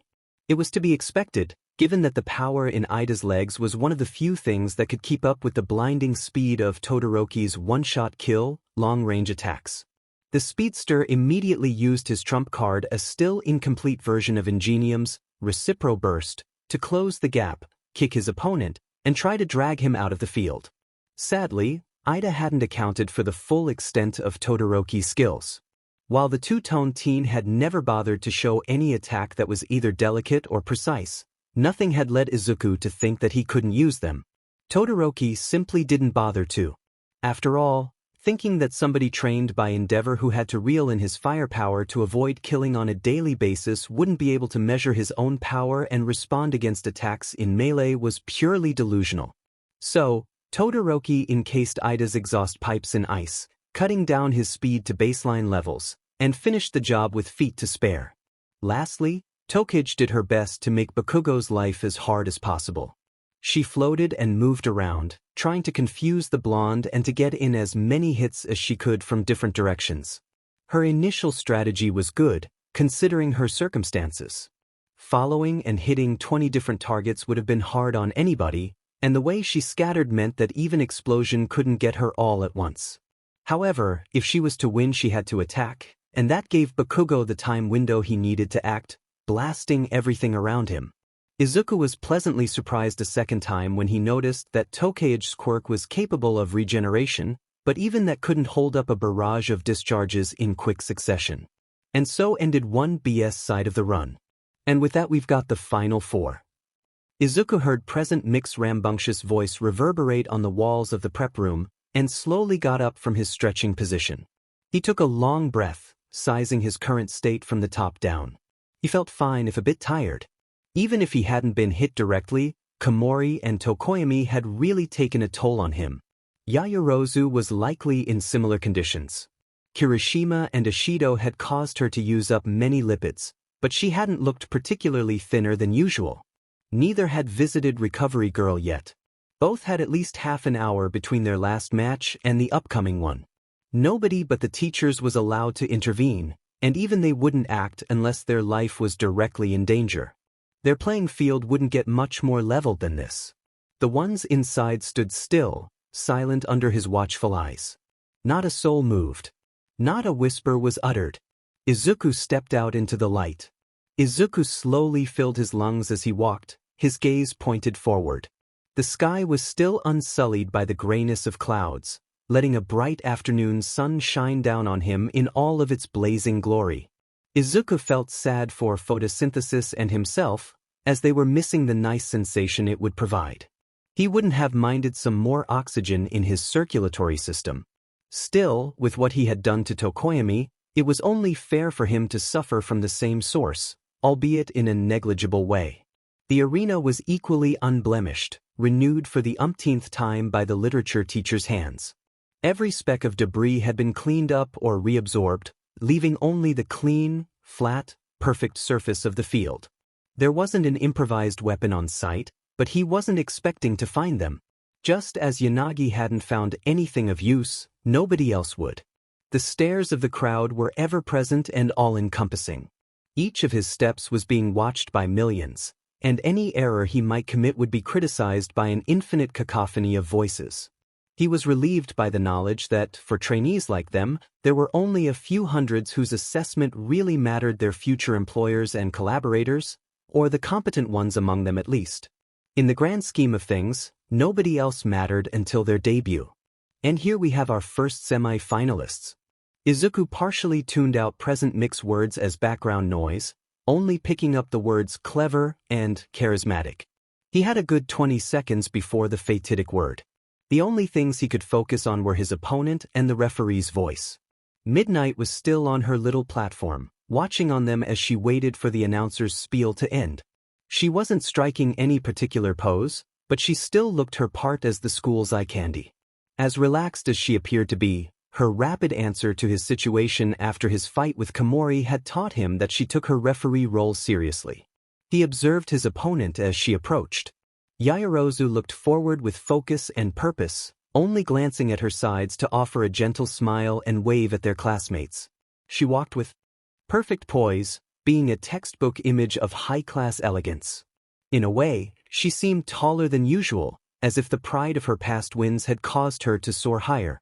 The girl's gym jacket was already off and tied around her waist, one less hindrance in her way. He knew that it had stayed on during her last two fights, as she had only rolled up her sleeves. She saw him as a threat and was acting accordingly. Good, he thought as he took off his own extra layer of clothing to place it in the same fashion. He didn't have the same need to free his skin, but it let him respond to her message. The gloves were coming off. His action also took into account another little detail, meaning the public's reception to the gesture. He could hear whistling Ishidos and animated shouting Kirishimas from the stands as the baggy thing revealed the compression shirt underneath. He rolled his shoulders after finishing the knot, feeling the snug fit on his back and hearing some more hums of surprise all around. Even though showboating wasn't his goal, seeing the results of his efforts being recognized and admired felt pretty damn and good. In any case, as far as pleasing the eyes went, he objectively remained the least appealing on the field besides good old Cementos. Yaoyorozu stopped walking 2 seconds before he did, her stride bringing her further with less. She stood upright, comfortable with her position, and waited for him as he closed the remaining distance. Like the pristine sky and the unmarked field, she too was back to her flawless temperance. Midoriya. Yaoyorozu. Their words weren't even remotely loud enough to be heard by anyone else, not with the ongoing boisterous thundering happening all around them. We're here. Shall we honor our commitment? Yes, let's. Their own little contest. Perhaps not as crucial as the tournament event itself, but important all the same.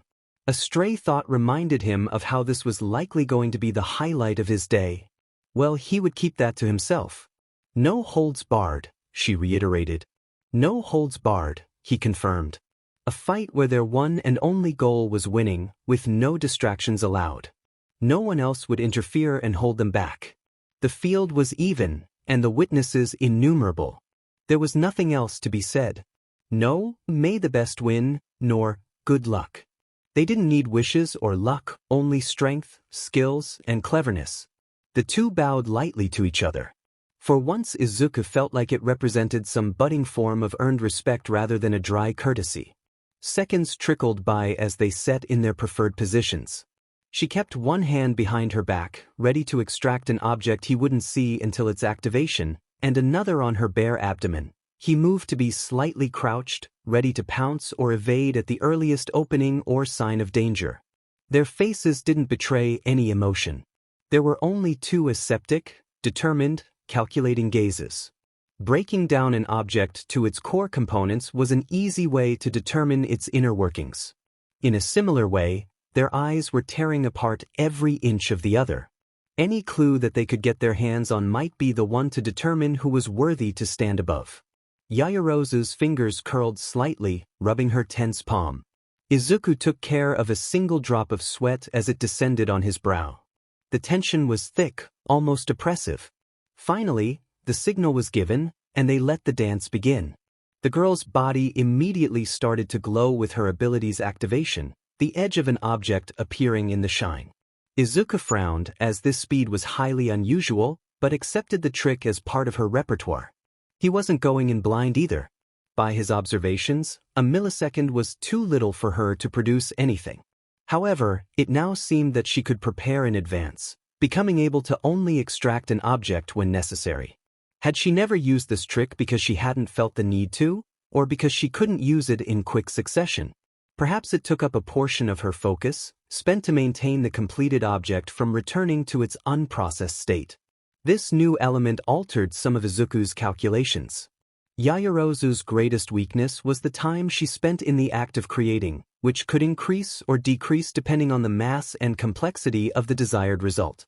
It went from a second to a full 36 at most, an instance he had only seen during the Quirk apprehension test, when she had procured a piece of artillery that should have weighed 3,000 kilograms at the very least. For instance, producing a metal staff required only a fourth of a second more than a flashlight, which was much smaller, but more complex.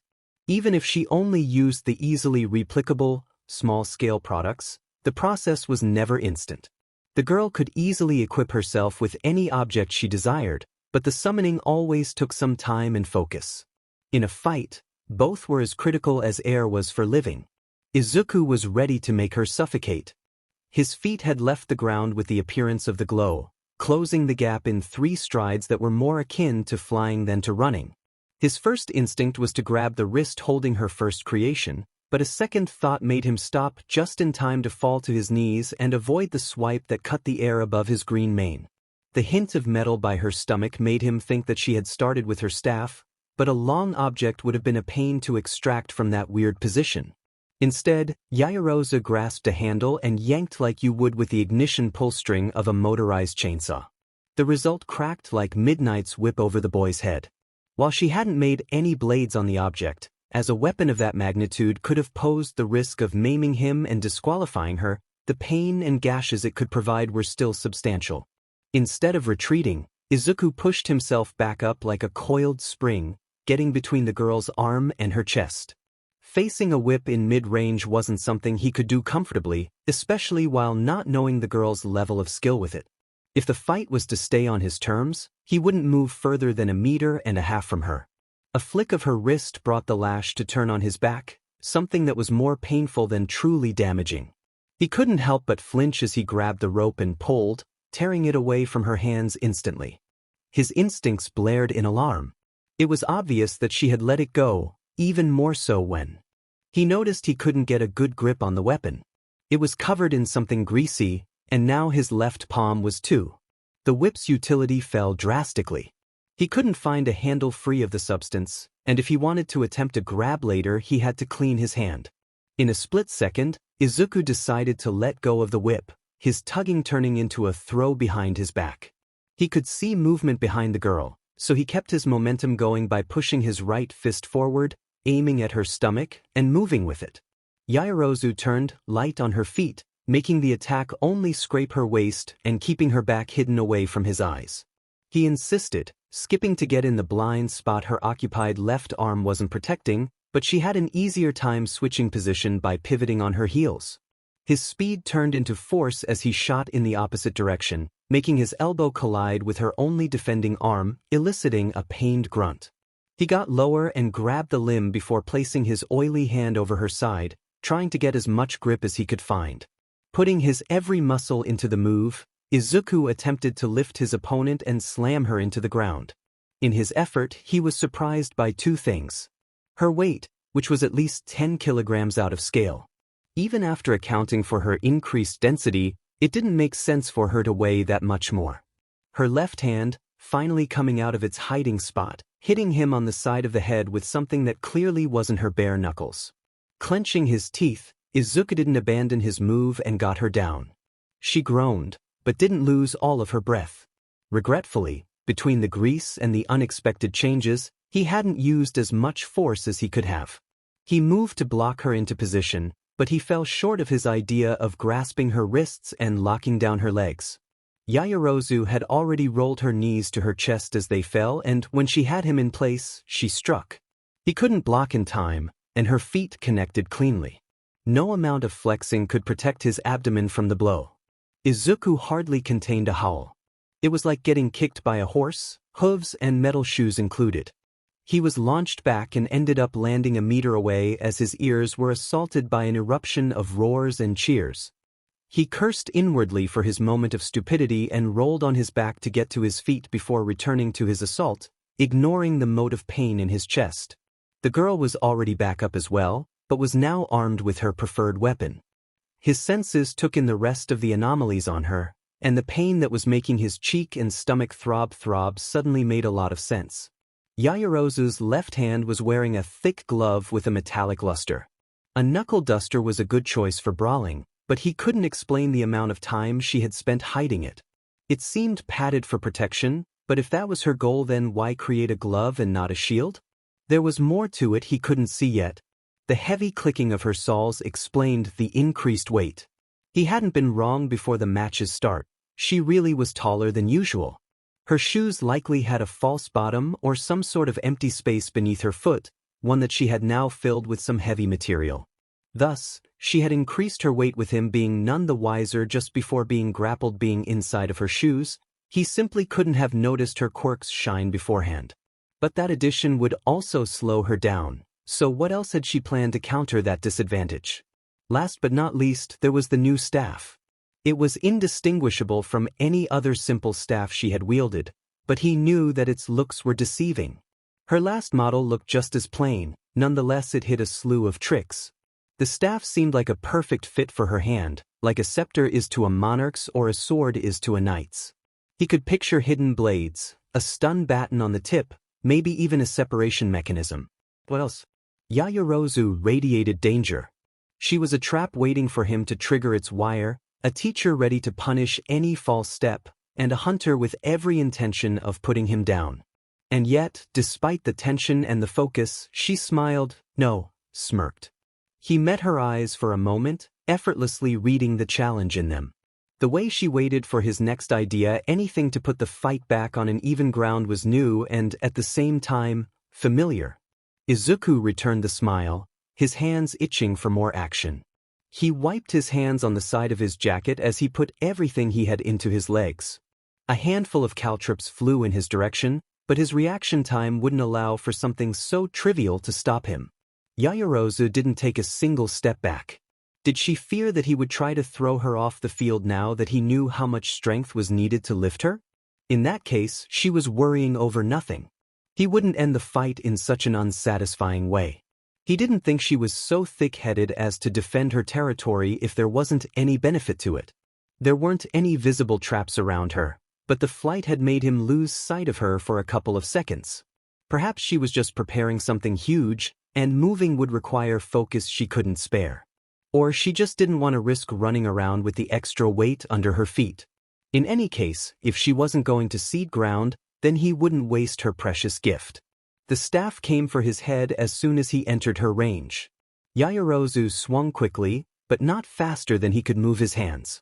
Izuku bore the weapon's mass and its feel under his fingers. Too light and fast. It's not steel, it's aluminum. Instead of using wooden staves, Yaoyorozu always trained with heavy steel ones. Their durability was remarkable, as they didn't even dent under their stressful training regime, and a rubbing of steel wool was all she needed to bring them back to their original shine. The weight helped her build muscles, with the obvious side effect of increasing her speed considerably once she moved to a lighter option. By comparison, aluminum staves weren't as strong, but that disadvantage was virtually non-existent here. They could get marked or dented slightly against other weapons or hard surfaces, but Izuku was bare-handed and his head clearly wasn't as hard as Kirishima's. With its speed, it was by far the optimal solution. Still, she was only as fast as her muscles allowed her to be. Despite their speed, Izuku evaded twice and caught Yaoyorozu's third strike. Feeling that there was no oily substance on this weapon, he instantly changed grip and tugged. The staff didn't move from Yaoyorozu's hands. Sheet. Her grip seemed perfectly firm, unnaturally so. Even if he was only using one arm, for the staff to not shift at all was absurd. Her position was good, but she wasn't unmovable, so how come her staff was? Izuku inwardly cursed and had to let go to block her countermove as the weapon moved towards his head. The staff spinned once in the girl's right hand before falling down again, forcing him to go on the defensive. It was her turn to take the initiative, and his arms were the receptacles that turned her efforts into grazes and abrasions. Yaoyorozu had been training for a long time, he had no doubts about that. Her absence of a clear-cut style probably derived from years spent learning by multiple teachers, something that had let her take her pick of what suited her best. There wasn't a simple focus he could pinpoint like in Ojiro's case. The wonders of a golden spoon, he thought as he grit his teeth and endured. She was better with a staff than she was at hand-to-hand, but not better than he was. Maybe he couldn't disarm her, but she had to have another weakness. Like the fact that her staff interacted weirdly with her glove, but he couldn't tell how yet. Izuku's eyes searched as he met her blows time and time again. The hunt got frustrating quickly, as he couldn't see anything out of the ordinary. She wasn't even activating hidden tricks that could have been hidden in the weapon. But he didn't let himself fall for her baiting, remaining passive in his mission and enduring her attacks. By the 5th he got a hunch and a few scrapes. By the 11th he picked up a pattern and a nasty bruise on his forearm. By the 18th he had a clear image in mind and a cut that would require a visit to the infirmary. Finally, after 23 blows, he got it. Yaoyorozu's staff moved differently whenever she had her left hand on it, meaning not at all. But every time the weapon and the glove connected there was the slightest clicking sound muffled by the surrounding padding. She had hidden a FANG magnet in her glove. The thought baffled him, doubly so because he had been played like a fool for roughly a full minute. Aluminum, as a weak metal, didn't attract magnets. It would be stupid to think of the connection, but a short section made of a ferromagnetic material where her left hand was supposed to go would easily solve the issue. The staff was a seamless creation, but even if hidden under a thin layer of aluminum the metal would still be attracted towards the glove. There lay the trick. She had known that he would notice that the staff was made of aluminum and discard the possibility at first. She had known that he would be busy looking for more traps on the staff and take time to examine it, ending up on the receiving end of the beating. She had known that he would be on guard against higher threats, not this kind of sheet. Yaoyorozu had tricked him by using his own mind against him. Izuku had to contain a laugh and the compliment on the tip of his tongue. Instead, after parrying a low blow with his knee, he changed the rhythm of the fight again. It took a few exchanges and related hits, but he managed to open a window to step even closer. In a brief interval, as Yaoyorozu changed her grip for a more apt position, his hand found the space between her palm and the weapon. She could grip his hand or a lower section of the staff, but the magnetic force wouldn't be as strong then. Planting his feet firmly on the ground and putting his whole body into the move, Izuku removed the weapon from the girl's hands and turned it against her. She grew a small shield from her arm, but only stopped one every 3 attacks. He wasn't nearly as good as she was, but he didn't need that much care to beat someone with a stick. Every time Izuku saw the hint of a glimmer on her skin, he struck. She couldn't use what she couldn't keep in her hands. A baton and a second shield fell in quick succession, hitting the ground and becoming unreachable. He had almost repaid her back in full for her onslaught when a flashbang fell from the small opening between her shirt and pants. She had hidden her quirk's shine perfectly by keeping his attention on her defending arms. The boy closed his eyes just in time to avoid getting blinded, getting ready to strike at the first hint of danger. Several heavy sounds reverberated around him in a moment, seemingly from every direction at once or with negligible intervals between them. He reopened his eyes to a sea of black smoke. It wasn't too thick, but it was enough to engulf meters around him, rendering everything unrecognizable. Judging by the complaints coming from all around, the viewers couldn't see shit either. He would have clapped at Yaoyorozu for that, but his opponent was nowhere to be found. She must have kept it under every free inch of skin for minutes. Yaoyorozu had left her previous spot, leaving behind her heavy soles by cutting them off, probably by creating blades from the inside of her shoe. She was now barefooted, able to move as silently as humanly possible. Izuku started by striking in the direction of the fallen objects, swiping a wide area. Nothing. Moving again to never remain in the same position for too long, he landed near the center of the field and returned to his defensive state. Another round of clanking and thuds exploded around him, from at least 6 different locations. Which ones were Yaoyorozu and which were decoys? It could be all of them or none, because the sounds kept repeating and moving around. He tried another 3 swipes, but all he got was air. More sounds, more confusion. She wasn't leaving him time to process the information, or was she buying time? Something wrapped around his right leg from behind, immediately beginning to pull. His first instinct was to contrast the traction, but he thought better. Yaoyorozu would be following his same patterns, so all he had left was to think outside of the box even more. Izuku let himself be thugged away from his spot before adding his own sprint to the equation. After 2 seconds he pulled his leg back, making the rope tense. Its end pointed in the exact direction he wanted. He swung again, this time hearing an echoing clangor of a collision between staves. There was nothing to see after his hands, but he could feel the contact on the end of his weapon.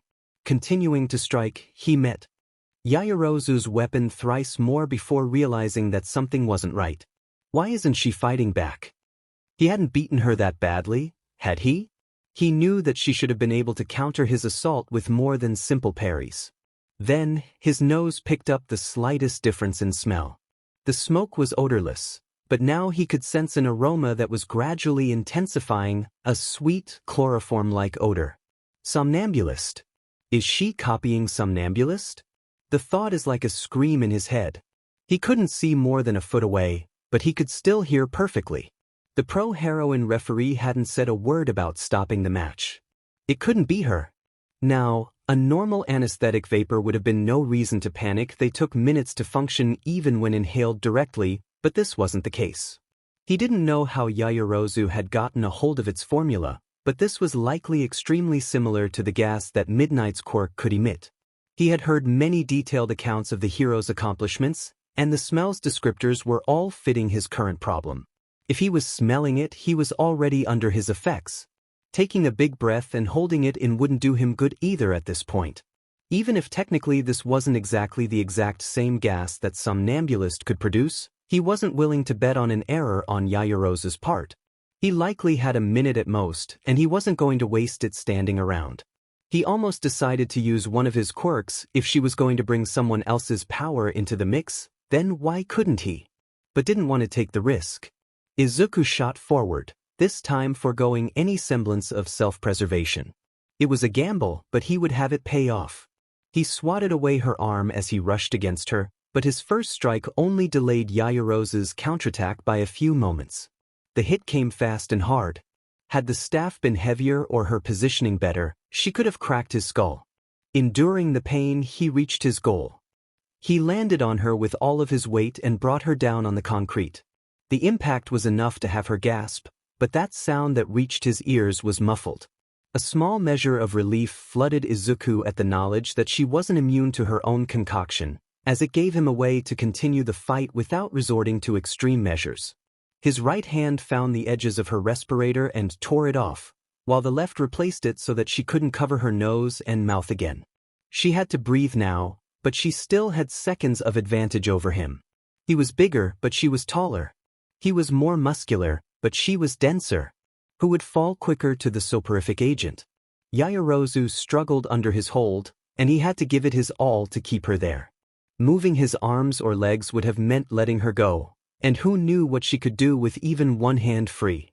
He could already start to feel a numbness in his limbs. His head was getting light. Izuku really didn't like feeling so unsteady. It was just asking for trouble.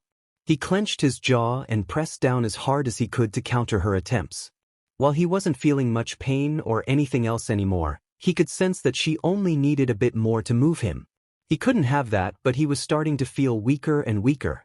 Neither was breathing anymore, but they were running out of time. Their eyes met. There were barely a couple of inches between them. There was nothing but sheer determination in Yaoyorozu's orbs. The fire told him that, even if they were to breathe at the exact same time, she wouldn't be going down first. Izuku felt a hit to the groin that almost had him faint on the spot. Instead, he flinched and got his mouth full of air, smoke, sleeping gas. He felt something shift, but not physically. Inside, his security measures were falling apart. One of them was coming out to protect him. No, maybe it was more. They wouldn't listen now. He could barely think, much less command them into SBMSN. A curse echoed in his head, followed by a promise, a pledge he and Yaoyorozu had made. No holds barred. They had really forced each other's hand in this, hadn't they? Izuku swung his head back down, having their brows collide to elicit the same moment of weakness in his opponent, a distraction, a gasp.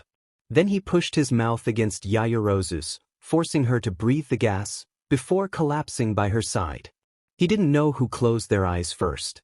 When Izuku opened his eyes, he was met with the cerulean blue of the infirmary's roof. It was a nice, relaxing color, whose property apparently worked properly, if only because he was already as calm as he could appear on the outside. For someone who just woke up after getting gassed to unconsciousness, Izuku was very quiet. He didn't shoot up, blurting out questions about where he was or what had just happened. He stayed down, immobile, feeling his chest rise and fall with each breath. On the inside, however, the calming color did nothing to quell his inquisitive mind. Izuku could feel his treasures waking up after him. They weren't as nicely packed as he had left them, but they hardly ever were after a nap. The method to keep a hold of the reins while he was unconscious still escaped him. He did the bare minimum to peruse the hoard.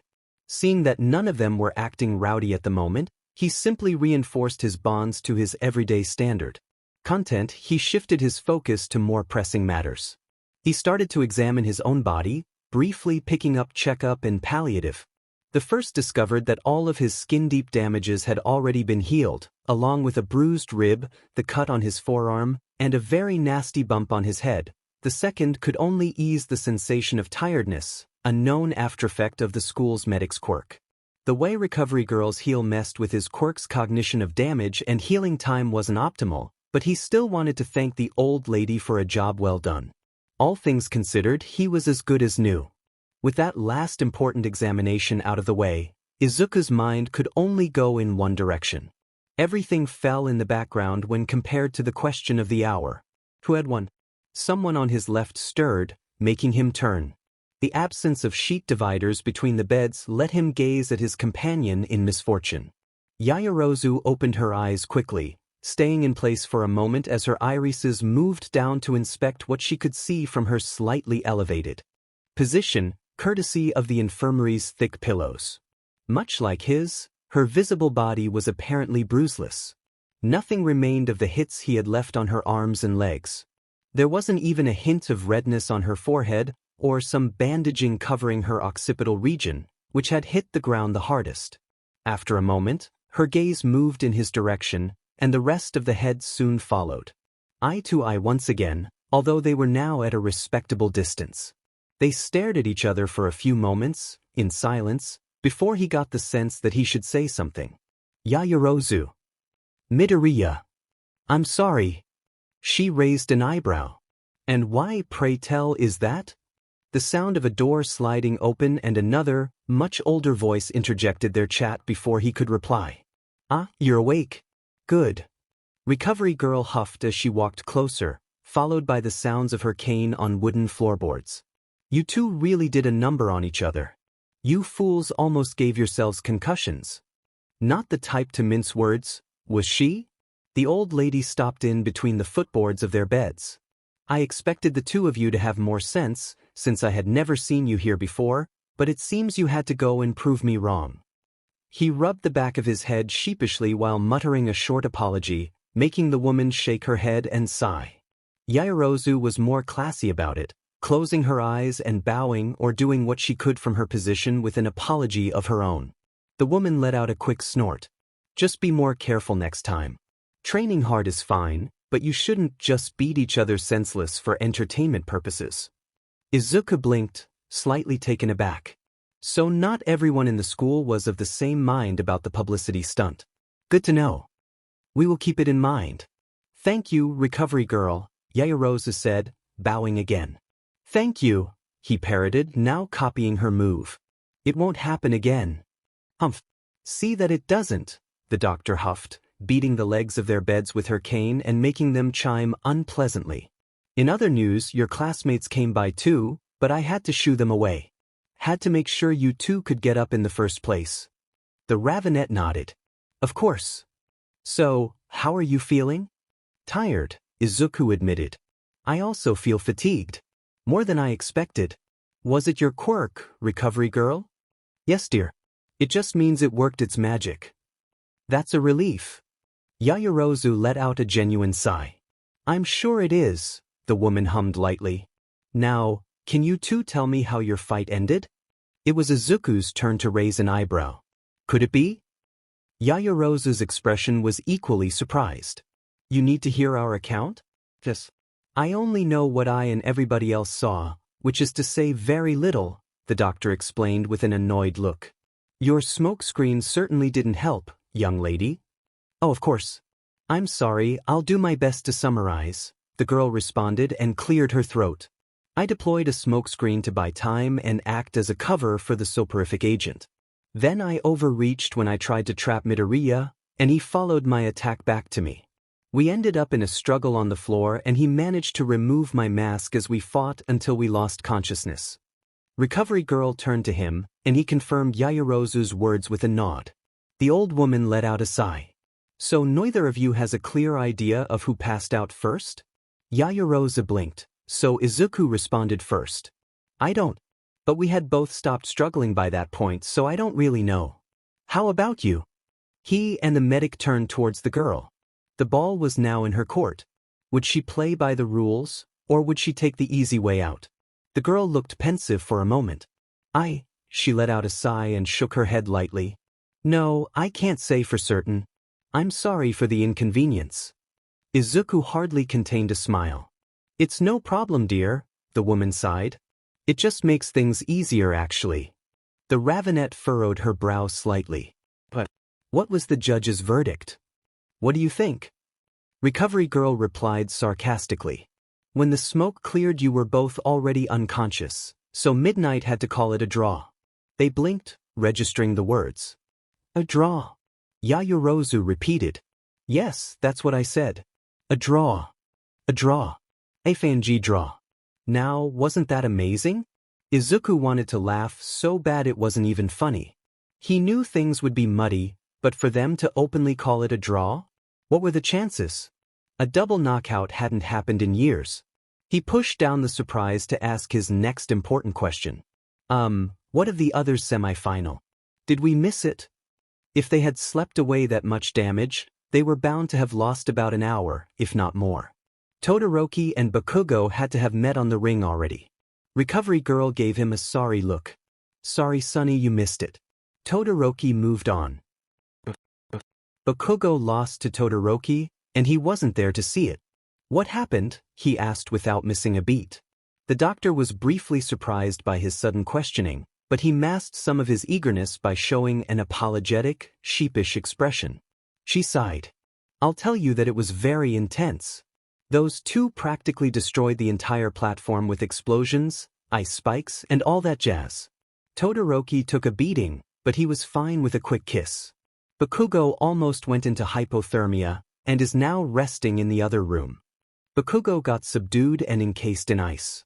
Izuku couldn't wait to see the recording. In any case, I'll tell Midnight that you're awake. They need to decide what to do with you too. Yaoyorozu raised an eyebrow again. What would the options be? The doctor thought about it for a moment. Well, going by the last time this happened, I think they might ask you to partake in a tiebreaker of sorts, she said with a shrug.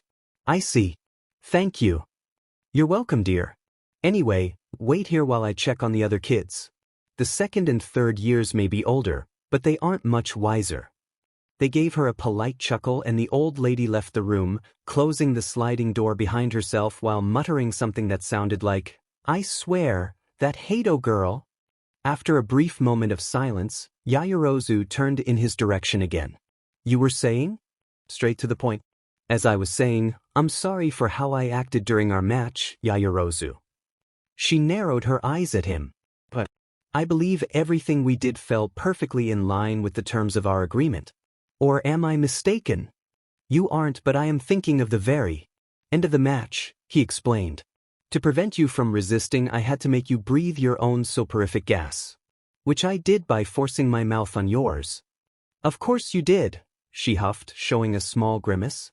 The heiress raised her fingers as if to brush away a lingering sensation from her lips and, once she was done, returned her gaze on him.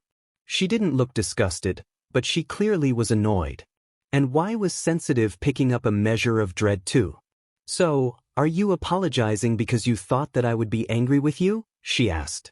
I'm apologizing because I now see that my actions, while being the best I could take at the moment, could also be portrayed as me taking advantage of you. You could easily report me and have me expelled, or at least punished for my poor conduct.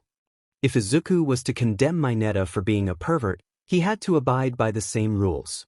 Impartiality was vital to sound societies, and he couldn't change his for the better if he rigged the game to cover for his mistakes. Izuku wanted to set an example, so he had to hand the knife to this girl and guide her hand to his throat, as absurd as it was. How else would she or any other classmate be able to trust him going forward if he didn't? Yaoyorozu stared at him for a while before letting out a measured breath. An appealing suggestion, she mused, letting him sweat for a second more. But no, I won't do any of that, Midoriya. While I wish you had chosen another method, I don't resent you for doing whatever you could to win. It was well within our voluntarily loose restrictions and, given the choice, I would have probably done something equally crude. She thought for a moment more. Which I now reckon I did as well by hitting your GNTOs, for which I apologize. It was rather desperate of me. Izuku shuddered at the reminder, feeling thankful that the sleeping gas had mellowed the pain. There's no need to apologize.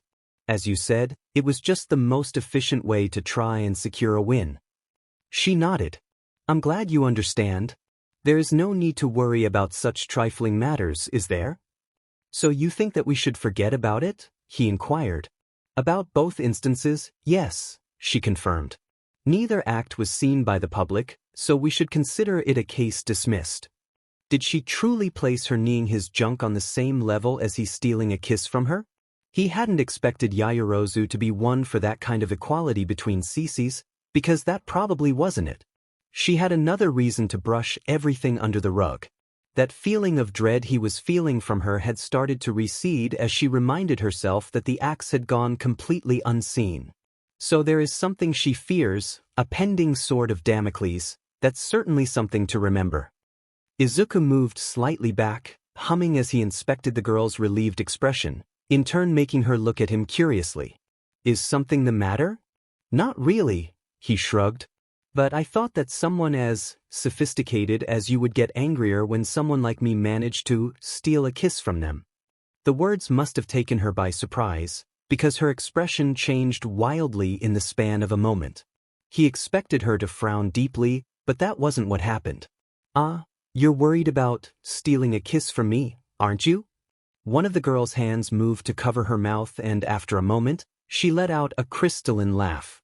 It sounded so genuine and out of place that he couldn't help but feel confused. Izuku looked at her for a few moments before her sudden hilarity started to die down.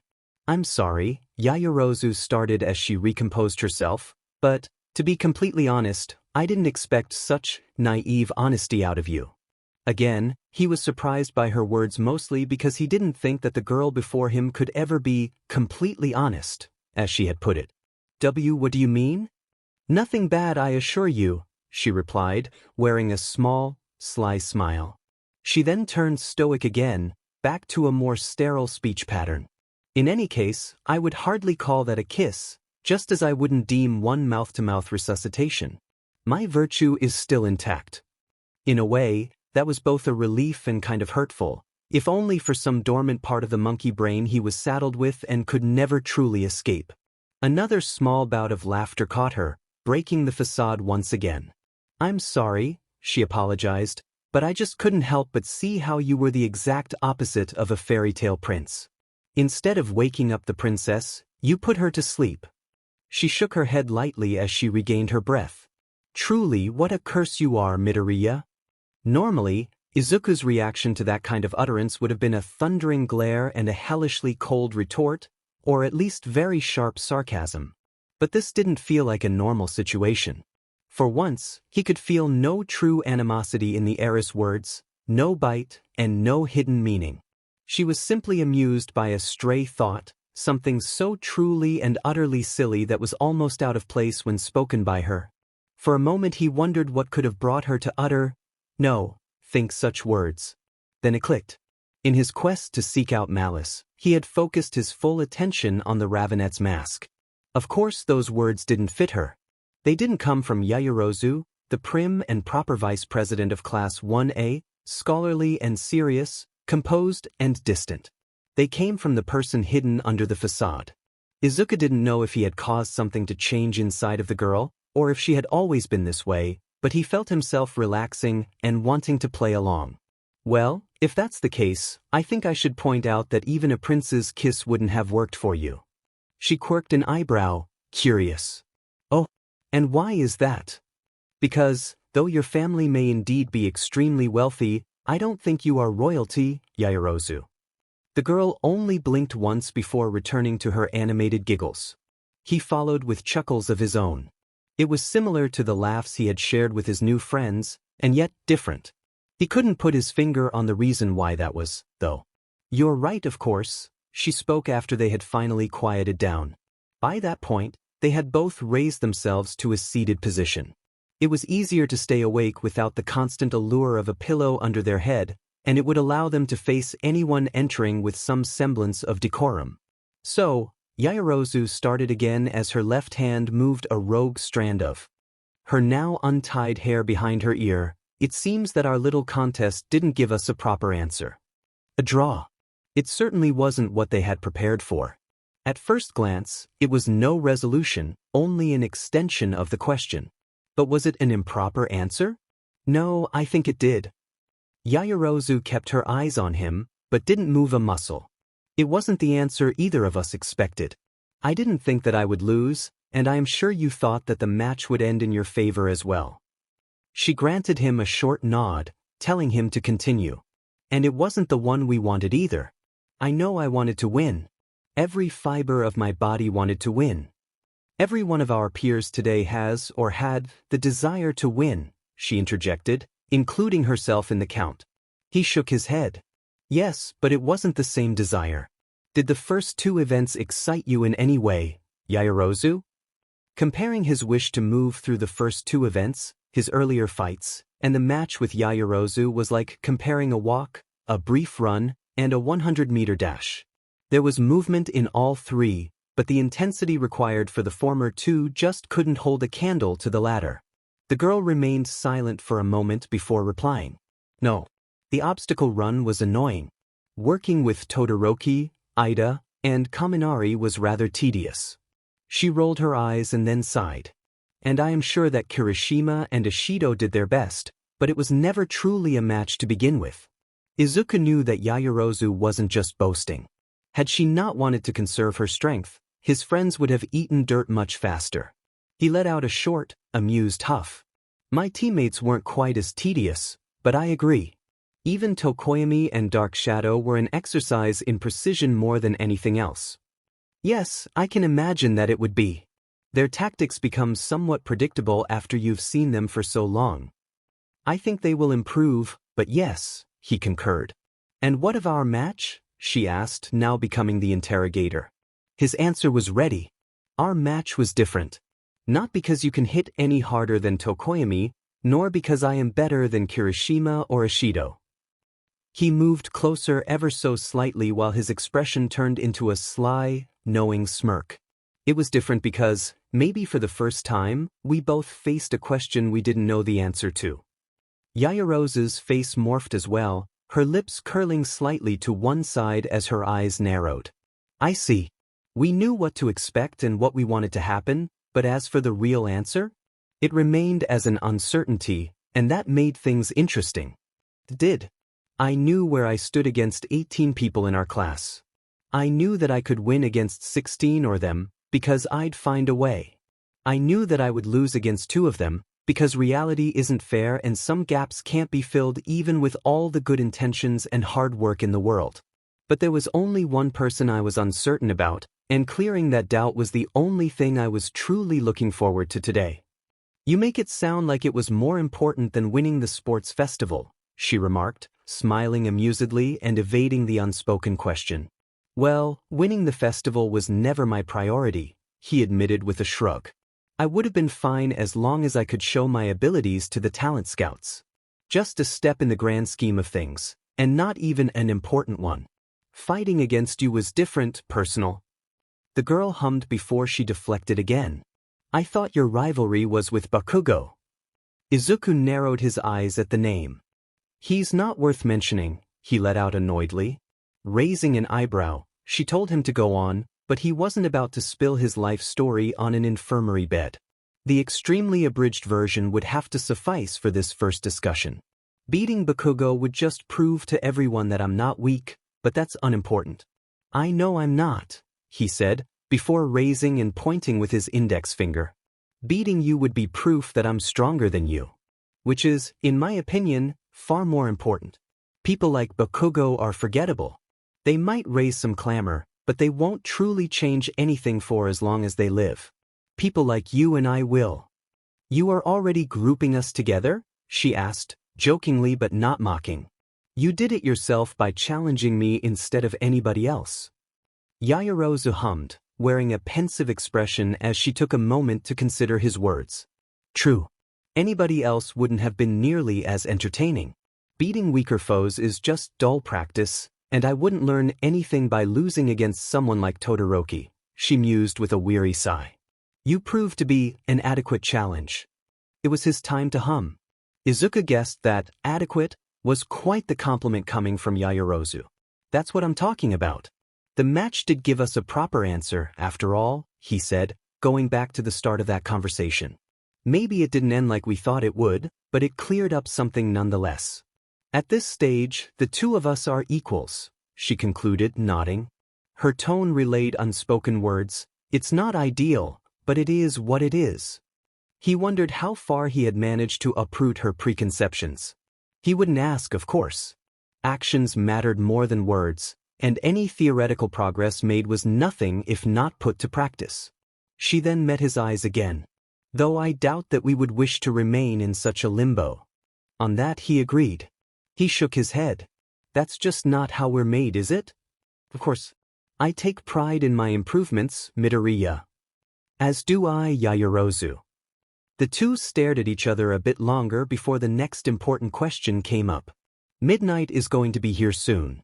What should we do about the tiebreaker? He asked. They both knew that the true question was, who would give themselves up to be obliterated by Todoroki? It was safe to say that neither was looking forward to picking that short straw. She brought a hand to her chin, looking down pensively. I have a proposal. Midnight did a double take as the words left their mouths. You? Indeed, Miss Midnight. We won't be competing any further, Yaoyorozu reiterated, showing the teacher a most sincere and naive smile. It seems unfair for us, who have both lost our last fight, to move on onto the finals. But neither of you lost, the heroine replied. She was so clearly confused by their words, and why wouldn't she be? We didn't win though, Izuku pointed out as he smiled sheepishly, seemingly undaring. To look the teacher in the eye. We gave it everything we had, and we didn't win. Todoroki won each of his matches without a hitch, while we both ended up here. Like Yaoyorozu said, it wouldn't be fair to him. And it also wouldn't be fair to us, the girl picked up immediately. We know that the tiebreaker would allow one of us to be declared the winner of our previous match, but how could we welcome such a distinction? How could one of us move on while knowing that in a true, regulated fight we were precisely on the same level? She placed her hands over her heart and sighed as she wore the most visibly genuine expression of contrition. No, Miss Midnight, we could never accept such a compromise with a light heart. Truly spoken with the verve of a true actress. Had he not known, Izuku would have likely been challenged to separate performance and true belief. Midnight remained frozen for a moment as she stood between their beds, looking down on them with a judgmental gaze. She closed her eyes and lowered her head, letting out a longing. How naive and green! Then the woman stomped on the hardwood floor and grinned widely as she clenched her fist. I like it. The two feigned a moment of shock at the sudden change, but underneath they were just holding back grins. She had totally bought their story. All right, even though it's highly unusual, I can't say no to that kind of resolve. Consider yourselves officially out of the competition. Izuku showed just the smallest amount of relief. Really, who else would be grateful to hear such a thing? You two got guts, kids. You really did everything to make my job harder today, didn't you? Maybe I'll punish you later, the heroine said, smiling wickedly at their contrite and thankful expressions. But, for now, I think I'll just spin this as a brave decision from two of our most virtuous students. Most virtuous? For someone so skilled at reading people, Midnight was still painfully lacking in insight. He couldn't hold it against her though, who would doubt someone as innocent and as honest as them. Though I also think that you should at least say a few words to the public. Can't let that determined speech of yours go to waste in this small place now, can we? The woman proposed with a wink. We'll be glad to explain our reasoning, Yaoyorozu replied with a light bow. Thank you, Miss Midnight. He copied her again. Why yes, of course. Thank you. It was but a small price to pay for their choice. Izuku would have made that speech and 100 others if necessary. They had gotten their publicity stunt and had evaded a match that would only see them humiliated. It couldn't get much better than this. Wonderful.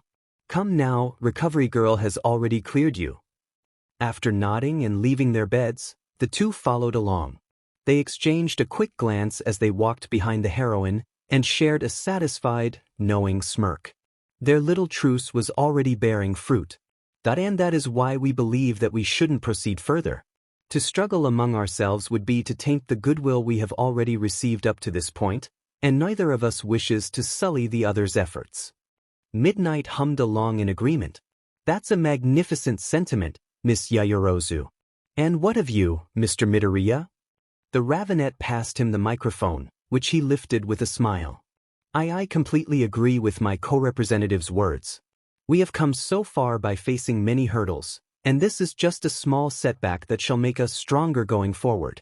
I don't see our act as a surrender, but as an opportunity to grow and learn from this year's mistakes. His too, but especially others. The more time he had on his hands, the easier it would be. Izuku raised a hand and closed it to form a fist in a show of confidence. You can bet that next year, our fight will be the one to decide the festival's winner. Oh, that's some declaration, young man. Midnight picked up the tease with show hosting talent, wooing the audience that happily returned the attention with a 10,000 people roar. I believe I speak for everyone here when I say that we will be waiting with bated breath for it. Taking the microphone he was handing her and turning around in one swift gesture, the pro-heroine presented them once again with wide arms and a grandiose call. Dear viewers, here are your 2 second places. Give them a big round of applause. Izuku smiled and bowed lightly, Yaoyorozu doing the same on his left. He wouldn't have been able to stop smiling even if he wanted to. The situation was just too perfect.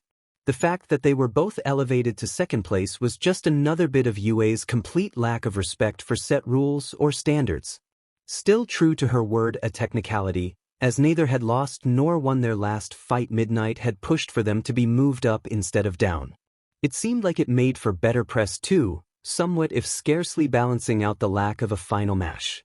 Theirs wouldn't have been as important as those of their seniors, but it was still a loss the school had to make up for. This way, Izuku and Yaoyorozu had given an heroic reasoning on live streaming, and with the host's embellishments present Mike and Midnight had hyped the unique occurrence as a historical, never-heard-before twist that the current audience was lucky to witness. The public had just eaten it up. Moreover, this made them both inferior to Todoroki without truly losing a match against him, which, to be honest, neither had ever looked forward to, and superior to Bakugo, something that would have made a less composed Izuku die of laughter. The dual-colored teen stood on his pedestal, unbothered by anybody's commentary and looking straight towards the section slightly to his upper left. The presence of Endeavor there was as recognizable as a lighthouse in a pitch-black night. Bakugo, on the other hand, and just as predicted, hadn't taken well to the news. He hadn't stopped glaring at him since before they had stepped out on the field and onto the podium. Healing after his last match had taken a toll out of him, but he seemed to be standing through sheer force of hate. It was taking a lot of Izuku's willpower not to turn and wave at the BSTRD, but he couldn't reasonably be the one to start a fight on a national broadcast. Finally, as Midnight's speech came to an end, it was the guest of honor's turn to enter the fray. All Might descended on the field with a triple gainer, heroically landing on one knee. The crowd, as expected, went absolutely bananas. The god among men approached, carrying their medals and dispensing words of encouragement, paltry gifts for meager victories. Bakugo looked like he wanted to tear his prize away from his neck and grind it to the subatomic level. Izuku couldn't be sure, but it was likely that All Might's hand was never so close to being bitten off as when he patted the stiff blonde's back. He could just picture a vivid reenactment of Goya's Saturn devouring his son, all the skin-scrawling weirdness and absurdity that would have millions question their eyes. Yaoyorozu accepted her silver gracefully, thanking the man with a polite bow. All Might replied with a chuckle and a straight pose. It seemed that bowing wasn't meant for him. When Izuku's turn came, he remained still as he listened. "Congratulations, Midoriya, kid. You really showed us the importance of hard work. Continue to hone your skills, and you'll do great things." Izuku held his disgust in check as the man got closer, giving him 2 pats on the back. They felt like an addition to the nice incentives he'd gotten in the past, those that would see him throw himself off a roof. These hands weren't the ones who had scalded and scarred, but they were subjects of his loathing all the same. He should have bitten down his tongue, but he was tired, and he had already held himself back a lot that day. So, before the man could turn himself upright, Izuku whispered a few words. "That's not what you said last time." Izuku didn't catch even the barest hint of shock in the man. All Might moved back slowly, as he had just done 2 times, and moved on to Todoroki, who still looked like a DMN wax figure. It was fine. The number 1 could conveniently ignore him, for all Izuku cared. It didn't change anything. Just like last time hadn't. Izuku had stopped living to accommodate others. "I'm sorry, Izuku. See, could you help me today?" "Of course," he replied with a warm smile. Izuku gently blew on a spoonful of miso soup before moving it towards his mom's mouth. All the while, the boy kept his face from frowning. That, today, was becoming more and more frequent as of late. She was getting thinner again. Unacceptable. Was the caretaker not doing her job well enough? And he had been so sure that this one would last at least a few years too. The woman slowly sipped the liquid as he brought it to her time and time again. Only when he had almost emptied the cup did she turn her head to the side, smiling at him. "I watched you see compete, you know," she murmured oh so sweetly. "As much as I could." So there laid the problem. Watching the show to keep up with his life had taken away precious time from her sleep and even more precious energy from her already weary body.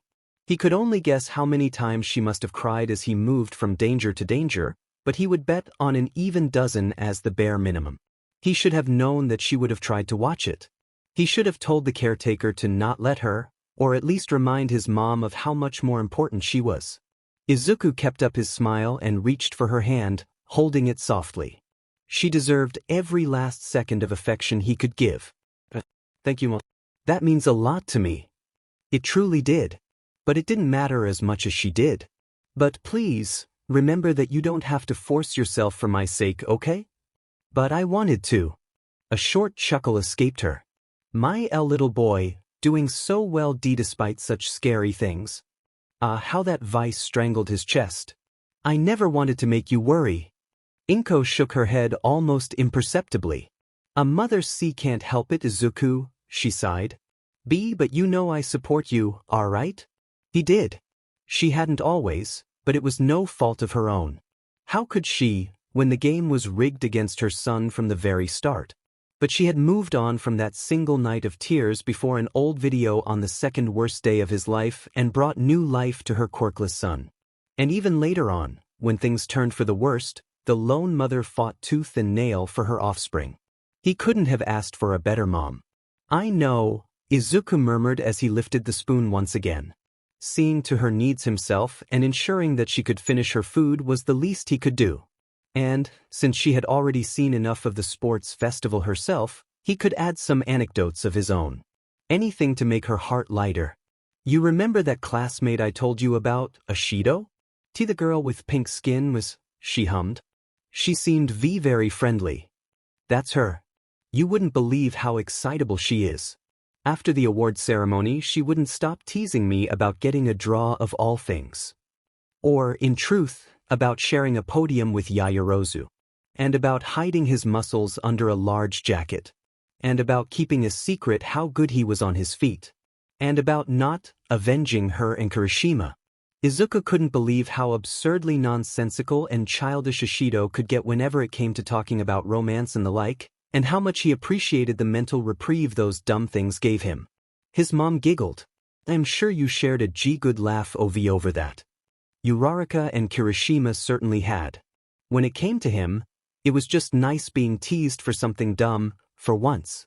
Yeah, we did. We really did. The teen left the room some minutes later, leaving behind a low snoring and taking with himself empty dishes to clean up. It was only after finishing his little chores that he switched on his computer. The first thing he did was place the other semifinal on his left screen, so that he could start it whenever. On the right side, instead, he was ready to scroll through a few sites he knew like the insides of his own pockets, forums for Quirk analysis aficionados. The fact that he hadn't been outed as Quirkless despite his presence in the public event still sounded wrong. It was something too good, just out of a bedtime story or a DMN dream. Izuku didn't like when things sounded too nice. He hated feeling reality crashing back in. Still, the fact that his secret still hadn't come to light gave him reasons to play a little game with a few hundreds of anonymous users of those forums, meaning guess that student's quirk. The sites always opened a few threads every time a big event like the sports festival popped up. While Izuku wouldn't say that the discussions were always enlightening or interesting, the sense of satisfaction he got by guessing right where others guessed wrong was like a soothing balm for the soul. Would it be even funnier, considering that this time he was playing the observer that had the answer all along? Let's see, what do you have for me today, oh mediocre crowd? He mused, feeling playful thanks to the sense of freedom granted to him by his freed treasures. Improved cognition? Battle senses? Muscle up? Ruthless efficiency? Izuku was just about to throw himself in the game when a notification popped up on his phone's screen. It then happened again, 4 times in quick succession. He furrowed his brow as he unlocked it, and observed how they all came from the different online newspapers he was subscribed to. 5 in a row could only mean that there was a piece of news that was spreading like wildfire. Finally, he huffed. He had been waiting hours for a peep on the situation. The page took a second to load and open the day's news. The headline was one that had been printed for months. The hero killer strikes again. While the real deal could be found only in the drophead. Pro-hero Ingenium found dead in Hosu. A perfectly decent hero was gone just like that. It was such a waste of potential. Ingenium could have done some good work after refining his current methods. Just firing some parasites would have been a good start. The man could have gotten to the top 30, maybe top 20 if he played his cards right. Now, however, Japan had one less flame to light it, and one more tomb to fill. Not to mention what it's going to do to Theida. Izuku sighed deeply, looking away from his tabs. He had lost the desire to play. As the recorded show on the screen ended, the only sound that filled the room was that of a teaspoon clicking on a ceramic plate. You have to agree, Yagi, the boy is formidable. The lanky blonde let out a long-held breath before nodding. He is. He had seen enough in the previous month, and this victory simply cemented the obvious. You won't find a better candidate, the only other man in the room reiterated. He's a hard worker, he's talented, and he has a smile to match yours. He will be the next All Might. Now you have already proved your point. There's no need for further elaboration. The small principal cut in. The animal sipped from his cup, taking solace in a long moment of silence as his longtime friend took his time mulling over the query. Now, Yagi, what is your answer? The man, curved on his back and in deep thought, finally reopened his eyes. All right, call Togata in please. An empty value or a zero, something with no effect. That was the commonly known definition of the term. Tens of thousands of people used it every day in relation to their work, be they lawyers and judges as having no legal force, or programmers and mathematicians as, in a set or matrix, containing nothing or containing only zeros. But those weren't the first connotations that came to mind whenever Izuku heard the word. No, what Izuku's mind would always go to was nothing that would be useful in a workplace. It was something he'd been taught out of a class by his own peers, one sunny day at the park. No self-respecting teacher would let his students learn a swear from them, right? One of the kids had probably learned of it at home, maybe from a parent one with no self-control about not swearing in the presence of children, or an older sibling who, in turn, had learned of it by hanging out with the wrong crowd, well away from the public eye. Of course, following the great example set by the older generation, the little ones would go on to repeat the word, carrying along all the sweet sentiments it was meant to convey. No, the kids would shout. Someone with no value would be the first interpretation. Someone who is empty where others are full would be the second. Useless Quirkless that would never amount to anything would be the third. And you know how it is with kids and swear words, right? Unless a brat is extremely well behaved, or truly scared of an adult's reaction to their stepping out of line, there is no saint on the earth or in the heavens that could stop them from turning the new fad into their new favorite thing. Being on the other hand of that chanting and all related experiences was something Izuku wouldn't recommend. Because when you're a null, you're nothing. Not nobody, mind you, but nothing. You're not even a person. You're a thing or the absence of it. You're defined by the absence of the trait that, in everybody's eyes, would make you just as human as them. If only you had it. But you don't have it. You can't. It's simply impossible for you to get it. So you can only exist there in your state of half-life. Exist, and hope that someday the chanting may stop. It never stops. Today we've got a hero informatics class, and a special one at that, Mr. Aizawa announced boredly. You'll be coming up with your hero aliases. Izuku smiled quietly as the rest of the class burst out, yelling their excitement. For once, he had to agree. The day was one he'd looked forward to for a while. With the silence restored by the teacher's red glare, the man went on about their draft picks. Their medals hardly mattered, because those were the true prizes behind the sports festival. There's typically more of a spread, but some of the podiums stole most of the spotlight. Izuku noted. Well, he already had a hunch about how things were about to play out. Everybody's eyes glued to the blackboard as the results appeared on it. So that's how it is, Izuku thought, containing a huff. A second place had netted him only 3 offers. What a DMN farce. The rest of the class took in the news with the usual range of responses. Aoyama huffed at the lack of his name on the blackboard, despite the fact that he hadn't made it through the second event. Ashido seemed to be pouting at her low score, not knowing how lucky she had been to even get that many. Azui simply stared forward, seemingly pensive. Ida remained a stone statue, unresponsive to any stimuli as he had been all morning. Honestly, Izuku couldn't understand how the guy had even found the strength to come today. Uraraka trembled with excitement, and in turn shook Ida before her. She was a rare ray of positivity. Ojiro kept his arms on his desk, but Izuku could see his fists clenching. Kaminari lamented the distance between himself and the top despite his extremely undeserved number. Kirishima grinned as usual, visibly reinvigorated by the news. One of his fists was also clenched, but with a victorious connotation. Koda, the gentle giant that he was, smiling a little despite his failure. Sato clenched his jaw and turned slightly to look towards the first place, some ill-concealed envy in his eyes. Shoji remained silent and still, outwardly unreadable. Jiro crossed her arms and groaned, dropping slightly on her seat. Shiro grinned, satisfied with his little accomplishment. Tokoyami closed his eyes and nodded at the sight. Todoroki remained icy, apparently considering the accomplishment as worthless due to his father's influence. Hagakure laid over her desk, seemingly tranquil, but her shoes were moving up and down in frustration. Bakugo seethed quietly, gritting his teeth and glaring oh so hard. Maybe he'd burst a vein. Here was to hoping. Mineta furrowed his brow at the teacher's words, but settled on a grin as he reached the bottom of the list.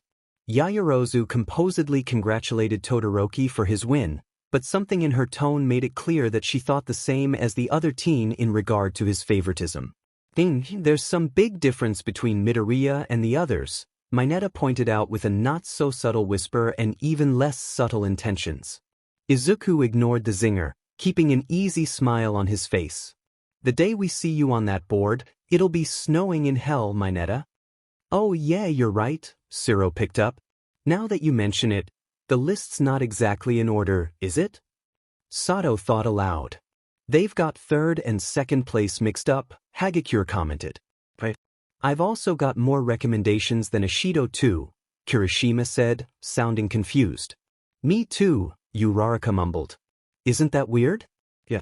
I mean, you two and Kaminari got taken out in the first round, Ishido commented, still pouting. Hey.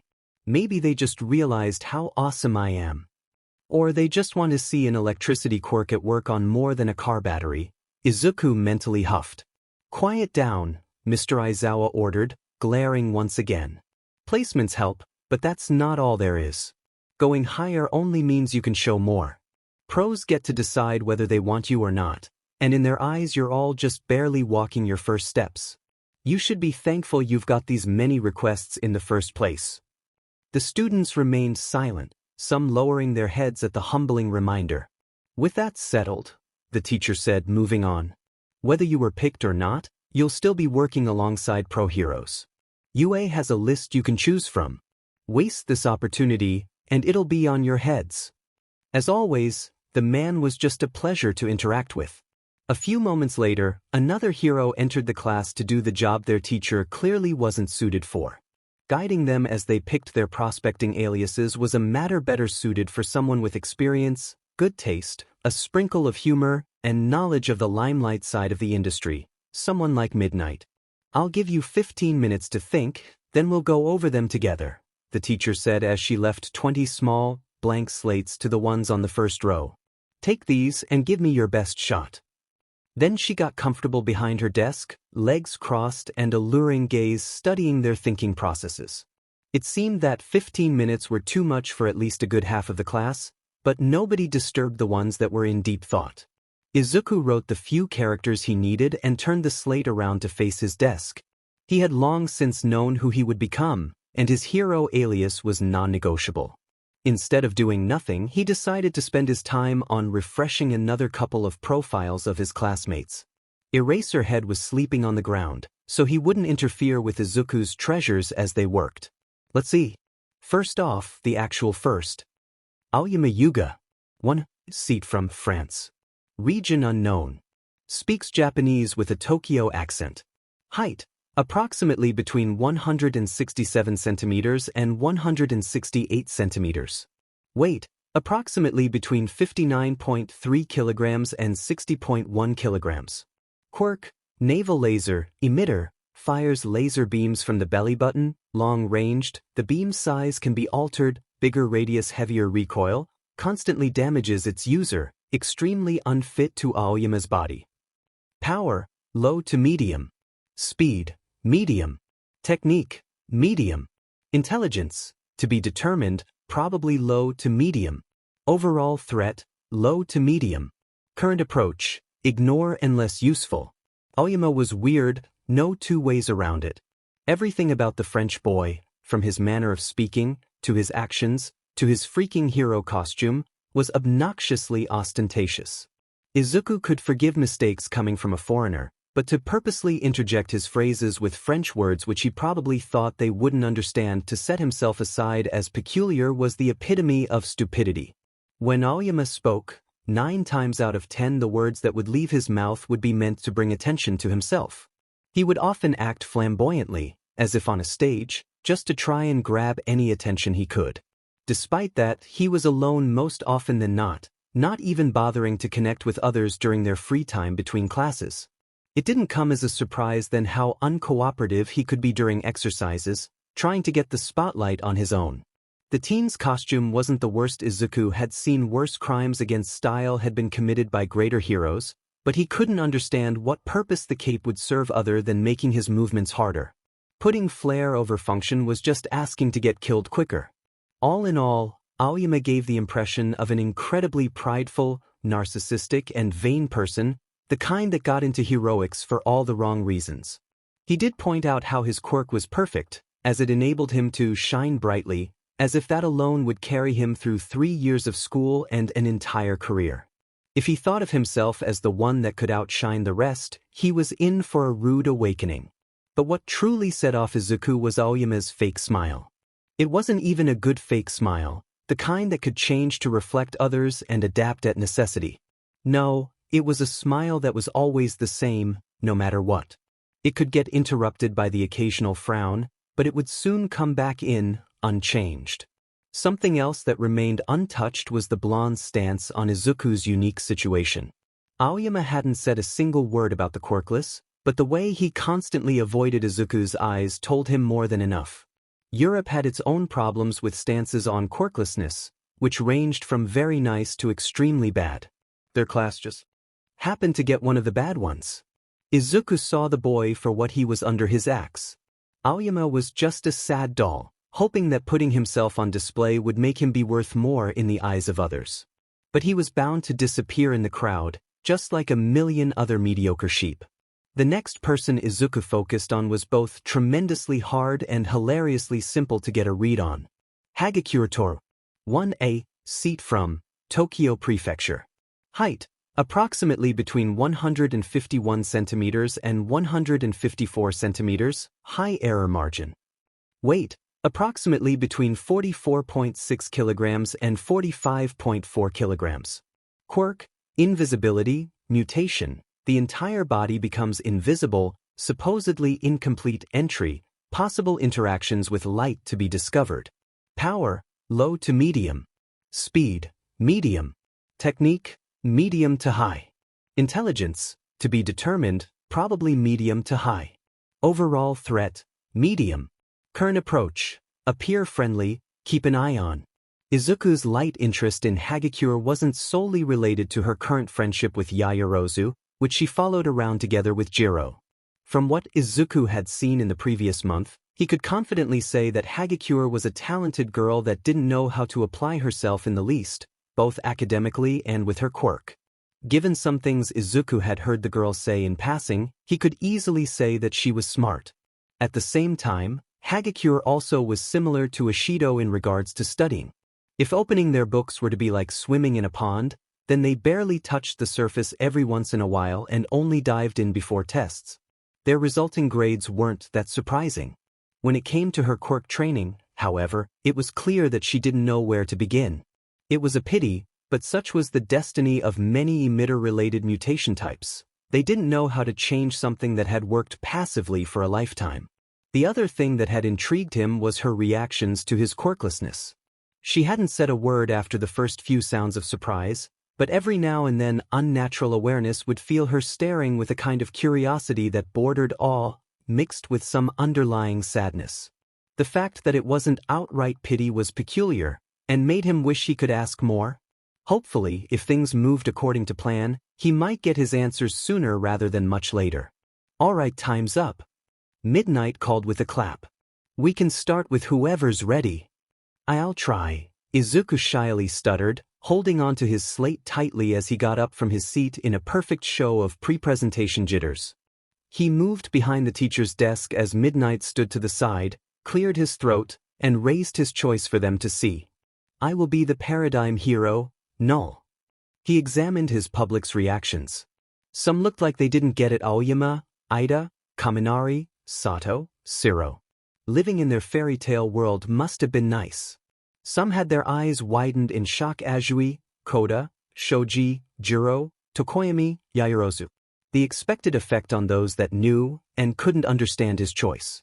Some seemed astounded by the reveal. Ojiro, Bakugo, Mineta. Seeing them try to understand why he had picked a slur was almost comedic. One just didn't care. Todoroki, obviously, and another just stopped moving altogether. Hagakure, who only kept getting more interesting. His friends Ishido, Uraraka, Kirishima made up what he'd call the "oh, that sounds cool" group. Golden Retrievers, the lot of them. Midnight let out a careful hum of consideration. "Are you sure you want to go with that, Midoriya?" the heroine asked with a serious tone they still hadn't heard coming from her. "I'm not saying no, but it's a word that carries some weight. Are you sure you want to carry it?" "Yes, I am. There's no other name I'd rather wear." He had pondered over using Deku out of spite for Bakugo, but then he had thought better of it. If he was going to be saddled with a name he hated for the purpose of overturning its meaning completely, he'd rather have one that wasn't directly connected to that a-hole. "I know what it means and how it can be used to hurt people like me. But that's the point. One day, I'll be a hero that people can look up to, and this word won't ever hurt anybody else." A small smile graced the woman's lips. "I see. I like your determination, Midoriya." "Approved." "Thank you." Izuku bowed lightly and went back to his seat as Midnight called for the next volunteer. He ignored the handful of glances that were clearly asking for an in-depth explanation. If they wanted to and had the ball to do it, they could ask him themselves. And so, one by one, his classmates moved to the front as if to give a formal presentation. Sometimes Midnight would compliment their choices, others she would interject and help the teens alter them. A few would even try to give a suggestion or two here or there, and Izuku himself opted to offer a new option a few times, if only to gather some goodwill. In the meantime, he updated their files with the new data. Aoyama Yuga, the sparkling hero, can't stop twinkling. Even with Midnight's modification, it was still over the top. Ashido Mina, the acid hero, Venus Queen. He just had to intervene there. Setting aside Alien Queen was such a wasted occasion, but heteromorphs already had enough problems as it was. Azui Q, the rainy season hero, Froppy. It seemed like Azui was going for the cute, kid-friendly theme. A bit of a waste, but not dumb. Kirishima Ijiro, the sturdy hero, Red Riot. The tasteful homage Izuku expected from him. Quite the pressure to keep up with though. Jiro Kyoka, the hearing hero, Earphone Jack. Using her Quirk's name? Risky move. But it wasn't like her parents weren't already famous. Shoji Mizo, the tentacle hero, Tentacle. Straight to the point and spoken with pride. Shiro Hanta, the taping hero, Cellophane. Honestly, Izuku would have expected something more punny from the guy. Ojiro Mashireo, the martial arts hero, Tailman. Hello there, Mr. Basic Man Boring. Sato Rikido, the sweets hero, Sugarman. Another victim of the man suffix. Did they know that it went out of style 2 decades ago? Kaminari Denki, the stun gun hero, Chargebolt.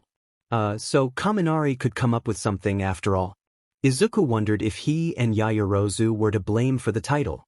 Hagakure Toru, the stealth hero, Invisible Girl. What you see is what you get, he supposed. Yaoyorozu Momo, the everything hero, Kriati. Quite the lofty title, but he couldn't say that it didn't fit.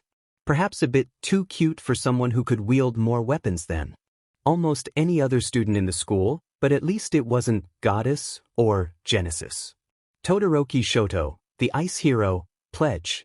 Todoroki didn't bother explaining the alias, he was just so incredibly expressive, wasn't he?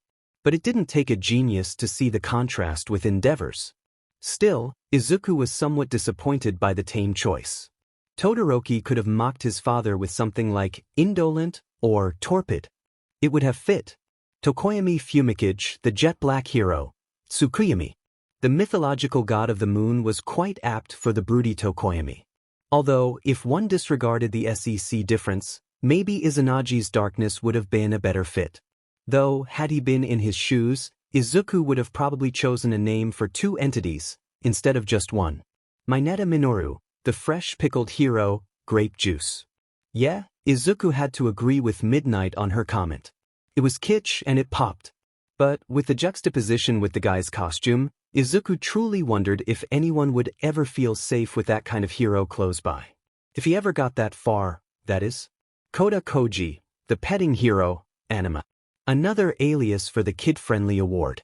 On brand though. Bakugo Katsuki, no alias chosen. King Explosion Murder? Really? Todoroki must have hit him too hard on the head. Pathetic. Uraraka Ochako, the boundless hero, Uravity. It was a nice pun, but Izuku took upon himself to add a title that could boost her confidence. Now, that was an alias worthy of Uraraka's future glory.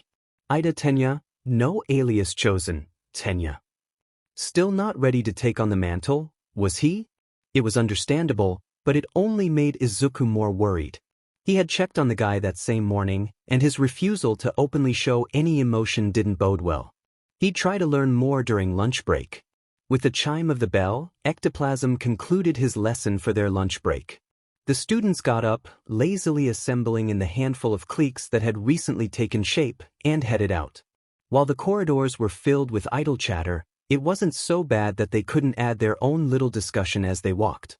Man, I'm so excited about these offers. Uraraka exclaimed, hardly containing her joy. Ashido nodded along. Yeah, I wish I'd gotten more, but 3 is still better than 0, right? It was good that she could be optimistic about it. Comparing their meager numbers to the ones others had received was just a means to get depressed. And hey Midori, we're 3 offers buddies. We sure are, Izuku chuckled as he followed with Kirishima by his side. It's so manly that we all got some offers, the redhead said with a huge grin, making Azui interject with a low croak. Oh, sorry Tsu. My bad. Just like the rest of their classmates who had missed the 3rd event and were thus not drafted, Azui had to stick to the school-bound list of agencies willing to take interns. They weren't all bad, per se, but the lack of acknowledgement from the rest of the hero community would still be a hit to the students' pride. It's fine, Ribbit. I was just messing with you, the frog girl said with the usual unreadable expression. Now, however, Izuku had a little ace up his sleeve. Sensitive could perceive the frog's underlying melancholy, even if it was only a few drops in her calm pond. In contrast, Ida's quietness was anything but placid, and Izuku felt the need to shudder by sheer proximity. The boy's feelings were a raging storm of grief, fury, and hate. The worst part? The latter two were already starting to overshadow the former. Ida was a ticking bomb, and it wasn't hard to guess where his hate would bring him. Now, Izuku only had to make sure of a few things. Why don't we parse through our offers together? He proposed with an upbeat tone. I know a thing or two about heroes. Maybe I can help you find your best options? Oh, I'd like that. Uraraka immediately nodded eagerly. Ashido jumped. Yeah, we'll get the best picks. Kirishima smiled wider.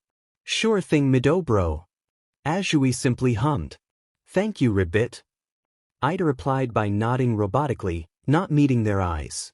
But things couldn't be that easy now, could they?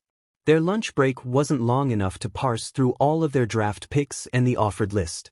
Moreover, the fact that Ashido, Uraraka, and Kirishima were all so eager to get their answer first certainly didn't help. Azui wasn't nearly as pushy, but she also asked before Ida, who started parsing through his offers on his own. Izuku couldn't just stop him out of the blue, so he focused on giving the others the best suggestions he could. It wouldn't have been hard if he only had to point at the best offers on each page.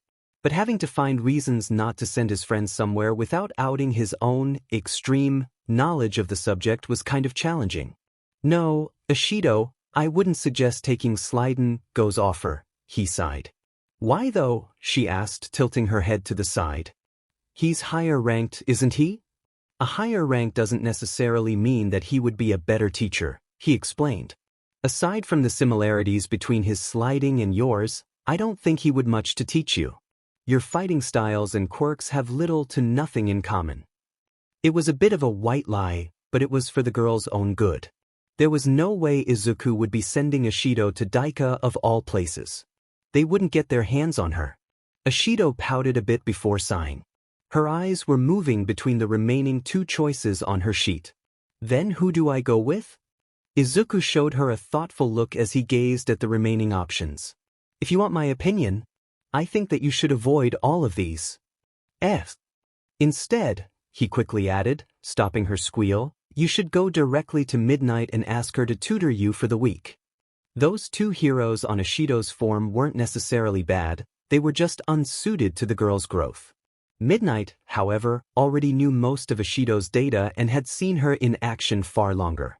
Their styles didn't match exactly either, but he'd rather have Ashido learn how to use a weapon than leave her empty-handed when her acid didn't cut it. The girl also happened to really click with the teacher, which was a good bonus. Ashido and the others blinked. You can do that? Uraraka questioned, confused. Ashui was more of the same. Would a teacher even have the time, ribbit? UA Rulebook, Chapter 9, Section 4, under Unfit Internships Offers, he started to recite. In the event in which a student wouldn't fit, for any given reason with any of the provided agencies, their internship PRD will be spent under a pro-hero among UA's resident staff. The hero in question will be temporarily excused from their teaching duties to simulate an internship environment as precisely as possible. Then, Chapter 13, Section 7, under Student Proposals. Any student is free to submit any idea that could improve their learning environment to the direction. If any such idea is deemed reasonable, affordable, and admissible by this rulebook standards, it will be employed. Seeing their still confused expression apart from Ida's, who still wasn't giving him the time of day, Izuku sighed and simplified the explanation.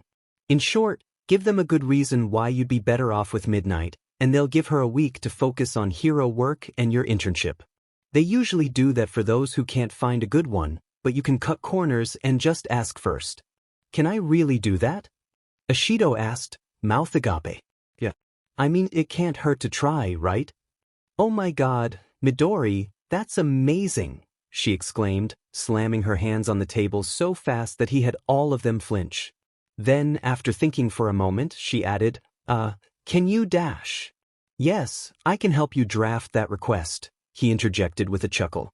Thank you, my 3 offers buddy. He offered her a smile before getting back into the analysis, this time focusing on Uraraka's and Kirishima's picks after their seemingly coordinated, what abouts me? Well, what would you like to learn? He asked. Unsurprisingly, Uraraka had taken her loss against Bakugo and made it into a building block of her future path.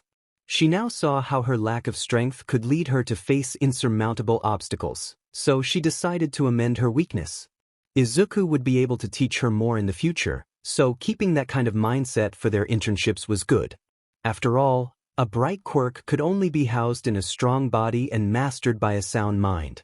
Kirishima, on the other hand, needed something more than simple brute strength. The guy needed to learn how to take better care of himself and learn that his rock-hard skin didn't make him invincible. If anything, it made him more reckless. He had to find somebody that could improve both his skills and his attitude. Izuku tried to speed up the process, quickly cutting away names too low on the ranking to make any sort of impact on their careers, but even so he couldn't escape the inexorable flow of time. By the time they had decided who to go with respectively the battle hero, gunhead and the chivalrous hero, fourth kind, both good picks to foster their growth, their break was on its last legs. Sorry, Tsu, Ida, I don't think we'll have time to go over yours too now, Izuku apologized as they returned to class, showing a contrite expression. Don't worry, Ribbit, the frog girl shrugged. You can still help us later, or just tell me if Selkie would be good for me, Ribbit. Wow, you sure know what you want, Ashido giggled. He widened his eyes in light surprise. Oh yes, I think that he would fit your requirements for a water-related internship. Though he works on the sea rather than on inland rivers, it would still be a very good training for you. Good pick. Thanks, the girl hummed. Tsu, that was fast, Kirishima said, sounding impressed. It was easy, Ribbit, Ashui confessed. Selkie's the only hero on the list that works on water, and I already knew of him. I'm a bit of a fan, Ribbit. Good for you then. Uraraka chuckled. In the meantime, Izuku turned towards the last, silent member of their group.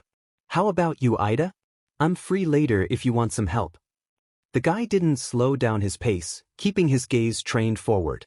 Thank you, but there is no need for you to inconvenience yourself anymore, Ida plainly stated. I have already made my decision. Izuku grimaced slightly. Perhaps things would be harder than expected. Oh really? Uraraka replied, surprised. Who are you going with? Ida kept his eyes tilted down as he took out the paper given to them by their homeroom teacher. The Normal Hero Manual. As the others asked a few questions, which the bespectacled teen responded with methodical neutrality, Izuku only had one single thought going through his head. He really is that dumb.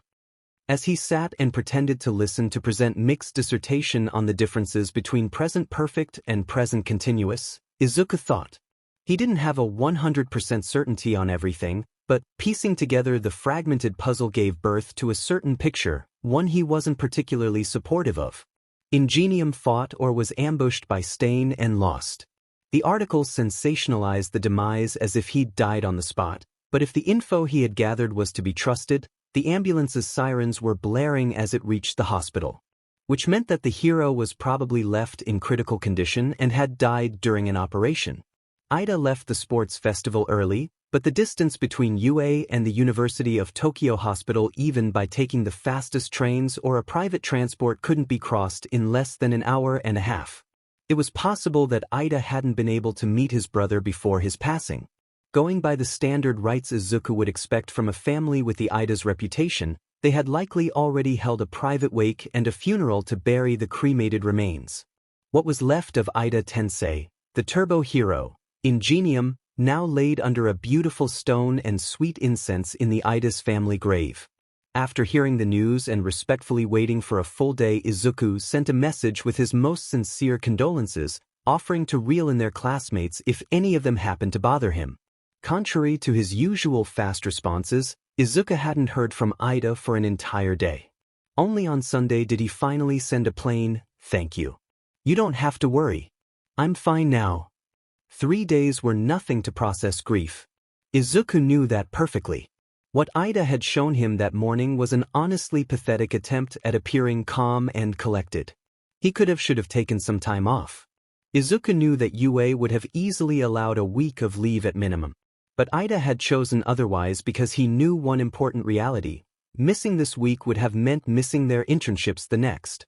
And how else was he supposed to go after his brother's murderer? Sensitive didn't lie.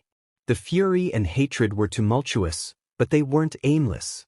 Ida knew what he wanted to do.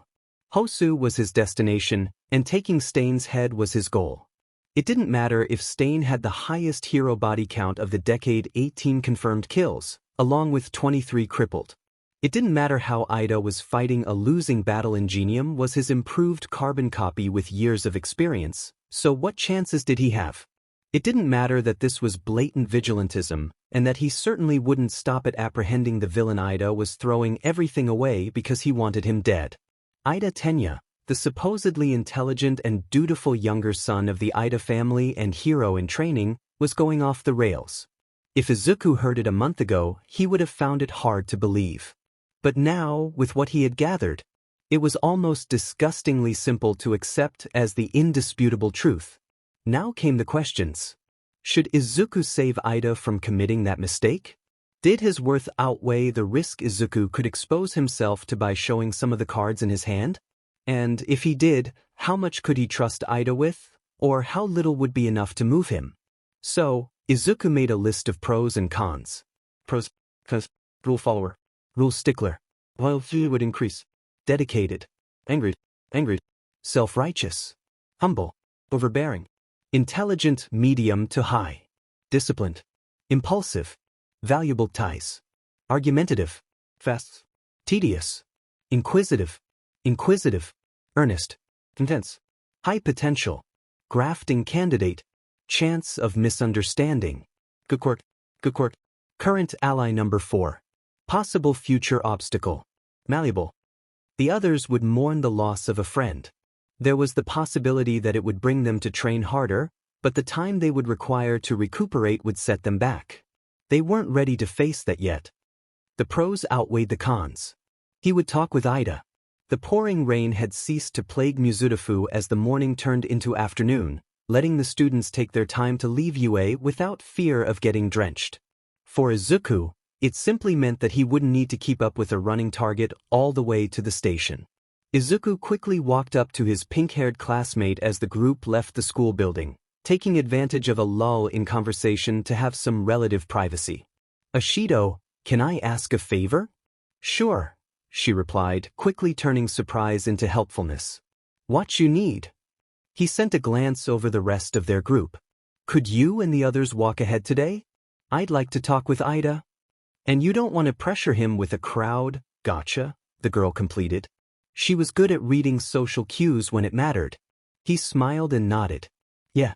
No problem," she answered, giving him a big thumbs up. Then, lowering her tone some, she added, "Just clue us in later, okay?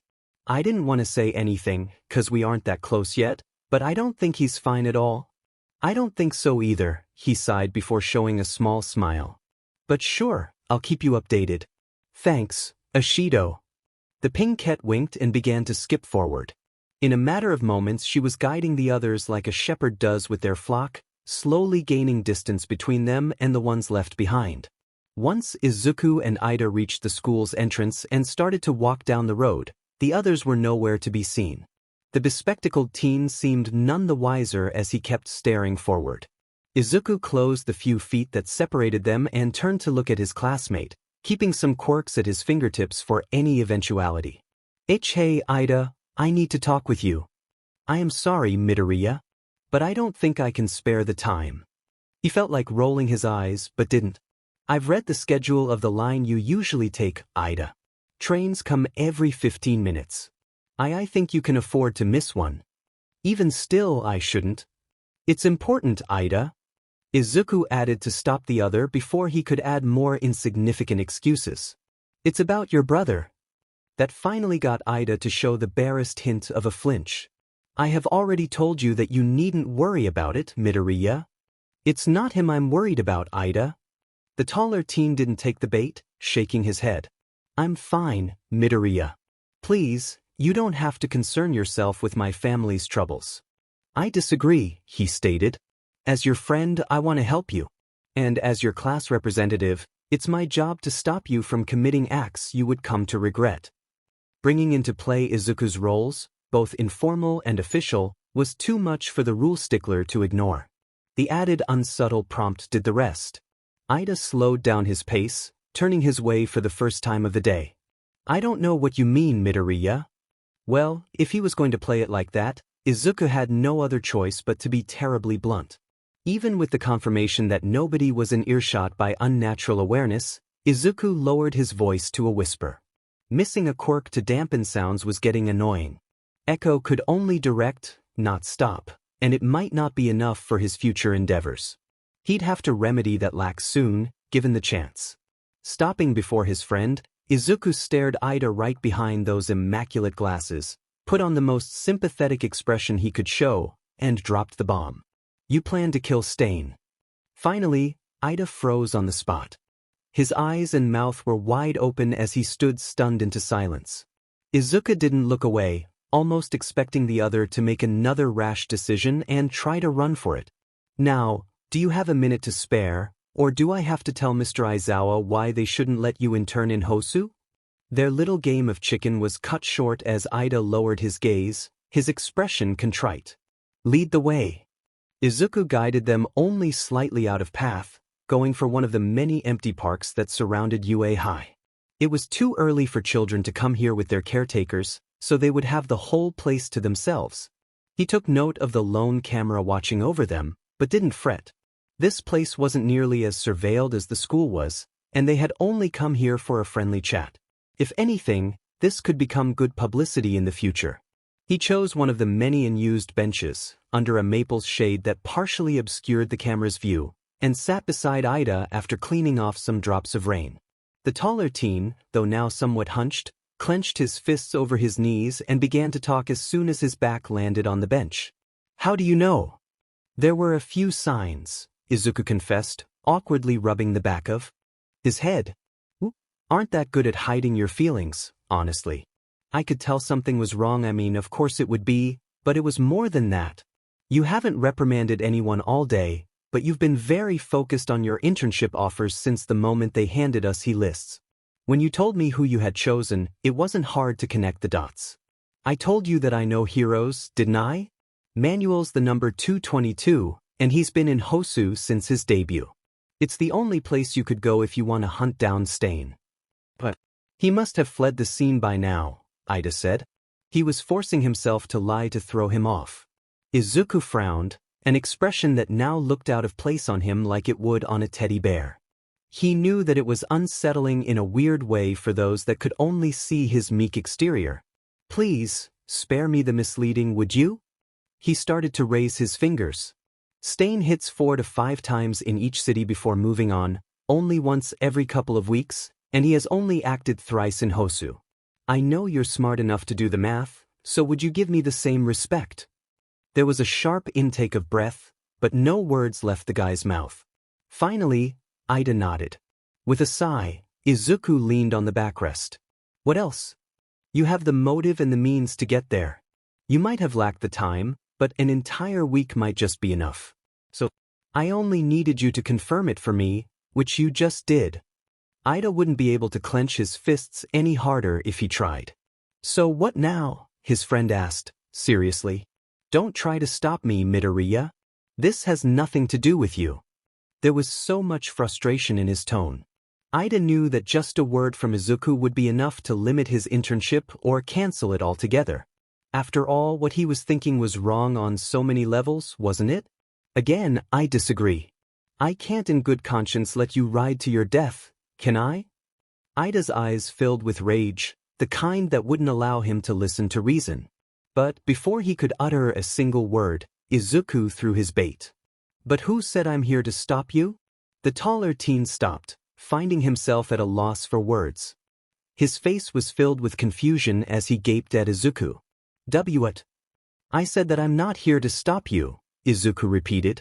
Not directly, at least. I'm here to give you a choice.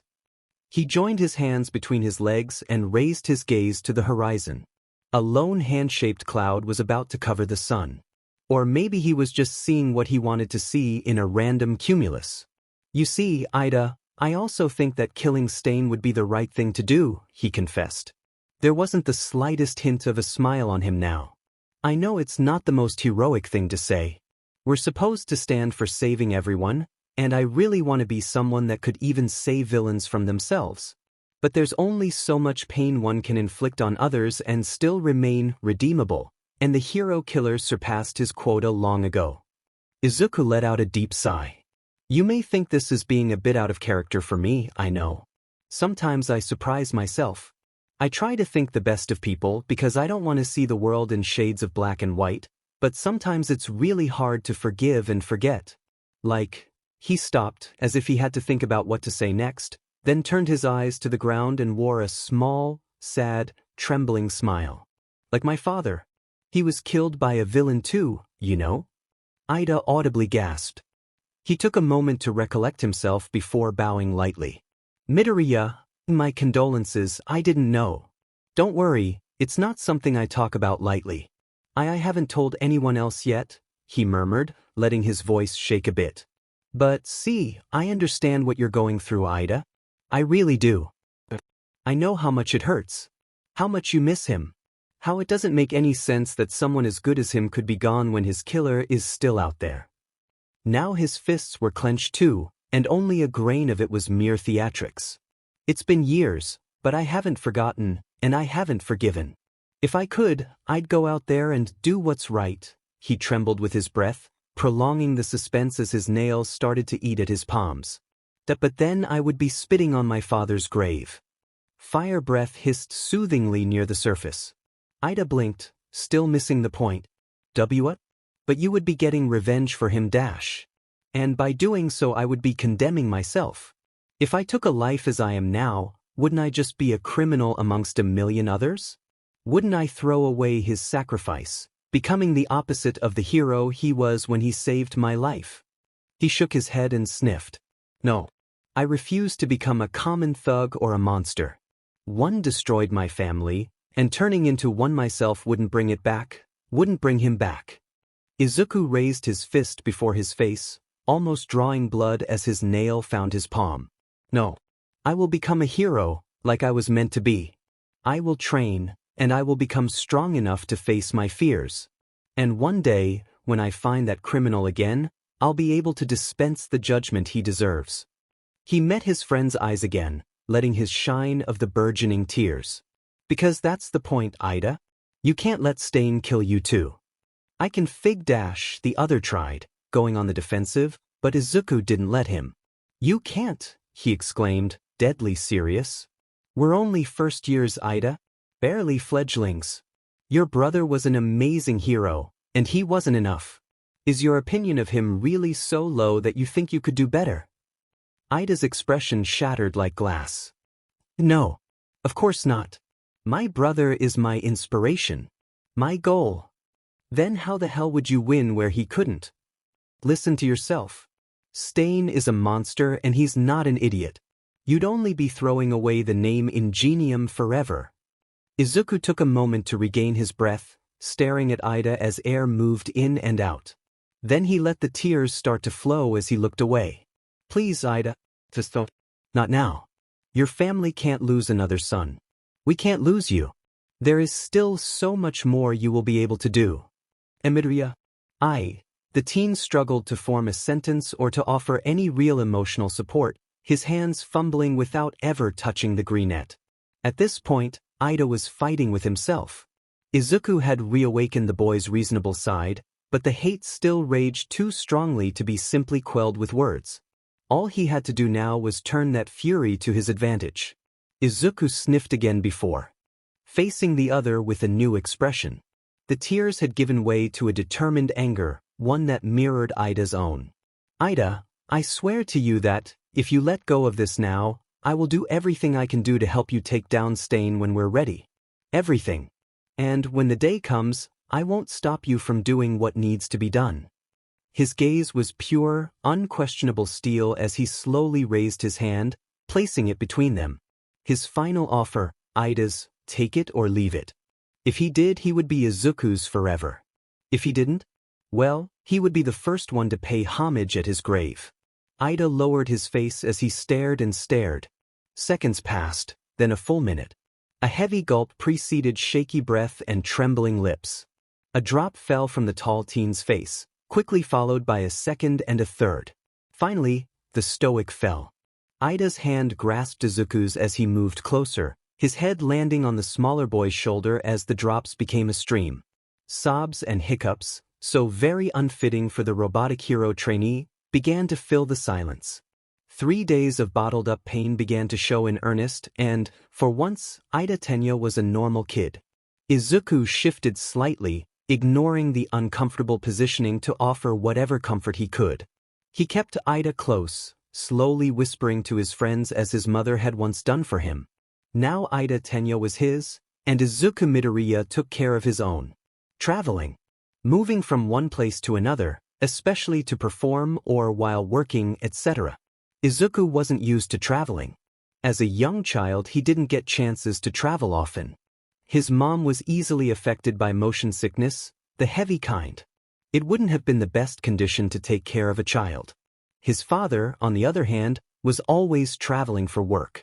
On average, Izuku would see a different hotel room in the background of their nightly calls every 2 or 3 days. Sometimes he received pics of the man on a ship's deck, or in a train station, or in a window seat on an international flight.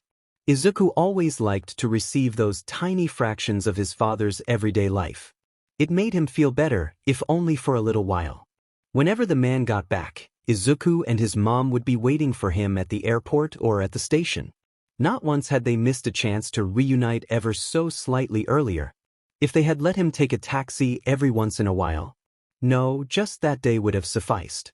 Then maybe he would still be alive.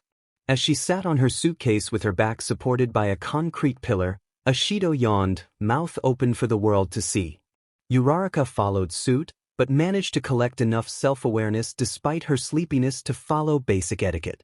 Ashido, please cover your mouth while yawning, Ida interjected while following his own preachings. Sorry, Ida. It's just too early, the pinkette groaned before looking to the side.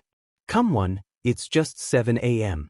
The sun's been out for a while already, Kirishima chuckled, failing to share in the girl's misery. Ashido turned towards the red-haired teen, and consequently Izuku and Azui, who stood by his side. They were all as fresh as daisies, a fact that made her frown in envy. How aren't you tired? Went to bed early, like you should've, Kirishima replied with a proud grin. Same, ribbit. Same, Izuku lied with a light shrug. He was fine with both early mornings and late nights. Photosynthesis enjoyed the sun too much and allowed him to recuperate easily, while Glossidium took away some side effects of the dark. It could be considered cheating, but he couldn't quite use heteromorphic quirks in public, so he had his restrictions in place. Ashido huffed and poked her tongue out before starting to stretch her arms and back with wide movements. I'll be fine. Just need some movement to start.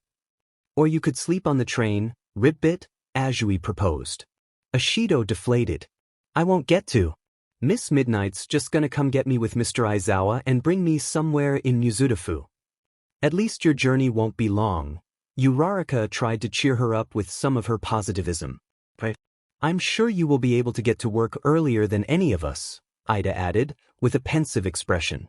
Of course, the only effect that thought had was to make Ashido groan in frustration and have the others chuckle. The hustling and bustling on the train station showed that it wasn't full to the brim, but it wasn't even at its bare minimum. The 1A students slowly trickled and nobody had been dumb enough to come late and gathered a few meters away from the entrance, leaving enough room not to disturb other passers-by. Finally, at 7 o'clock on their homeroom teacher appeared to start his duties. When all 20 students and 20 costumes were accounted for, he simply saw them off by a reminder to be on their best behavior. The teens started to split, each going for a handful of different trains. Ashido waved as she trotted behind Midnight, while Azui and Kirishima took off towards Tokyo and Chiba. Uraraka and Izuku had a few more minutes before her train to Nagano and his own, so they followed Ida in the other direction. Ida, he started, keeping his tone as sympathetic as possible. If you ever need to talk, call us, okay? The brunette nodded shakily, still unsure on what buttons she was better off not pushing. Yeah, we'll answer right away. But, Izuku added, if you want some space, that's also fine. Take your time. Uraraka was surprised at his words, but the sentiment was short-lived. Ida turned and bowed too deeply even, for something between friends before showing them a sad smile. Thank you both. I'll be sure to call if the need arises. We're here if you need us. With another nod, the taller teen turned around and boarded his train. Uraraka's mood seemed to have improved ever so slightly. Do you think he's getting better? Hard to say, Izuku sighed. These things take time, but we'll be doing everything we can, right? Right? She replied with a big smile. As they walked, she wore a pensive expression. Still, I didn't expect him to change his mind. It's a long way from Tokyo to Hiroshima. He chuckled. Yeah, but I think that Yayorozu still has him beat. She's got to go all the way to Fukuoka. Uraraka giggled. Yeah, that's going to take her a few hours. Deflection successful. Oh, when's your train departing? In a couple minutes, I think. I can see you off too. Ah, thanks. And so, Izuku remained the last one to board his ride. After all, it was just a small train meant to travel a short distance to get to Shizuoka's airport. Nothing to do with the great bullet trains the others were on. Honestly, Izuku thought that it would have been faster to just take a bus and get there on his own. But rules were rules, and he could take that little bit of boring traveling as a chance to rest and ruminate. Izuku boredly moved through his fellow passengers as they all came out of the exit. Evading a few old people and a couple on their honeymoon was hardly a challenge. Everybody else was stuck at the baggage retrieval, but Izuku had no such problems. Either UA or his internship agency had been kind enough to grace him with a ticket that allowed him to carry his normal suitcase along with his heroic one at all times. The boy searched among the small crowd that waited for the plane's arrival, a ragtag mix of family members, friends, tour guides, and drivers. He found what he was looking for in the hands of a relatively lanky man whose features were remarkably close to those of a bottlenose dolphin, identifying him as the sidekick Moko. His quirk was probably Tersiops or something. The guy was dressed to impress, his jacket a light shade of gray that blended nicely with his skin, and the only contrasting colors were the black and white of his agency's insignia. But Izuku's gaze almost didn't pick up on the details, as it was fixed on the sign in the man's hands. The last time he had seen a sign with a Midoriya written on it, he had been proudly raising it himself. The name under this one was different, and it also lacked the doodles only a child would add, but it still stroked something in his soul. Here he was, 9 years later, being received by a pro-hero sidekick in a fashion he had relegated to his old memories. He walked over and raised a hand, grabbing the guy's attention. "Hi, Mr. Rukeo, right? In the flesh. Pleasure to meet ya, Midoriya," the man replied, lowering the sign to offer him a handshake. Izuku accepted it. It wouldn't hurt to be friendly with the guys tasked with his survival for the week. "The pleasure's mine." Irukeo didn't waste a second before turning around, showing how his dorsal fin cut through the suit's back and waving his arm to egg him on. "Come on, the car's waiting," he exclaimed as he walked. "How was the trip?" "It was fine," Izuku replied with a shrug. "It wasn't, not really."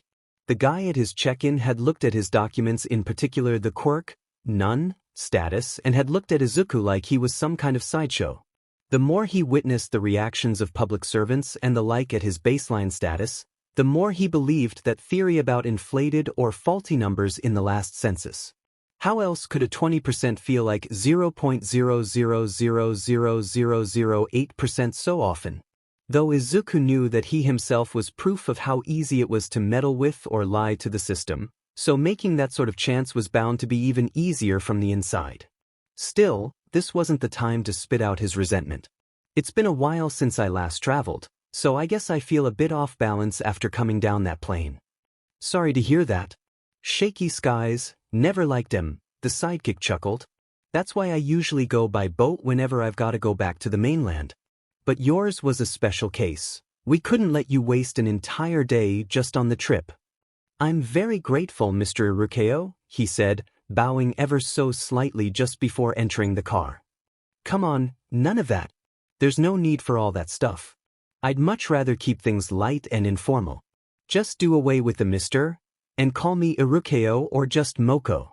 The man was starting to resemble the stereotypical friendly dolphin more and more. It wasn't what he would have expected from a man dressed like the sidekick currently was, but Izuku could adapt. "Oh, alright. Then feel free to call me Midoriya or Null." "That's the spirit," the man laughed as he got behind the wheel.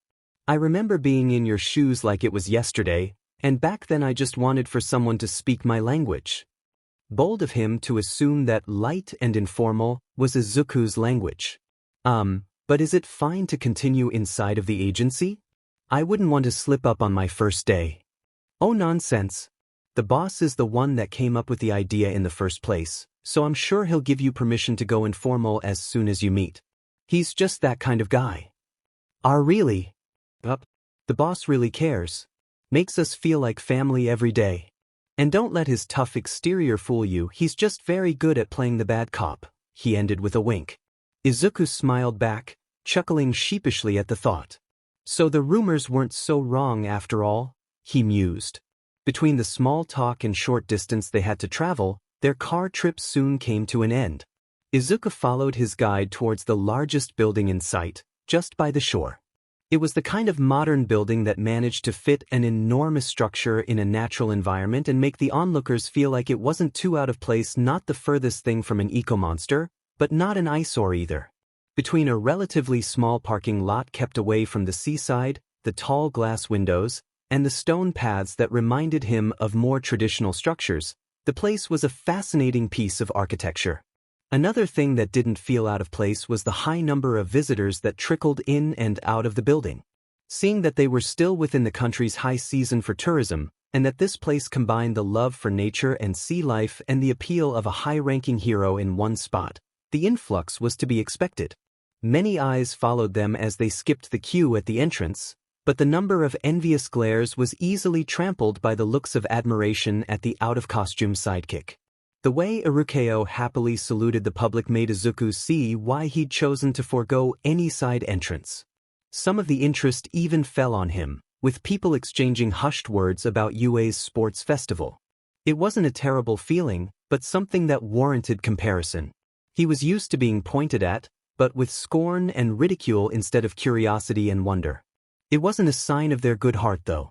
These people only ever knew the mysterious second-place Midoriya, not the quirkless teen under the surface. In the grand scheme of things, how they felt about him now didn't truly matter.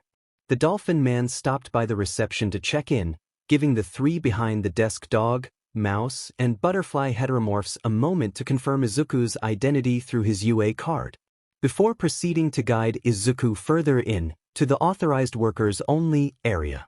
Now moving above the rooms, Izuku kept his eyes and supernatural senses on the various expositions, caught by their natural beauty.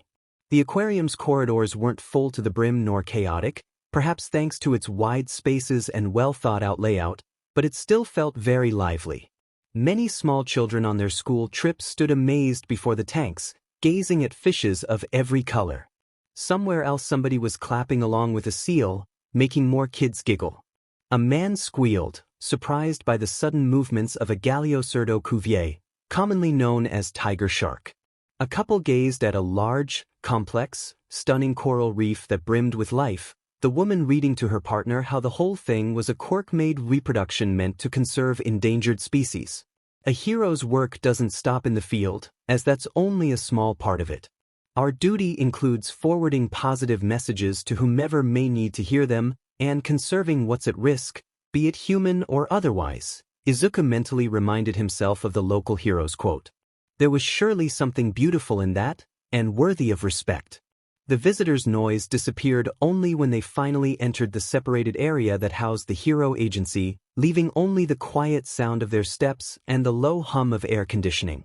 There was no fish tank to be seen on these walls, but the floors of most rooms were littered with large portholes which made it possible to gaze on the habitats below as one would gaze on the sea surface. And, as if that wasn't enough, some corridors were made out of glass, bringing the experience to a whole new level.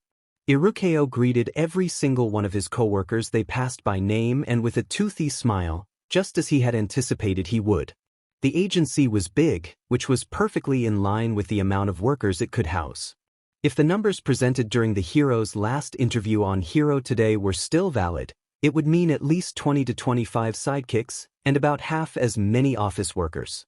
They wouldn't be there all at once as Okudo Island with its small size and off-the-coast positioning wasn't an area that could warrant the presence of one of the nation's top 20 and his whole agency by itself.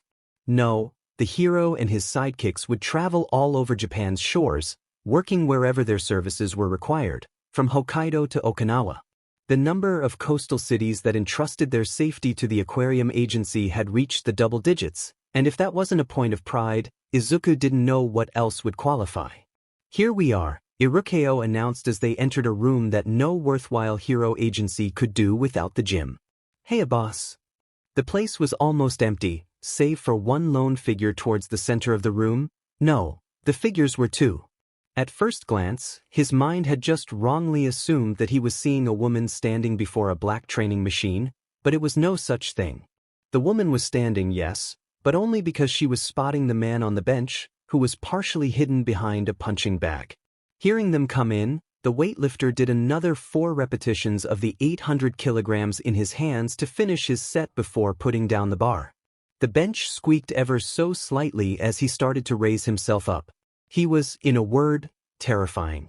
It wasn't just his impressive height, which, being just over 2 meters, was still lower than some of the nation's tallest. It wasn't just his prominent mass of muscles, still bulging from the exertion, which many others had achieved at their physical peak. It wasn't even his colossal frame, among the largest humanly possible even after taking quirks into account and without falling into mere bodybuilding meant only to impress. It was all of that and more. It was the contrast of colors, the shiny, polished obsidian black of his limbs and back, and the pale, pearly white of his chest and eye patches. It was the sharp, lethal claws on the end of his fingers abnormal for its species, but nonetheless dangerous, and the dorsal fin that formed a perfect arc, a sail that would blend in the darkest waters. It was his abnormal presence, the imposing stance, the deadly guise, the predatorial dignity which could only be classified as the heart-pulling, knee-bending charisma of the strong. It was simply all of him. Because he was Japan's number 13, the killer whale hero, Gang Orca. Midoriya, Gang Orca started as he approached, "Welcome to the aquarium agency." Izuku took the man's offered hand now clear of the remnant chalk powder and gave it a firm shake. "Thank you. I'm excited to be here." The man hummed as he released him, seemingly satisfied with his grip. He walked back to the bench where his spotter was waiting with another towel, this time a wet one, and something to drink. "I hope the trip was all right." "It was mostly fine, thank you. I'm just not used to flying," he replied with a shrug. "I see, sorry to hear that," the man sighed. "I would have come to pick you up personally, but we had a morning show scheduled. It's no excuse, but I hope you'll understand." Izuku understood. Gang Orca's famous exhibitions were one of the most coveted events in the hero fan community. It didn't happen every day to see a top hero taking the role of the animal related to his quirk. But the man's duties made his appearances scarce, and the aquarium position wasn't the only reason why the tickets were so hard to get. The fact that he purposely reserved over 2/3 of the seats for visiting schools made it all the harder to see one live. The one recording that could be found on the aquarium's site was still great though. Though some petty slanderers only thought of the event as some unique way of making bank, it was so much more than that. While most shows with animal performances had long since been outlawed, some were still ongoing to this day in other countries. It was a travesty, and Gang Orca's events were held in strict opposition to those horrible acts. Unlike the natural or sinus orca, he could decide for himself whether he wanted to perform or not. The money he made as a pro greatly outweighed any revenue that could come from a performance, and nobody could punish him for refusing to take part in it. And, since the full earning of each spectacle went towards the Sea Life Heroes Association, a preservation group he supported together with others such as Selkie, which was doing some truly commendable work. There wasn't much else one could complain about. "Don't worry, it's no problem. I wouldn't want to impose," he let out shyly before chuckling sheepishly. I know how important those are." The pro hummed again. "Good. Then I hope that Kai's treated you well." Izuku didn't have time to respond before the dolphin man. "Oh, come on, boss. You know I'm good with kids." "Yeah, but he's no kid, is he?" Gang Orca said with something between a chuckle and a huff. "I wouldn't say so, no," Izuku interjected, acting pensive. "Though my mom's always gonna call me his little boy, I guess." That had the two men let out a roar of laughter, as expected. One could easily deduce how much Gang Orca was fond of his own mother by watching his interviews, since he had referenced her multiple times in the past, once pointing out how he never felt too big before her. Fabricating empathy was oh so easy with that much data on hand. "Man, don't I know a story just like that, ain't that right, boss?" Irukeo said with a smirk. Yeah. Sakamata shook his head, still showing some of his big teeth as he smiled. The sound of a throat being cleared, theatrically loud to boot, took the men out of the bout of laughter. "If you two are finished wasting time, we should get around to showing Midoriya his lodging."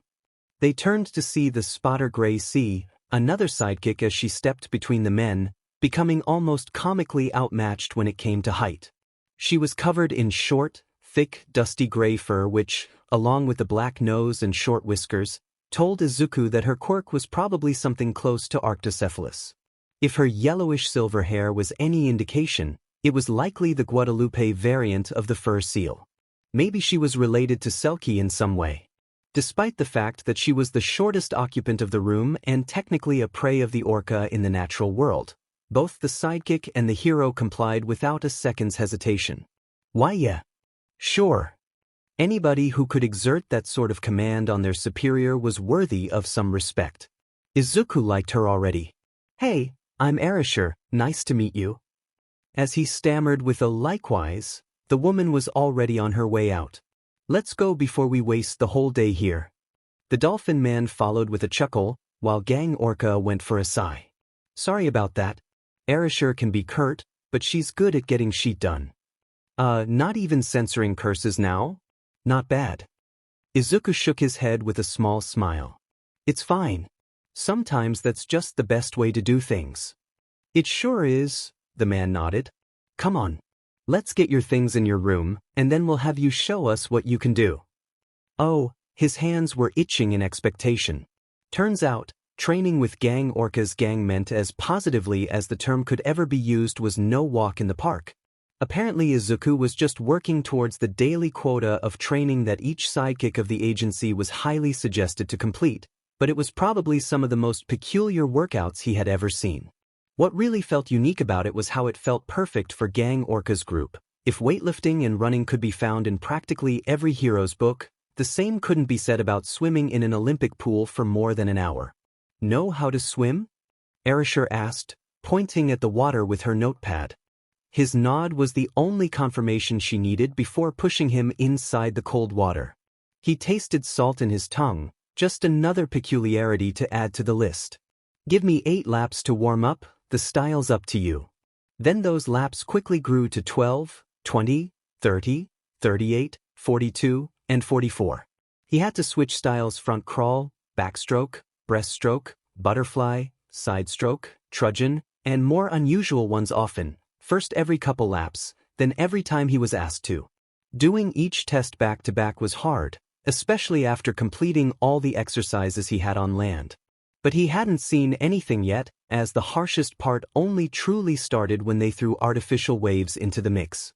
Whatever he had learned in the waters before Dagoba Beach was barely swimming if compared with what he had to do now to stay afloat. Want to take a break? Brukeo asked as he leisurely moved beside him, almost unaffected by the current.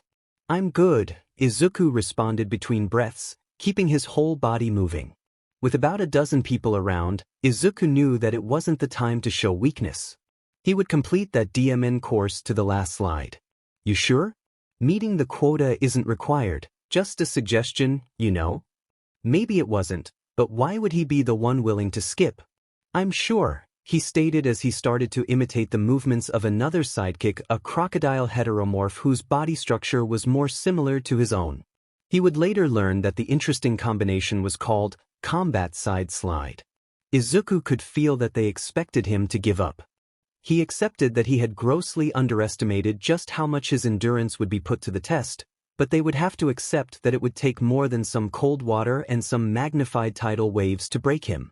Faithful to his vow, Izuku continued swimming back and forth for over 2 hours, until a whistle made him stop. He closed the distance to the edge to grasp onto it, feeling his muscles ache for the prolonged effort. Not bad at all, Erasure remarked, tapping the notepad with her pen. Usually trainees like you give up after half an hour. Thank you, he replied, taking measured breaths. He hadn't felt this exhausted since, well, never? Even his fight with Yaoyorozu had been a short affair, being challenging and occasionally painful, but not this excruciating. Even when he wore himself down on his own, he was mindful enough to stop before he could injure himself. See? I told you he'd do it, Irukeo joined in with a chuckle-like squeal. Had to be tough to take on those fights. So the man had seen his performance in the sports festival, but the woman hadn't. Izuku wondered if Gang Orca had taken the time to. Erasure nodded, looking over her notes. Yeah.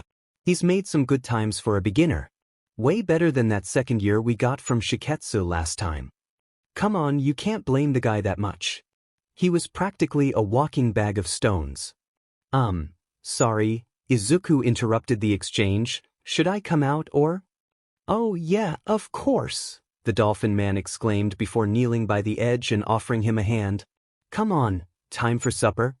Having reached the agency's canteen, a slightly larger than usual break room, and having taken his pick from the offerings on the menu: lean proteins for muscle repair and recovery, carbohydrates for fuel, vegetables, seeds, and fruits for vitamins, minerals, and fats, Izuku sat before his 2 current tutors. So, Erasure started as she split her disposable chopsticks perfectly. We're sorry for that long but training, kid, but we needed to check how much you could take. Our job may bring us to swim in currents that would be deadly for most people, and knowing that you can keep up and watch after yourself is an imperative. I understand. I prefer this approach to just throwing me in the middle of the ocean with no prior instructions. At least that wasn't something one of his teachers at UA would do, If only because Aizawa was too lazy to ship them all the way to the Pacific Ocean for a DMN exercise. Hopefully. She chuckled. Good to see that we're on the same page. Now, since you're at a physical level almost comparable to that of our new hires, we can thankfully skip some of the introductory training. Izuku raised an eyebrow. Did you have more planned?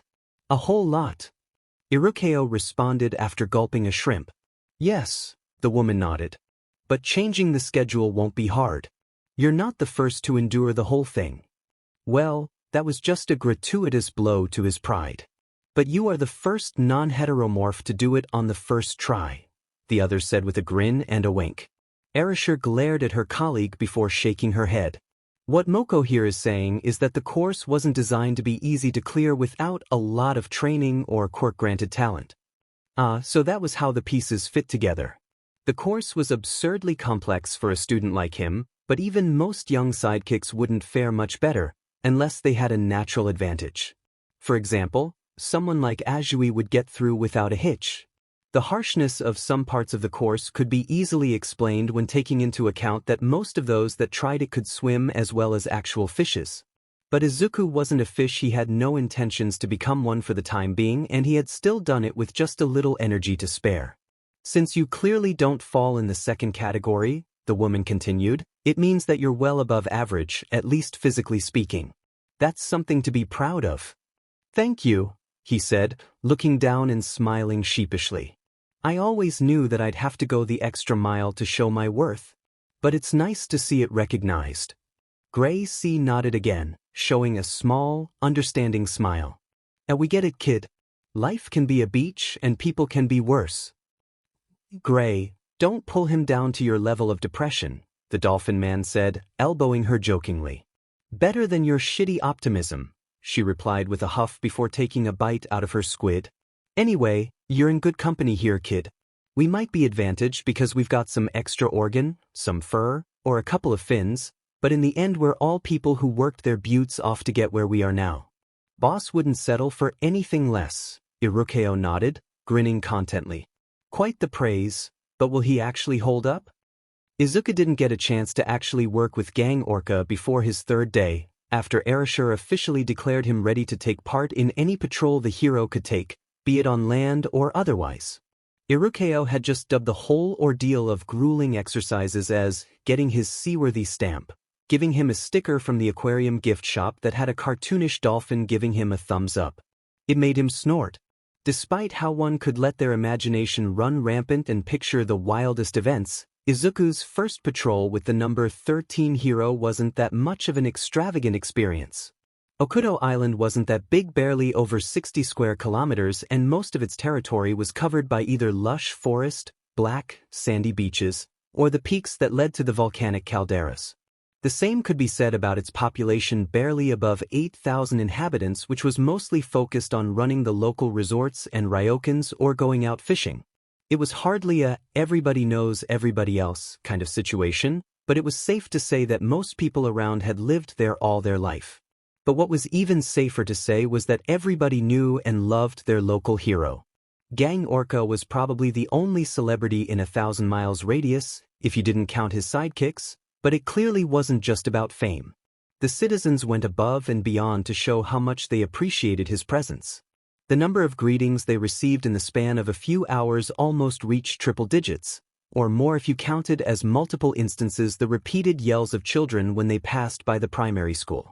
They had been offered beverages and snacks, mostly refused with kindness and accepted only in case of an invoice, and a ride on several vehicles, all refused in favor of walking or running. Nobody had asked anything in return, just taking up a few moments of chatting here and there. These people were talking with Sakamata Kugo, Gang Orca, one of the most popular, if not influential, men of the nation, but they didn't care about any of that. For most of them he was simply another one of the islanders, as they had seen him grow up among them, playing in the same parks and learning in the same schools. Izuku now understood why, during an interview from a few years back, the pro had laughed at the prospect of moving his agency to a bigger, more important city. Fame and power were good, but so was an environment that one could call home. Izuku wondered if he'd ever get that. As time passed, not wanting to interrupt or impose during the various small chats, Izuku kept his eyes entertained by admiring both the view and the locals. The former was the kind of breathtaking sight one could experience by observing a truly clear sea for the first time. While the brightness of the sun on the waves could hurt the eyes if he stared at them for too long, the warmth radiated by the sand even at a distance was quite soothing. The vegetation offered some nice shade, and the sounds made by local fauna could give one the impression of an exotic, idyllic location. The latter, while few in number when compared to the amount he could see in Mizudafu, were nonetheless very interesting.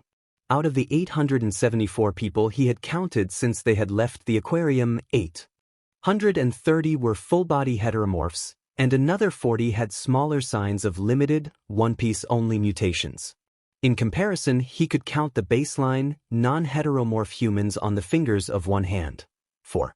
A measly 0.463%. Nowhere else was the difference so striking.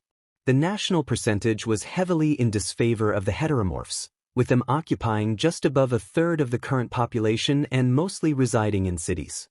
So, why was an island like this completely unbalanced in the opposite direction? Why was he only hearing about it now?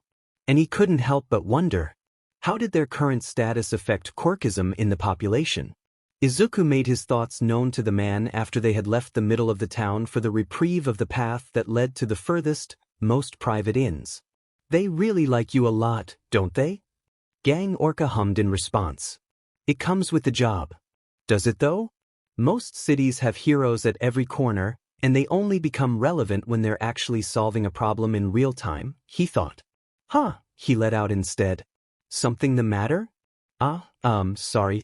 I was just wondering why things have been so quiet. I know it's a small place, but even then I thought there would be something happening. He looked pensive for a moment. But maybe I'm just too used to Mizudafu, he finished with an awkward chuckle. Nah, you're right. There's not much to do when the island's this quiet, the man nodded before explaining. We get more work during the summer, since tourists prefer to visit big cities during spring. Spoken like a true local, Izuku noted.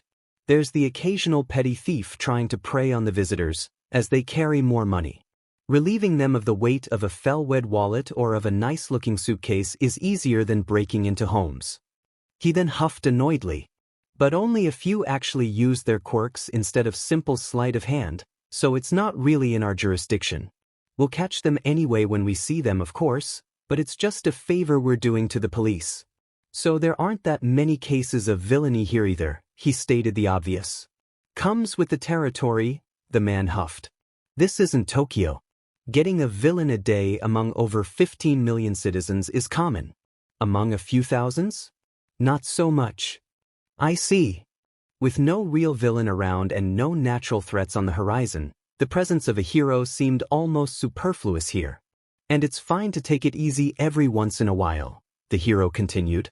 In a few months we may get some dangerous visitors we'll have to capture, and in a few more we may get a tempest that would wreck half the buildings by the docks. Ships lost at sea, avalanches, cyclones. We'll still be here, and we'll stop any threat to the community. He took a breath and chuckled lightly. For now, though, we're simply reminding everyone that we are here even now, ready to respond in case of an emergency, big or small. If they want to call us because a dog's got their head stuck somewhere or because a kid's gotten lost, they can, and we'll be there to help. Izuku gazed at the hero from below. Between the look in his eyes, the tone of his voice, and the firmness of his steps, there was little doubt that he didn't believe every word of his speech. The teen smiled. Thank you for clarifying. You're welcome, Null. Somehow, even that term didn't feel wrong in Gang Orca's mouth. The conversation continued as they settled for lunch in a small place by the northern tip of the island. Gang Orca greeted the men and women behind the counter and serving the tables as one would with old friends, and they got a table by the shore. So, Midoriya, Sakamada as he had asked to be called out of uniform or during pauses started, what can you tell me about the island now that we've walked around all morning? Izuku put down his citrusy water as he took a few moments to look pensive before starting to list everything he had noticed, from the welcoming appeal of the harbor area to the narrow streets that disappeared into the forest, from the lack of many means of transport besides a single train line to the over-reliance on private vehicles, from the larger-than-normal classes that suggested a lack of school founding to the locals' peculiar dialect, so strangely different from school-taught Japanese. Of course, he left the most interesting observation last. And I've noticed that, somehow, only one person every 200 doesn't show signs of possessing an heteromorphic quirk. Is there a reason for it? The Orca man had kept his silence for his whole spiel, simply nibbling on the offered appetizers as if he were watching a show. For a second, Izuku thought that he might have exaggerated. Then the pro showed a scarily wide grin. Impressive. Most interns can't tell me half the stuff you did, and wouldn't dare ask me about heteromorphs either. Cowards. Thanks, he replied with an awkward chuckle before wearing a contrite expression. Sorry if it's something private, it just made me curious. Don't sweat it, it's nothing like that, the man huffed at his worry. I prefer when things are said to my face anyway, but good on you for making sure. Not all pros are as easygoing with you kids. He nodded, smiling. I'll keep it in mind. But anyway, it's not like the subject is a taboo, especially not here, the hero said, moving slightly to lay his elbow on the armrest and face the interior of the island. You're right, there aren't that many non-heteromorphs on the island. It's an old story, though not as long and troubled as some of the geezers back in town would have you believe. Izuku nodded, being all ears. The island was subjected to a complete evacuation and a long militarization during World War II. Afterwards they tried to sell it as the Japanese Hawaii, but it didn't get much traction. Almost nobody lived on it for a while, and the chaos after the discovery of quirks didn't make things easier. There was some fighting, the heavy kind, which left some bad scars all around, the kind that takes time and money to heal. Only about 60 years ago was it deemed safe for a real repopulation, since the volcano won't cause problems anytime soon, he said, pointing up to the two peaks before moving his finger back to the town. But then everything was in ruins, so the government had to offer a ton of incentives for any volunteers that could fill those empty spots. The man's grin grew wider as he approached the punchline of the story. And while some people accepted the deal, nobody noticed that 57 of the 60 families that transferred here all possessed heteromorphic quirks until they were all here. Oh, was it just an oversight? Izuku asked, hiding his worry regarding one particular group. Who knows, Sakamata shrugged. Nobody can prove if it was a planned move by the government, some other group, or just a funny twist of destiny. The man relaxed some, taking a long gulp of his drink. I just know that what came out of it is a rare thing. Haven't found any place quite like it yet. Yeah, it's something special, he concurred, smiling serenely as he looked in the same direction. Izuku was certain that the man was right. A small community where over 99% of the inhabitants were heteromorphs, in direct contrast with the mainland standard? It was so improbable that it had to be a total oversight or a coincidence. But Izuku despised the former and didn't believe in the latter, so he was more prone to follow the lead of a planned move. He had thought that most underground groups wouldn't possess a fraction of the political influence required for that sort of action. The Inhuman Superiority Coalition and the Mutant Movement surely didn't, but he also knew that his data was painfully lacking and the fruit of multiple extrapolations. What if he had missed something? Would the MLA remnants have had that much pull on the government 6 decades ago? He questioned himself. If they had, then the situation was already several levels worse than he'd ever expected it to be. What if he had unknowingly entered the wolf's den? He had avoided Daika, but could this have been just another, better hidden supremacist community? Izuku clenched his hidden hands for a moment before he felt palliative springing up, sighing heavily like an old nurse that sees their patient keep hurting themselves for no apparent reason. Accepting the quirk's warning, he let go and tried to relax. Thankfully, his doubts didn't linger for long, as the pro's next words worked towards dispelling them. They were midway through their plates when Sakamata changed topic again.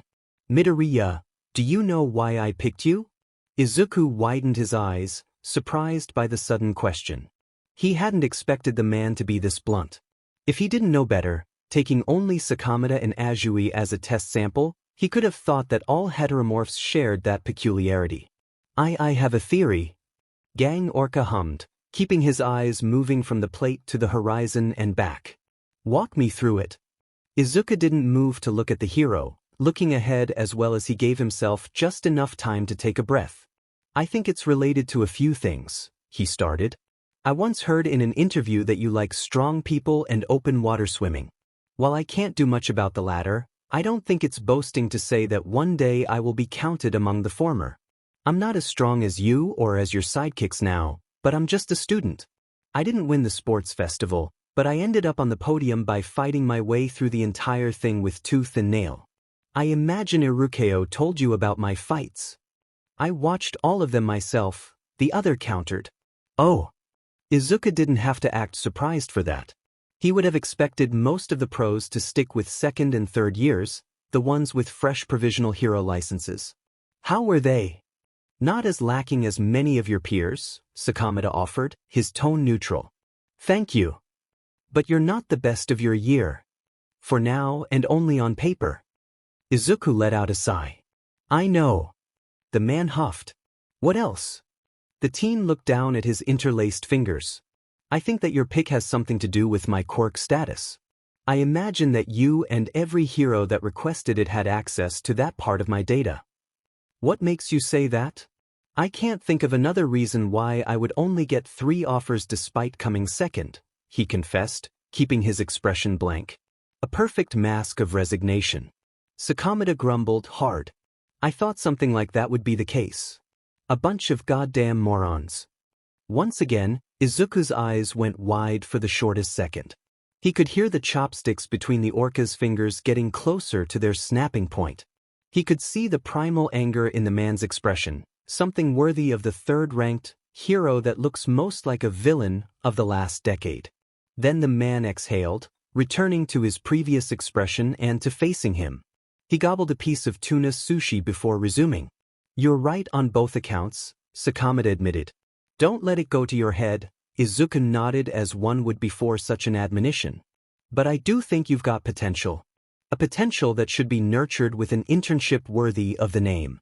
None of that picking up garbage or participating in live shows crap. Interesting. While their current morning had been spent just walking around, Izuku had also spent the prior 2 days in a hellish series of training exercises. Me and my team are supposed to give you something that UA can't, and that's what we'll do. We'll be spending the rest of the week traveling the mainland's coast on my ship. If by Friday night I'm satisfied with your progress, I'll let you come along for the sting we've got on schedule. Izuku wasn't one to be left wordless often, but he still took a moment to recompose himself. That offer was a DMN jackpot. I don't know what to say, but I swear that I'll do everything I can. Of course you would. The man snorted before eating another piece. Keep up that zest, and those smugglers would never know what hit them. Izuku chuckled along, for once absolutely in agreement. If he had to participate in a raid by the sea, then he had a place he had to visit to get his personal kind of assurance. If he could get to it, that is. It would be quite hard if they had to board the man's boat sooner rather than later. But first, there was one important question to answer. And, what about my quirk status? Sakamata grunted, but his expression soon turned into one of understanding. I can't pretend to know what it's like for you, kid, but I know how it feels to be different. Believe it or not, I was the only heteromorph back in my class at Shiketsu. He believed it. It wasn't that hard to track which heroes came from where, and it was even easier with the more famous ones. It was how Izuku also knew that Shishido was in the same shoes as Gang Orca, but in the class next door. Maybe that was when their rivalry was born. It wasn't always easy for me, and you've just proven how it isn't always easy for you, the man said, lifting only 3 fingers. Izuku nodded, gazed down. I heard many call me just a monster trying to act nice, or a villain in disguise. I also heard many attack the the baselines with every sort of curse I'd rather not repeat, Sakamata said with a grimace. It might not be the same, but it's close enough for me. I didn't get a chance for a good internship for my first 2 years, so I make sure to offer mine to the ones that need it, but only if they deserve it. I'm not a charity. My current sidekicks deserved theirs, you deserve yours, and the ones that thought that your lack of a quirk says otherwise will be in for a bad surprise when you surpass them on the rankings in a few years. It was official. Gang Orca was now Izuku's favorite pro. Not a high bar to clear, but something nonetheless. This time, Izuku limited himself to an emotional sniff, an enduring smile, and a poignant silence followed by a sincere, if a bit shaky, gratefulness. Thank you, Gang Orca. Truly. It's Sakamata for you, kid, the man chuckled. But wait until we're done before you thank me. I'm gonna put you through hell to get to my standards. Only then did Izuku raise his eyes to meet the heroes, his expression becoming a mask of determination. Bring it on.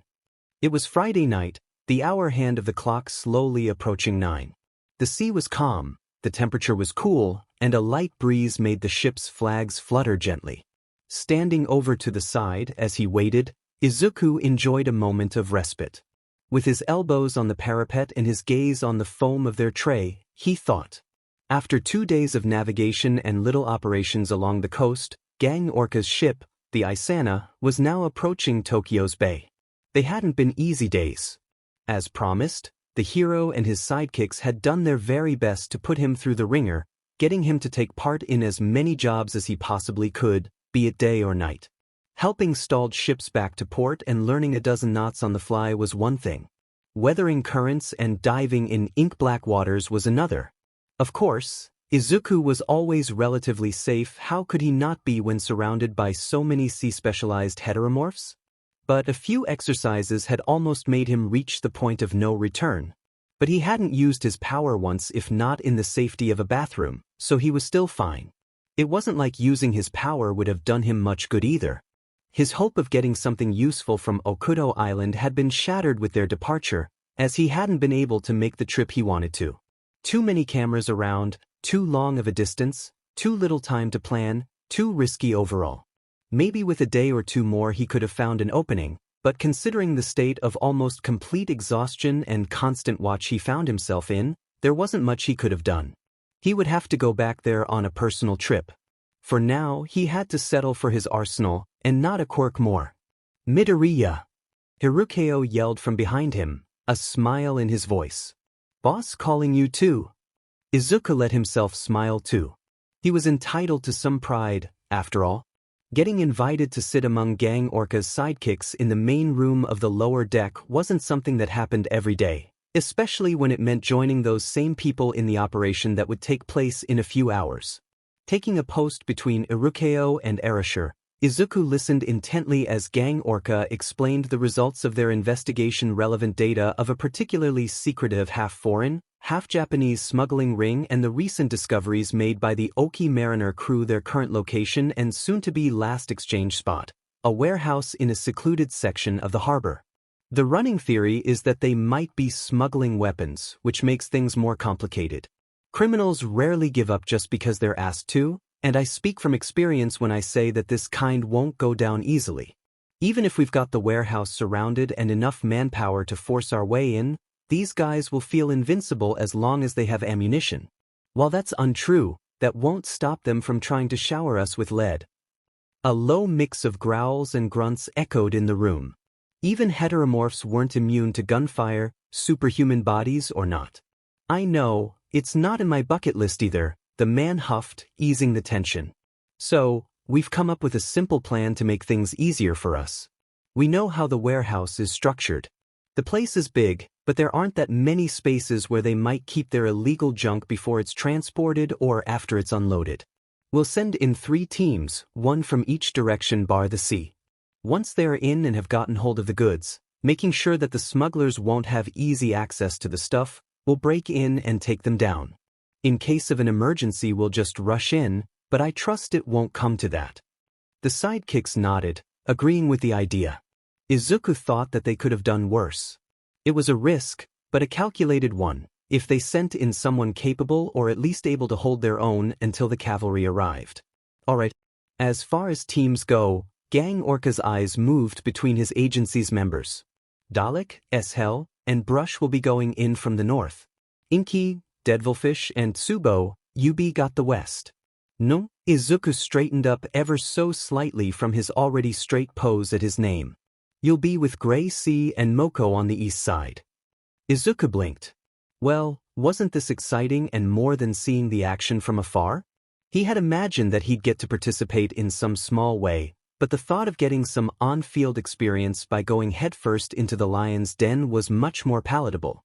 More than a few of the sidekicks smiled at him, showing thumbs-ups or, in 2 cases, tentacles and claws to congratulate him.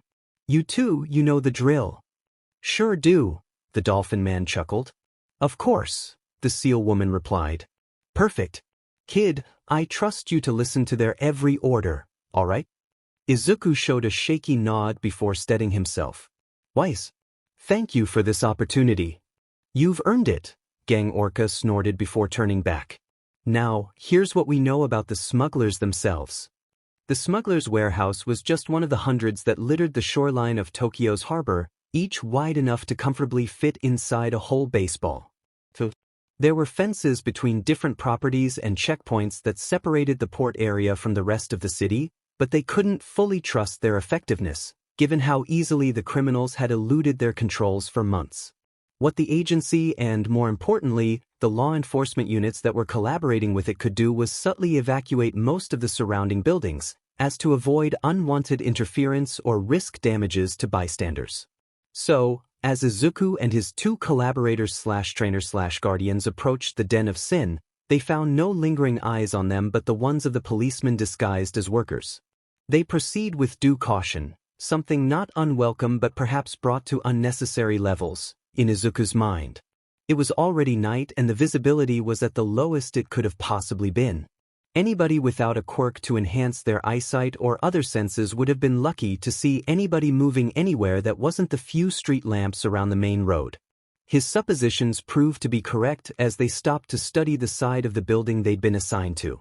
There were no standing guards or lookouts, just a solitary door between prefabricated walls of cement, with a small metal sheet on top to give some protection against the elements. It looked like an emergency exit, probably impossible to open from this side without resorting to lock-picking or brute force. But neither would be necessary, as for once Izuku's lucky star shined on him. A burly, tired-looking man came out of the door, a lighter and a pack of cigarettes already in his calloused hands. He gave a small kick to something close before he started to enjoy his break. Curls of smoke swirled around the man as he took out his phone, getting completely detached from reality. Gray Sea and Moko only exchanged a glance, then the seal woman hurried away from their hiding spot. Izuku followed her as she moved, traceable from his perspective, but invisible from the other man's. Seeing the sidekick slowly draw closer to his prey was quite the instructive moment. Each step seemed calculated, parts of a composition that had to be executed flawlessly not to alert the enemy as to her intentions. Maybe it wasn't exactly the same as a seal approaching a baby penguin, but he could indirectly feel some of the thrill of this hunt. Between his instructor's skills and the man's incompetence, the idiot was unaware until it became too late. The criminal's eyes bulged out as she leapt across the last few meters and grabbed him. He seemed scared shitless by the furry hands of the heteromorph. Izuku could read confusion on his face, ultimately landing on the desire to scream, but Gray Sea's hands were on him before he could utter a single word. The burly mobster let out a pained grunt as he tried to wriggle out of the sidekick's hold, then slowly stiffened to a stop. Muscle paralysis? Gray Sea placed him down on the ground, quickly tying him up and hiding him in a dark spot. "He'll stay down for a few hours," Moko noted, grinning in Izuku's direction. When he noticed the teen's curious look, he smiled and raised his gloved hand. "A bit of puffer stuff. Works fast and isn't lethal," he explained. "But we've only got 2 shots each, so let's hope we won't need to take down the entire gang before boss makes his entrance." Izuku nodded, thanking him for the explanation. Approaching the door, Izuku saw that he had been correct in his hunch. The captured idiot had stopped the door from closing behind himself, placing a small block of wood between the door and its jamb. How had these smugglers stayed in business and under the radar for over 2 years? Heroes wouldn't even need to break anything to get in without their knowledge, and it was all thanks to a smoke break. There was probably a lesson to be learned there. A variant of loose lips sink ships, perhaps, since it seemed fitting to the surrounding theme. Now returned from hiding the criminal, the female sidekick beckoned for them to approach. "We're going in," the dolphin man said in his comms before eyeing Izuku. Stay close to us and remember to keep quiet, Gracie whispered as she slowly opened the door. Izuku showed that he had understood, nodding seriously. Then, once Gracie accepted his seriousness and turned around, he placed a single finger in front of a sly smile. Moko seemed to appreciate that a lot. The three moved carefully, sliding from the door to the piled crates that filled most of the port warehouse. The piles were neatly organized, but not so close together that they couldn't move between them. They made for nice hiding spots. Izuku could hear several people walking around, mostly working on moving cargo from the piles to the recently arrived sea vessel. A few seemed to be standing on the pier, either observing the process or talking in a volume that he couldn't quite pick up with his normal ears. Gracie signaled at them to follow, leading them deeper inside the structure, away from the water and the working goons. They reached the end of the room and went for a door that nobody was looking at, simply slipping inside. A flickering light bulb illuminated the long corridor they ended up in. The walls smelled musty thanks to the hungry patches of mold on it. The seaside breeze was substituted by air that felt humid in the way that makes it unpleasantly stick to the skin. The incessant clangor of a broken vent filled the space with its noise. It was no wonder that nobody pushed to be in this part of the building. Seeing a total of 6 doors on their right and none on their left, Izuku expanded his senses. He felt unnatural awareness meow in his ears, once as a groan against the noise, and again as he picked up the pacing in the 3rd and 6th rooms. Somebody would be waiting for them there. Gracie hummed and pointed at the last one. We'll start from the top and make our way back here in time for the break-in. Izuku spoke, his tone a mixture of concern and determination. Wouldn't it be faster to take 2 each? The sidekicks turned. Their surprise was apparent in the man's blink and in the woman's frown. He's not wrong, the first mused. Not happening, the other bluntly stated. The two faced each other, clearly at odds on the matter. He's barely started training. But he passed ours with flying colors. He's our responsibility. And will be 1 room down. He's dash. Gracie stopped, biting her tongue. Izuku knew what she was about to say, but didn't hold it against her this time. Sensitive knew how to differentiate malice from protectiveness, and the little girl was hardly ever wrong on her judgment. He'd spent the last 2 days learning that the sharp-tongued and cold-hearted sidekick was neither sharp nor cold when it came to her team's safety. The dolphin man sighed, showing a small smile. He's almost as good as any of our newbies, Gray. The woman looked conflicted between her trust for Izuku's abilities and the risk involved in leaving him by himself. While that was fair, Izuku wasn't about to accept that kind of roadblock. He squashed the thought, reminding him that he would have benefited from an emotional manipulator quirk. Forcing a collar in their reluctant minds would have been nothing more than gilded slavery, and he refused to stoop so low. His voice and thoughts were more than enough to have the worthy follow him. He took half a step forward, lowered his visor, and lifted his chin to look her in the eye, finding the woman called Araki under Gracie's mask. Please. I may be a null, but I know I can do it. He saw the recognition as it appeared in her eyes. He was a quirkless kid, a pariah of the new age, just like she and countless heteromorphs were. And, just like them, he wanted to prove himself, which was something he couldn't do while being cuddled by 2 protective beasts like them. The woman clenched her jaw as she stared at him for a moment more, then placed a hand on his shoulder. He could feel every callus under the fur as her grip tightened. If you feel like you're in danger for even a second, yell. He raised an eyebrow, but she continued before he could ask his question. Your life is more important than the mission. Do not give me a reason to beat some DMN thug to death. He blinked, his mouth left open for a moment. Her canines were showing a little too much. She's joking, Moko interjected with a grin. But be careful anyway, all right? Izuku looked between the two, letting his face relax back into a focused smile as he nodded gratefully. Thank you. I will. They split up, each taking 2 rooms to examine. The sidekicks left the last 2 to him, the furthest from the possible danger of incoming smugglers. Izuku took care of the 5th quickly, not troubled by the dark in the least. There wasn't much to find either way. The few containers in the room were filled with cheap plastic toys, subpar training gear, and other useless junk. It was just the cover used to pass the most basic of inspections, not the smuggled products they were hoping for. He took a mental note of the box's contents and moved on to his real interest. His sense expanded, encompassing more and more as he focused. He couldn't feel the same pacing happening anymore, but he noticed two distinct breaths about 6 and 8 meters away from the door. The first was louder and more consistent, probably from someone seated and resting after pacing around. The added sound of fingers tapping on something hard like metal told him that the guard was trying to relieve themselves of their boredom. The second breath was inconstant and rather light, but not on purpose. It wasn't the heaviness of fatigue or smoke-riddled lungs, but the short exhales of a small creature. Perhaps it was a caged exotic animal, brought from abroad to satisfy some fancy whim of someone with more money than respect for the law. In any case, it was a creature that would soon regain its freedom. He knew that the door was locked, unlike the rest. To avoid any sudden click that could have alerted his prey, Izuku reached inside to bring out Silken Touch and Mage Hand. His fingers moved incredibly slowly before the lock as his mind focused on his mental image of it. He could picture where each small pin was placed, and the quirk allowed him to feel the smooth, cold surfaces of the keyhole and the minuscule springs inside.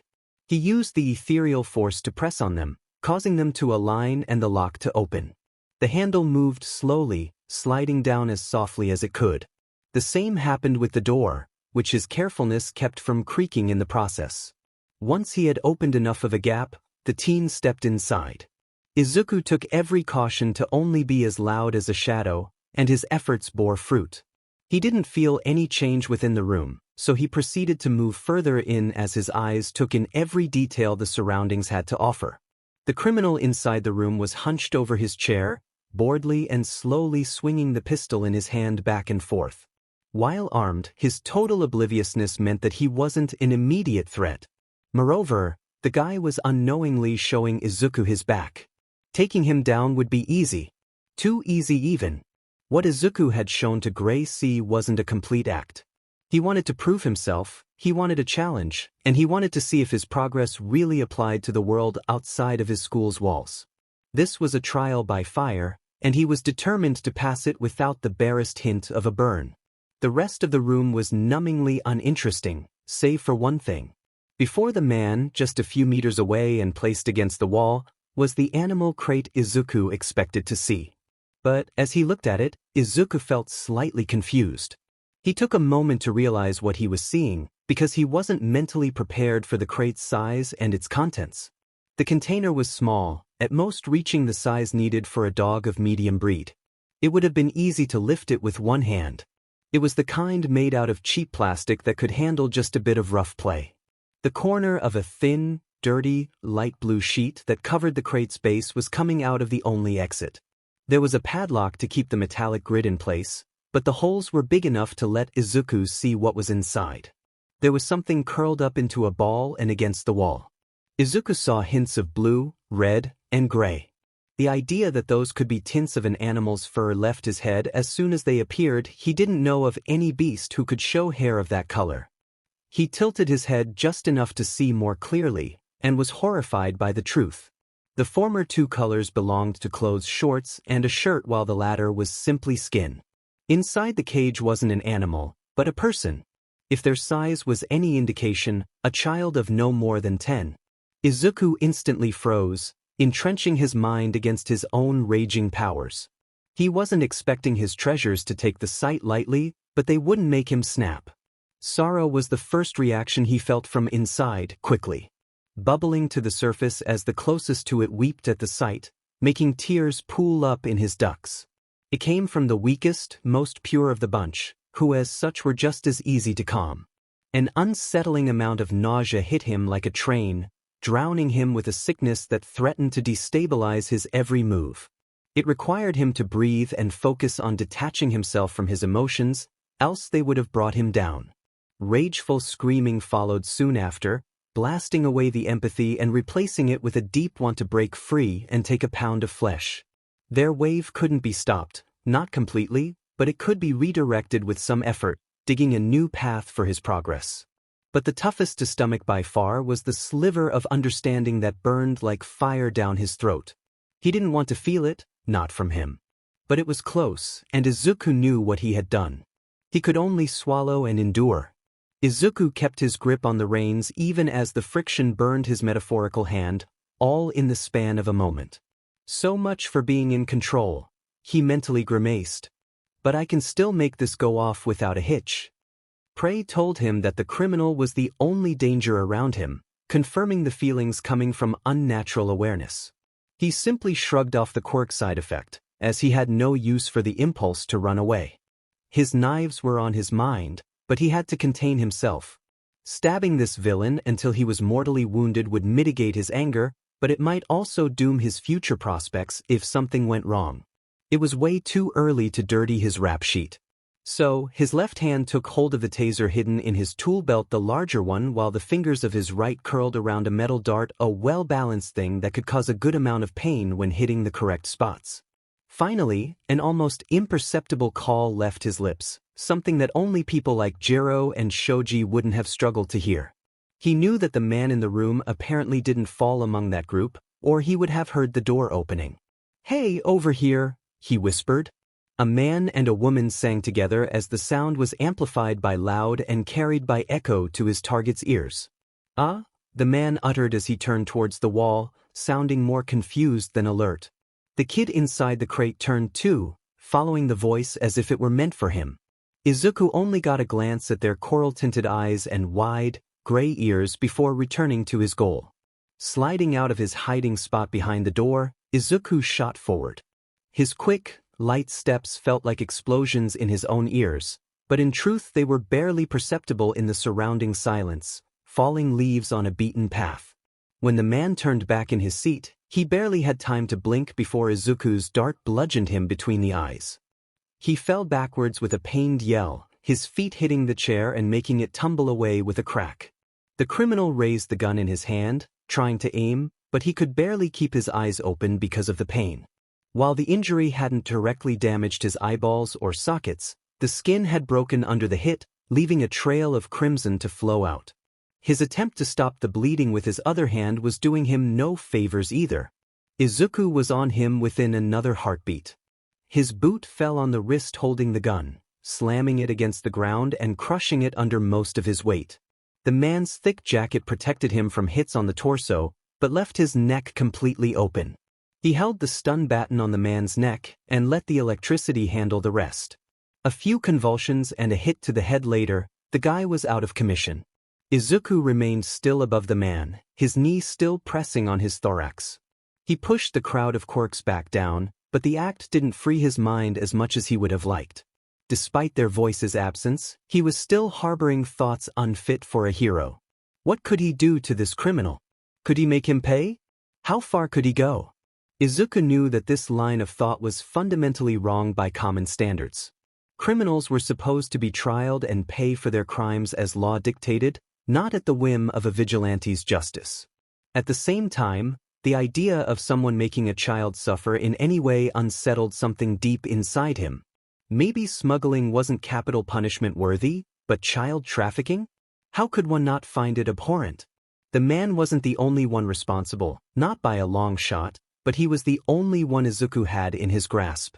It would have been so easy to make the unconscious man disappear. Not a smear on the pavement would be left of him, not a whisper uttered to remind the world of his presence. But would the act feed anything but his own ego?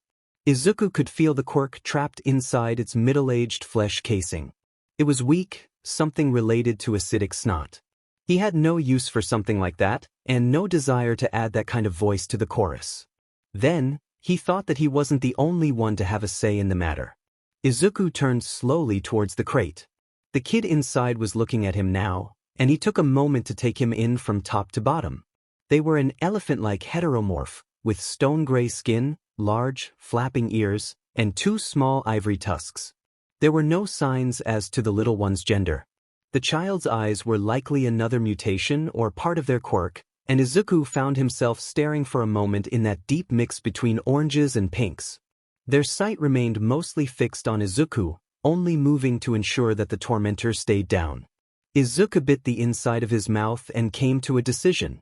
He couldn't bring himself to sully those eyes any further, even if it meant stalling his hand from disposing of trash wearing human skin. He showed a kind smile to the child. "Don't worry, I'm here to free you." The little one kept staring, but his expression was now more confused. "They aren't Japanese." Izuku chastised himself at the self-evident truth. "Of course they don't. They aren't an export, but an import. Not that it makes it any less despicable. Can you understand me?" He tried in perfect English. Again, the kid only stared. Izuku knew that they could hear him just fine, so he didn't stop talking as he searched the criminal's clothes for the crate's key. A minute later, he had the answers he needed and the lock was dealt with, just in time for his mentor's arrival. Moko and Gracie entered the room. "No, are you dash in the..." Man's mouth frozen as their eyes took in the teen and the child before him.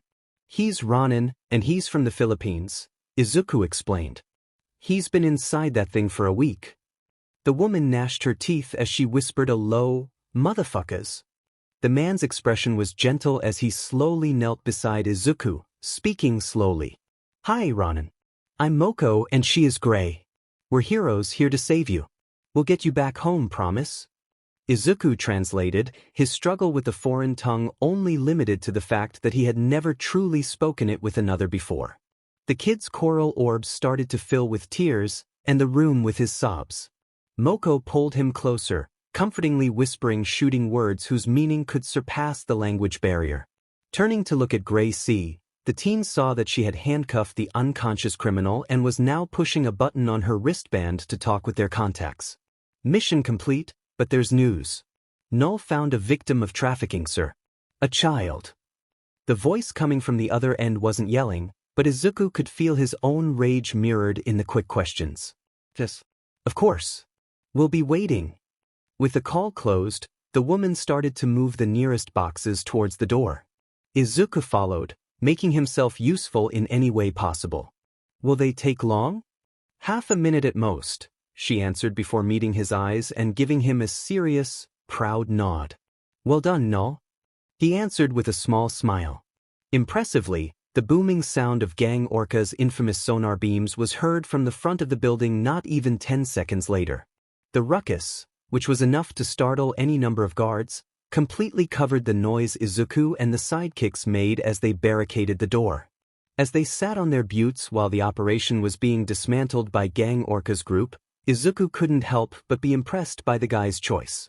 The top 20 pro had asked 2 of his best sidekicks to sit out of the brutal and crucial main fight to ensure their ward's safety. Even if 2 among 20 and more weren't that significant of a loss of forces, the act would still result with others having to take their share of enemies and hence increasing the chance of injuries among their party.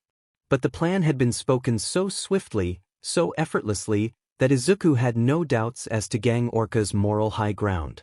Erasure hadn't even mentioned that the child was a heteromorph, but the pro had prioritized his safety over that of his crew.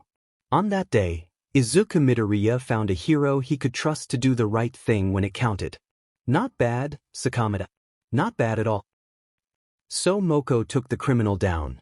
"He didn't even see us coming," Izuku recounted, altering the story ever so slightly. "Then I helped Gracie free that little kid. He was so scared, Mum. But I'm sure he's on his way home now." The woman's nod was slow, but nonetheless rich with understanding and concern. "I'm sure he is," she whispered with a smile. He smiled back at her. His guilt over lying became non-existent if it meant keeping her safe from worries she had no reason to hold. Izuku continued his tale, recounting the last few hours with Gang Orca's crew and their little after-mission celebration.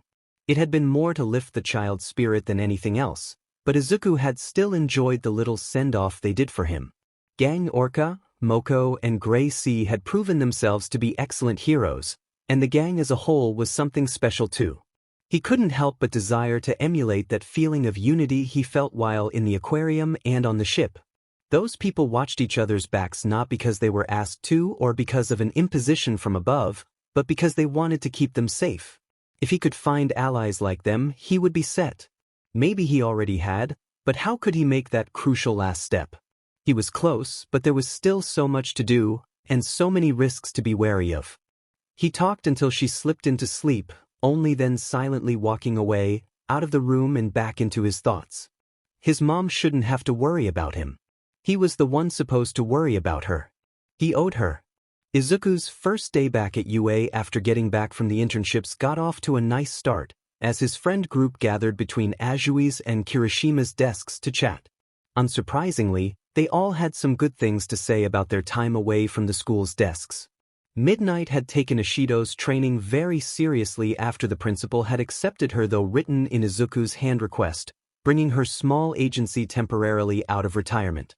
While the Midnight Boys were a thing of the past and the woman had long since stepped into her role as a teacher, she had done her best to give a worthwhile experience to her first intern ever. While Ishido gushed about learning some tricks with a whip, Izuku thought about how to incorporate the weapon in the girl's attire. Something made out of plastic polymers would be perfect.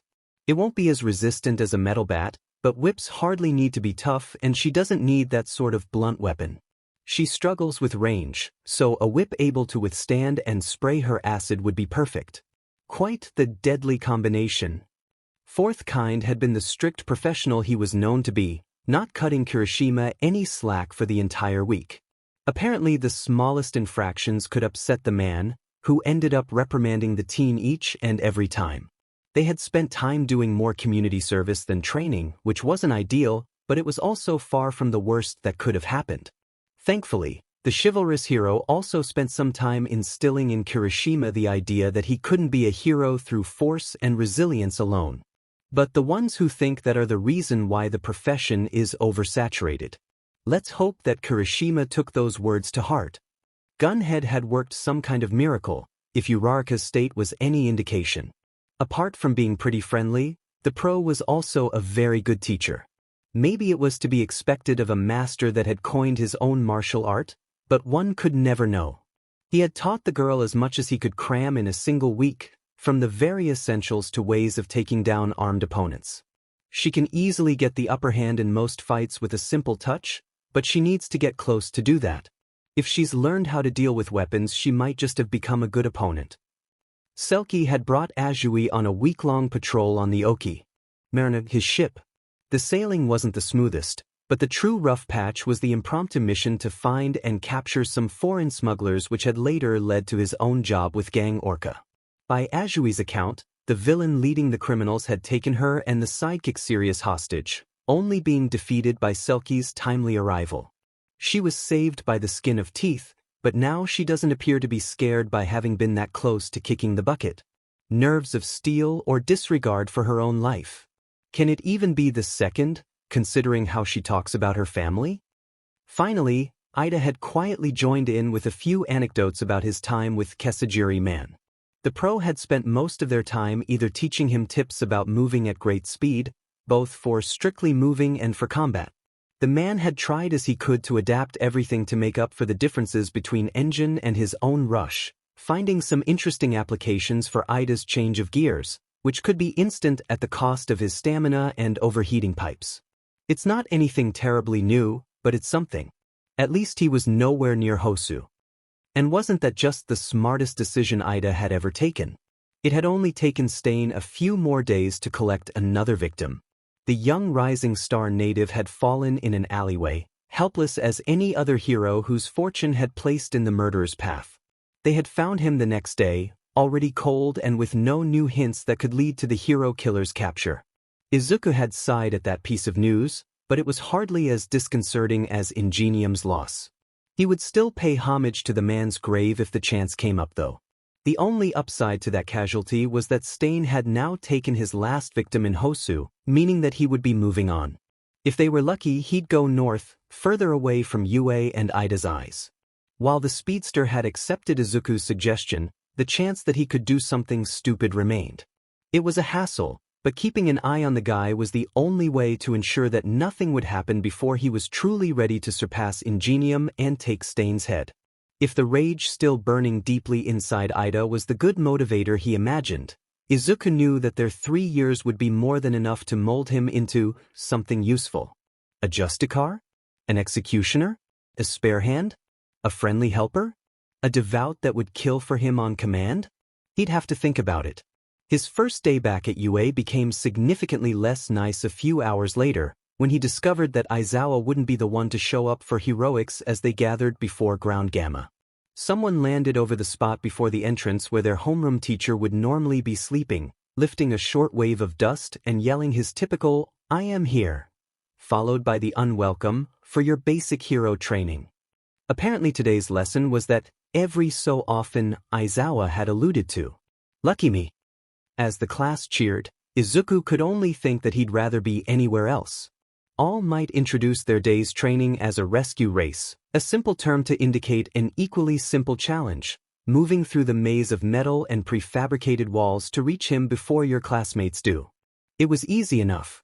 There were only 4 people: Azui, Ida, Siro, Tokoyami, that Izuku thought might be something of a challenge for him in this kind of competition. No, he didn't consider Bakugo a challenge, as it was an unfair comparison. He could fly while nobody else could. No, Uraraka's uncontrollable flight didn't count. He shouldn't even be competing. Of course, Izuku ended up racing against 2 of them. They got to their starting places, and All Might gave the signal. The 5 students sprung up, each doing everything in their limited power to reach the teacher without causing extensive collateral damage. Ashido could slide and use her acid to make handholds, but she was more agile than fast. Ojiro had an extra limb, but that also meant extra weight. He could keep up, but he wouldn't win. Ida was the fastest, but his speed worked best when applied in a straight line. The sharp turns and verticality of Ground Gamma were a nightmare for him. Siro had the advantage overall. He might not have been as fast, but nobody else was able to swing between the industrial maze's structures like his quirk allowed him to do.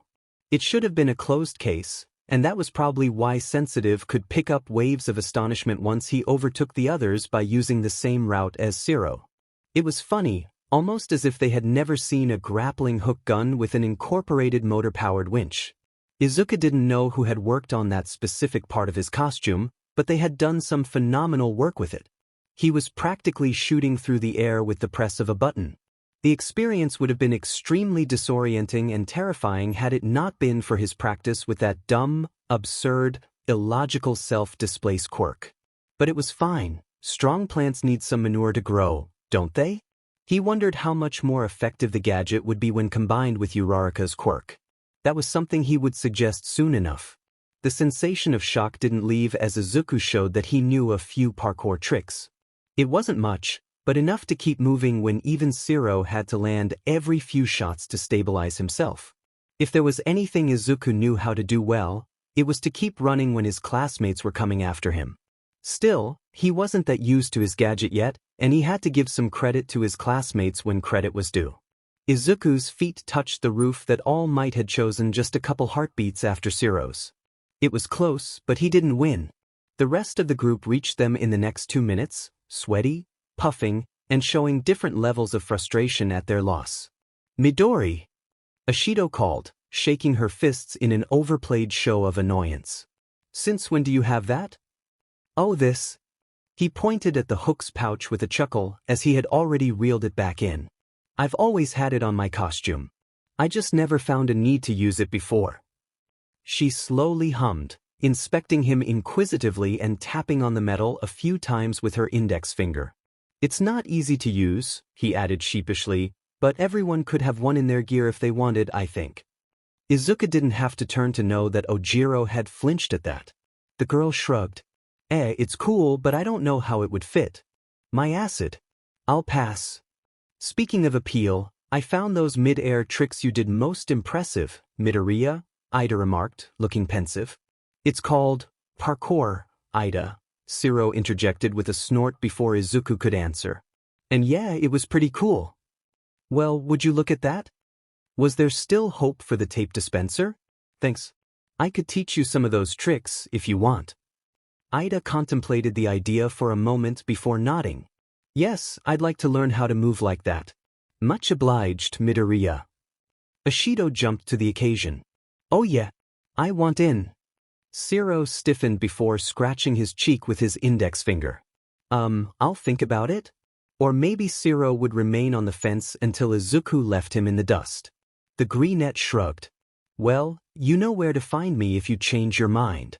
"Students!" All Might called, stopping their chatter to tell them to keep up the good work, as they had figured out new ways of using the quirks since the start of the year. Because of course he would focus on that. Izuku kept his expression neutral until it was time to walk back, with the man letting them go after telling them to remember about their incoming final exams, as if it could be something that they could forget. Empty praise and a useless reminder. The moment would have been forgettable, just another piece added to the pile of disappointment, if only unnatural awareness hadn't picked up on All Might's gaze following Izuku as he walked.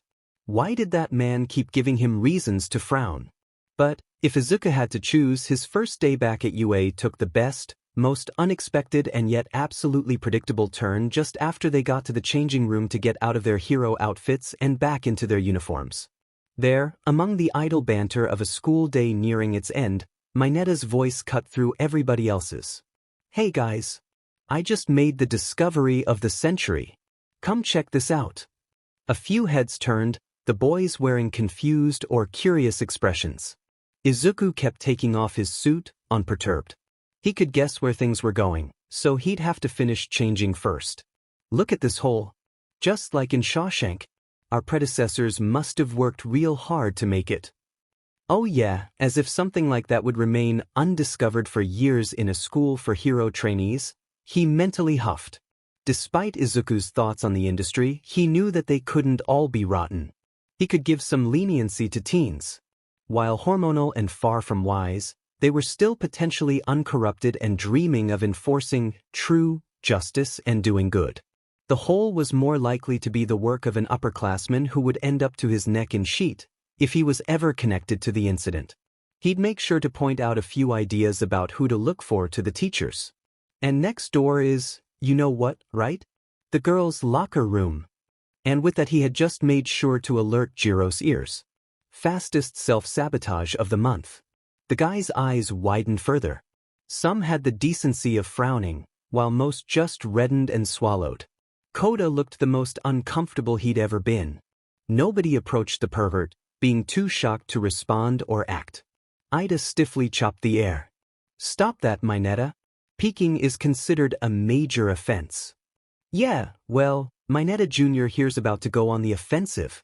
Izuku wanted to knock him out then and there, but didn't. Self-restraint was important, because a momentary pleasure couldn't trample a long-term benefit. Izuku could have stopped Minetta, right at the beginning. Instead, he had suffered through all of that wreck, waiting to move until the pervert confirmed his intentions. He wanted Minetta to dig his own grave, and so the nuisance did. The paper sheet was ripped away from the wall and Minetta's eyeballs started to line up with the hole.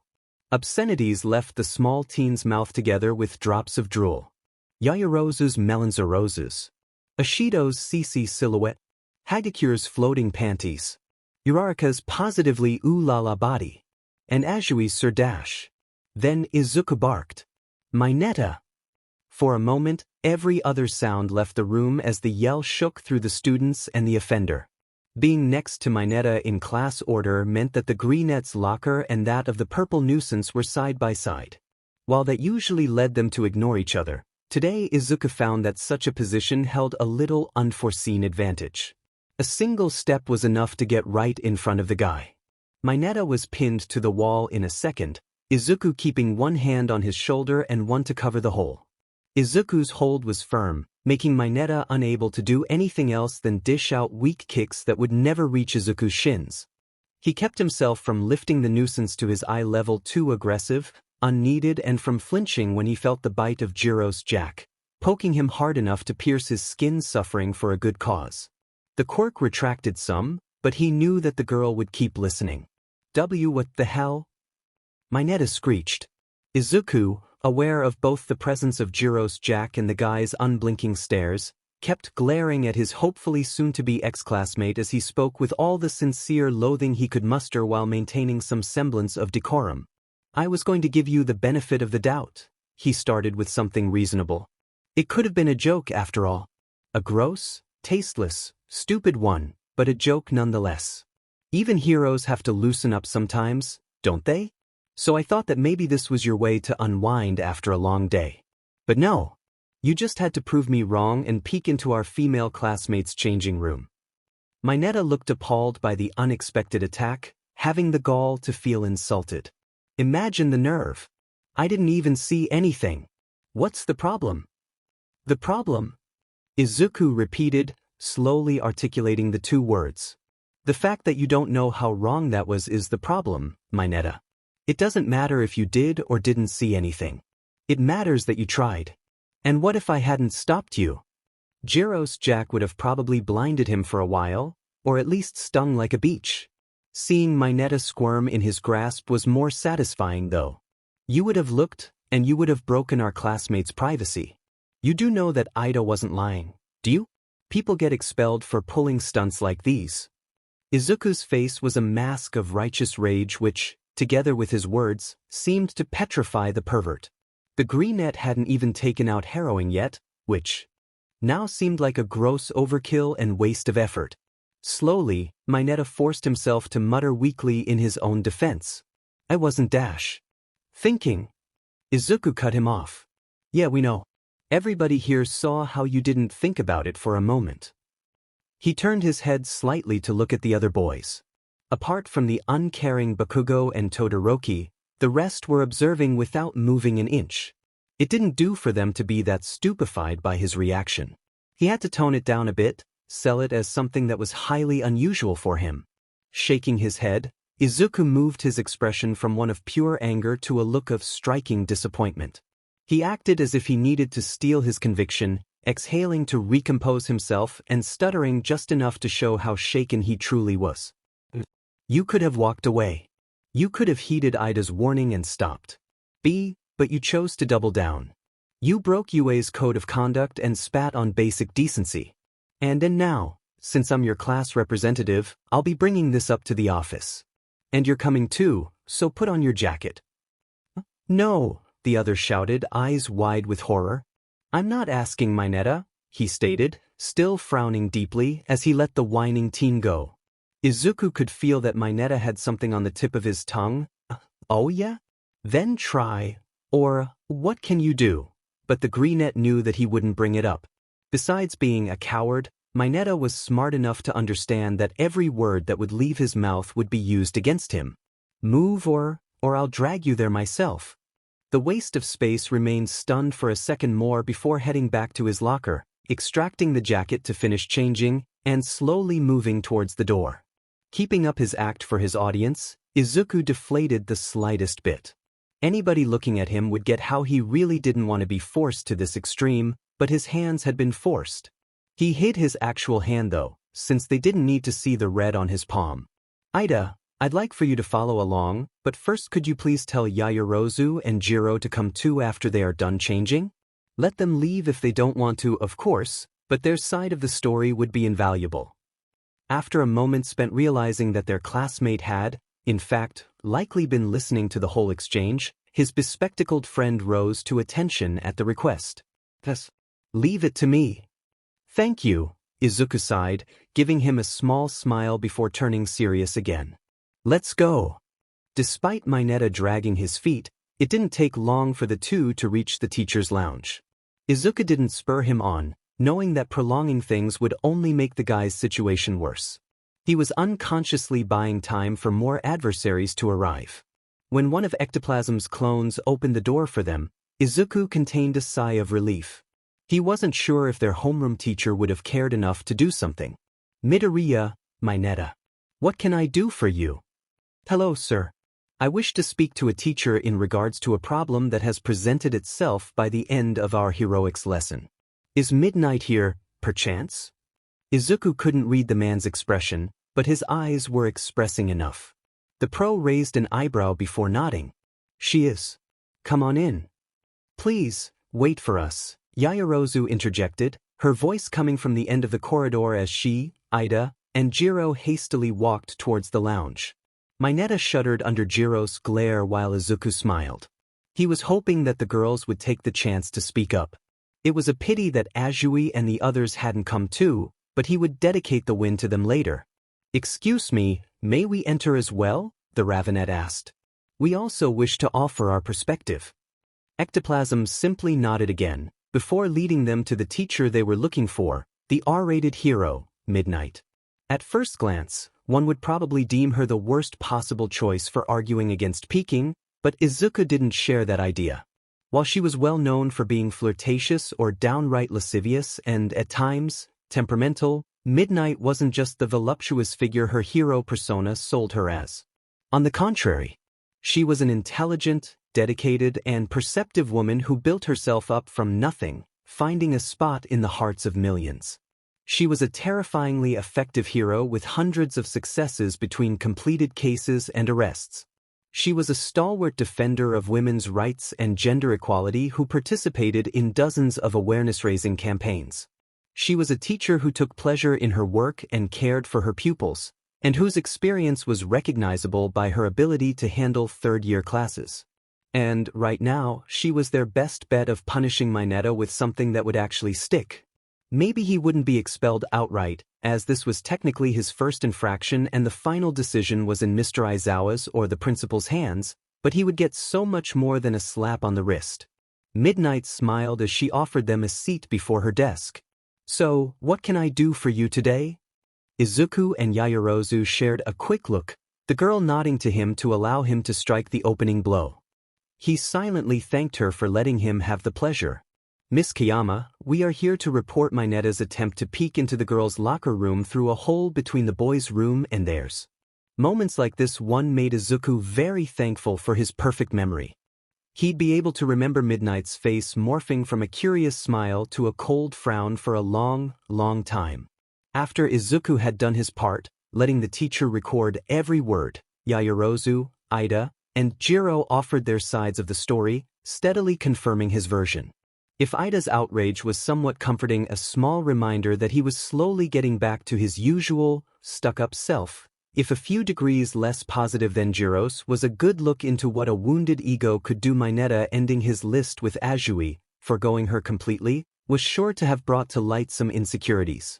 And while she could appear as composed as ever, Izuku could feel Yaoyorozu's desire to squash the grape under her heels. Her fury was worthy of an Irenes, as angry as Alecto and as vengeful as Tisiphone. Delightful. Once their recounting finished, Midnight put a stop to her typing and offered a smile to the four snitches.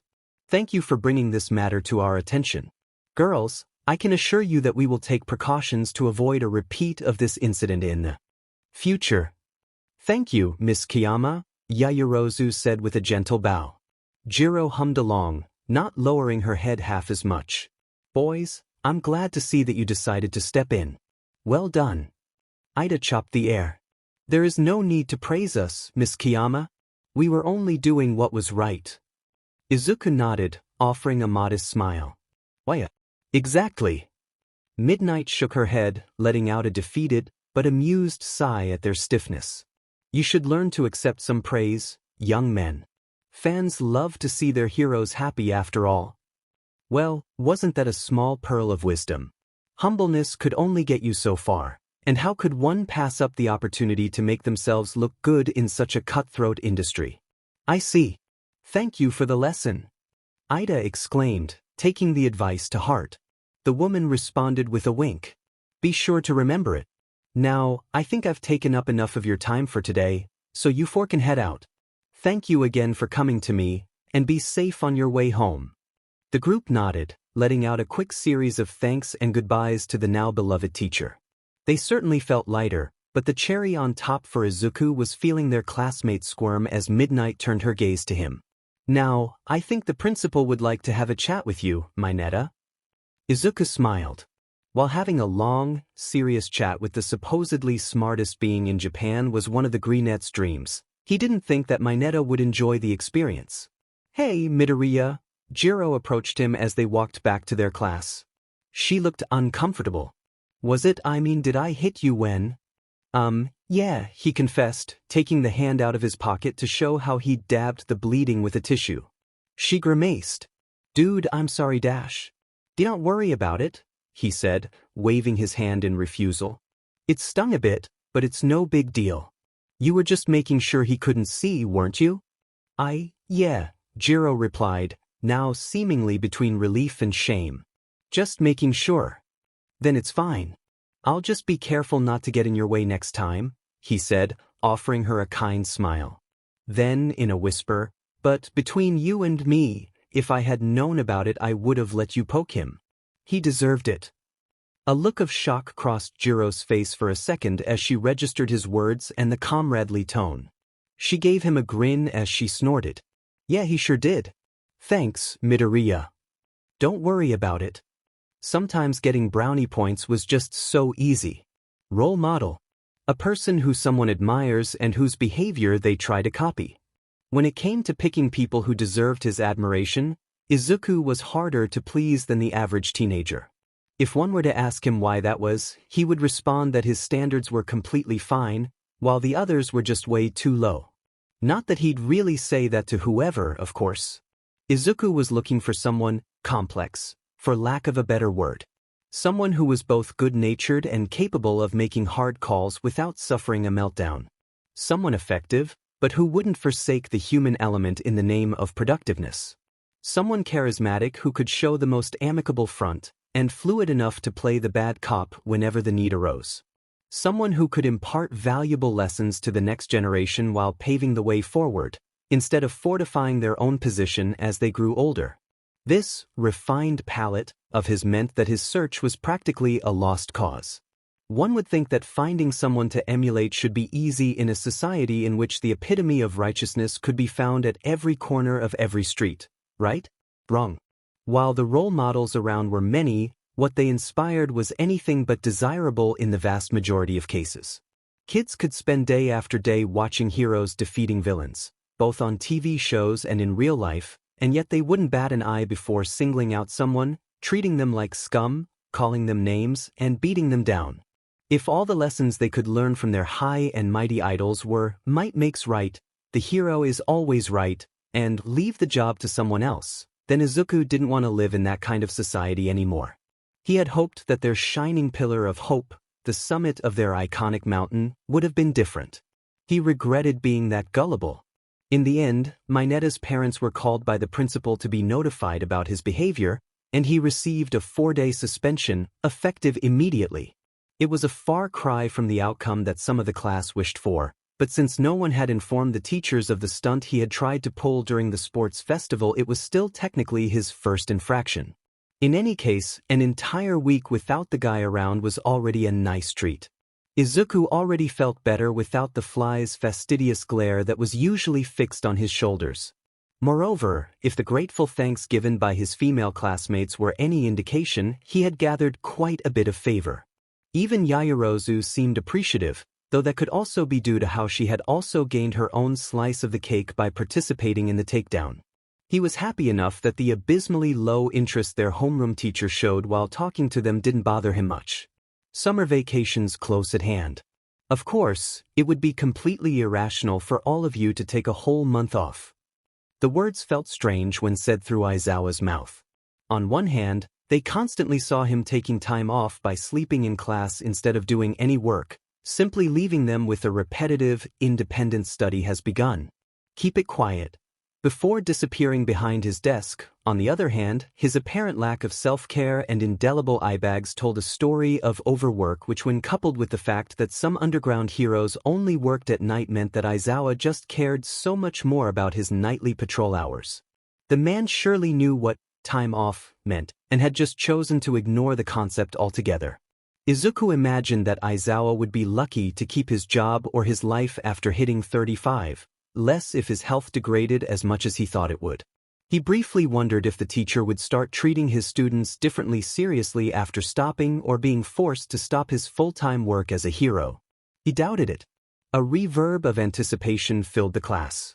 After the man's previous tricks, the students didn't quite know what to expect, and as such hung onto his every word. They didn't need to bother with the anxiety, though. "You'll be doing a summer training camp in the woods," Aizawa announced with all the verve of a gaping fish. The carrot? Izuku's classmates made up for the lack of excitement, though. "I freaking knew it. Nice." Kaminari and Kirishima hollered, forgetting who was before them. "Truth or dare?" Ashido cheered, striking a victory pose. "Fireworks," Azui hummed, a finger over her lower lip. "Curry, yes," Ida added, more practical than the rest. A few more tried to voice their ideas of stereotypical fun activities, but Aizawa had heard enough. However, he interjected, red gaze stunning the talkative bunch to a grim silence. Anyone who doesn't pass the upcoming finals is in for summer school hell, right here. And the stick? Do your best, guys. Kirishima and Kaminari shouted again, eliciting a deep huff from the teacher. Between sounds of frustration from the less prepared and some more composed reactions from those that felt secure with their knowledge, the homeroom PRD entered its last legs and slipped right into the next lesson. Izuku wasn't worried. Written exams had never been a problem for him. His goal of taking a flawless score would take some of his focus away from training though. He had to analyze some of the previous exams to find out what kind of writing style Cementos, Present Mike, and Midnight liked best, and see if there was any way of receiving extra credits with ectoplasm. He wanted to take the first spot for himself and would work hard to grab it, but he also knew that the resulting ranking would depend just as much on Yaoyorozu's perfectionism.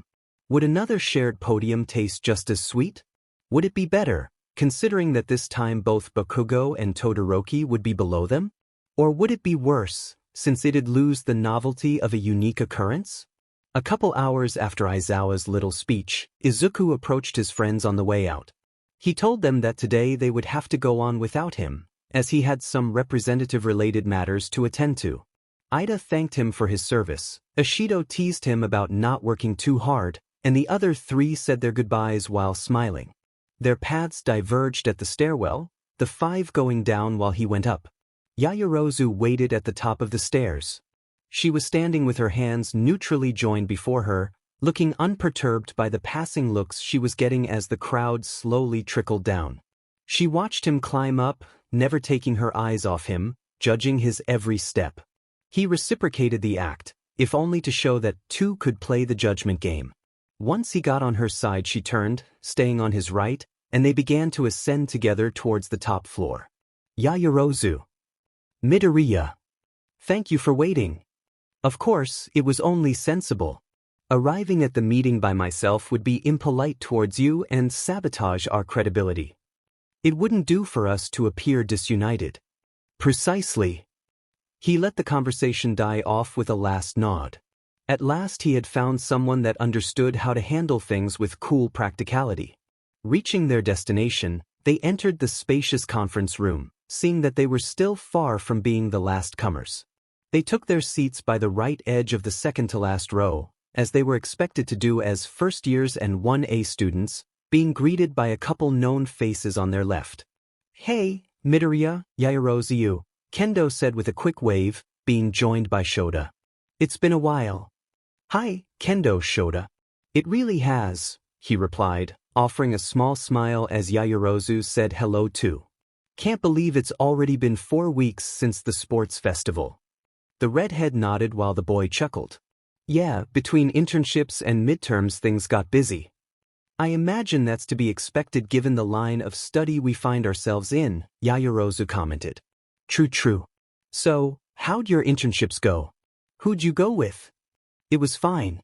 Gang Orca and his sidekicks were surprisingly insightful and professional, especially when it came to training regimens. I got to participate in an operation, so I think I got everything I could gain from the experience. I see, that must have been nice, Shota said with a smile. I didn't get an offer, so I just went with Slugger. He was good though, taught me a few things about throwing and hitting that I could apply to my quirk. Ooh, interesting. Shota Nirenjiki. 1B, seat from Tokyo Prefecture. Height, approximately between 164 centimeters and 166 centimeters. Weight, approximately between 64.2 kilograms and 65.6 kilograms.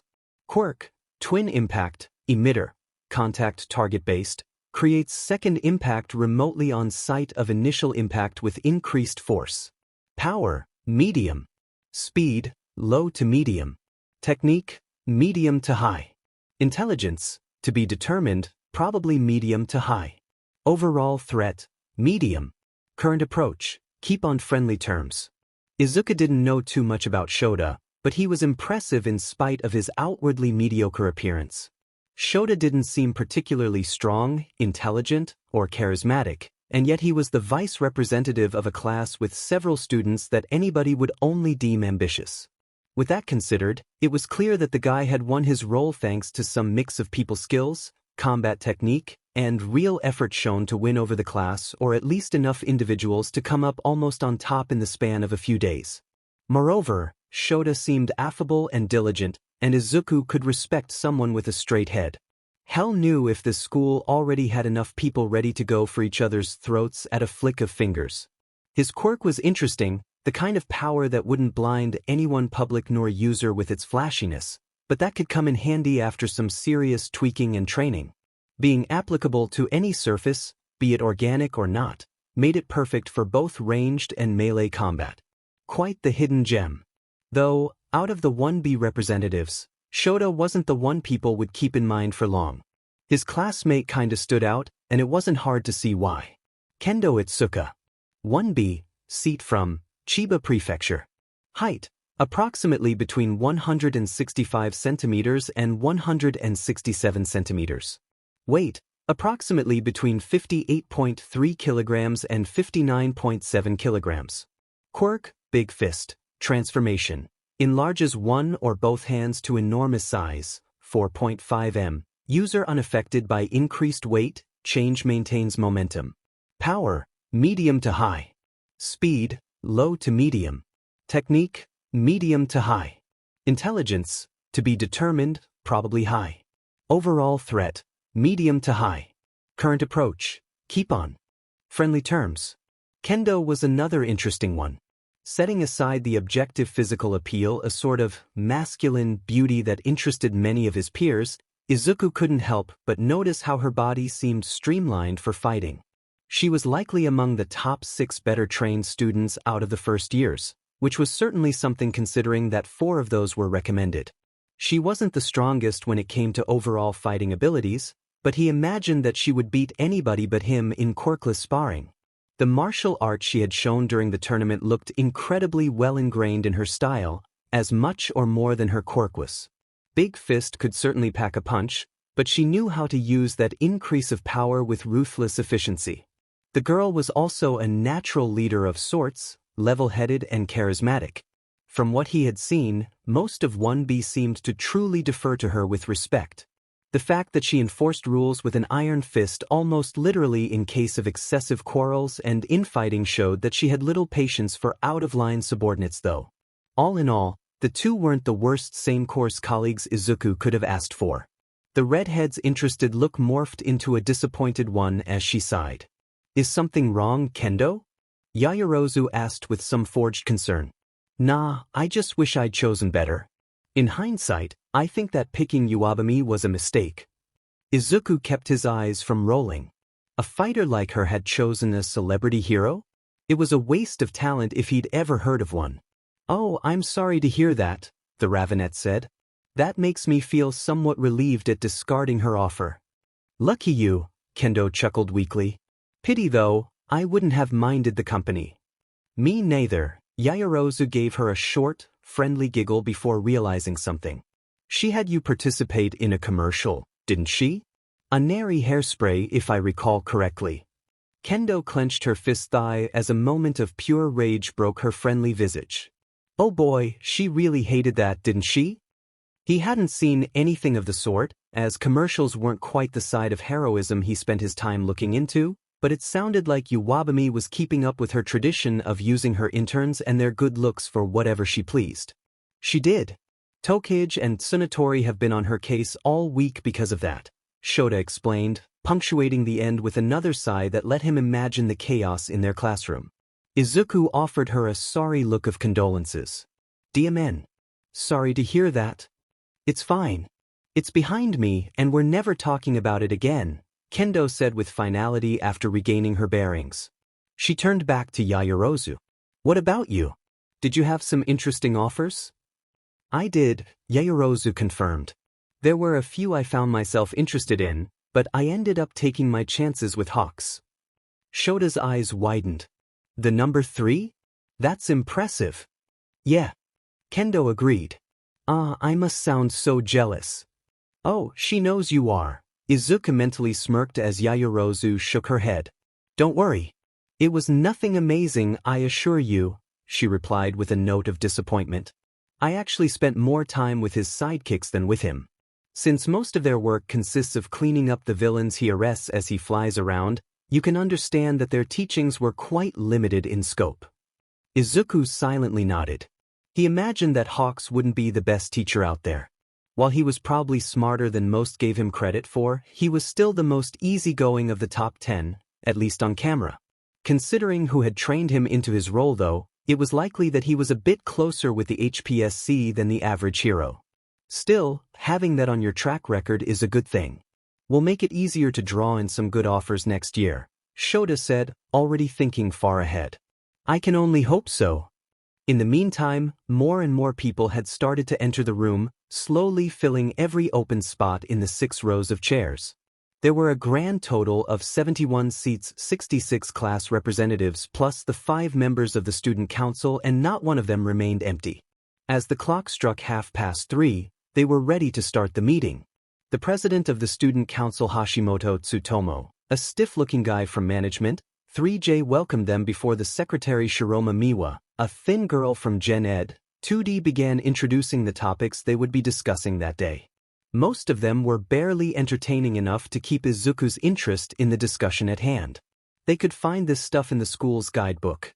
He mentally huffed, knowing the code by heart. He had already committed to memory the necessary steps to make reservations for gyms and other such spaces and to ask for all kinds of permits. His role meant that he would be the one to handle most of the class forms anyway, save for personal matters. The only thing that was somewhat chuckle-worthy was the recounting of past breaches of the code of conduct, a couple of cases of bullying, indecent exposure, excessive PDA, and other similar events. They were asked to keep their eyes open so that anything like that wouldn't repeat, giving a couple of guidelines to follow in such cases that mostly amounted to reporting the event to the closest teacher. Maybe UA was actually able to uphold its high standards, but he still wondered how many cases had been missed in the past, or brushed under the rug not to waste a talent. The rest of the meeting was mind-numbingly boring, as it was spent talking about club budgets.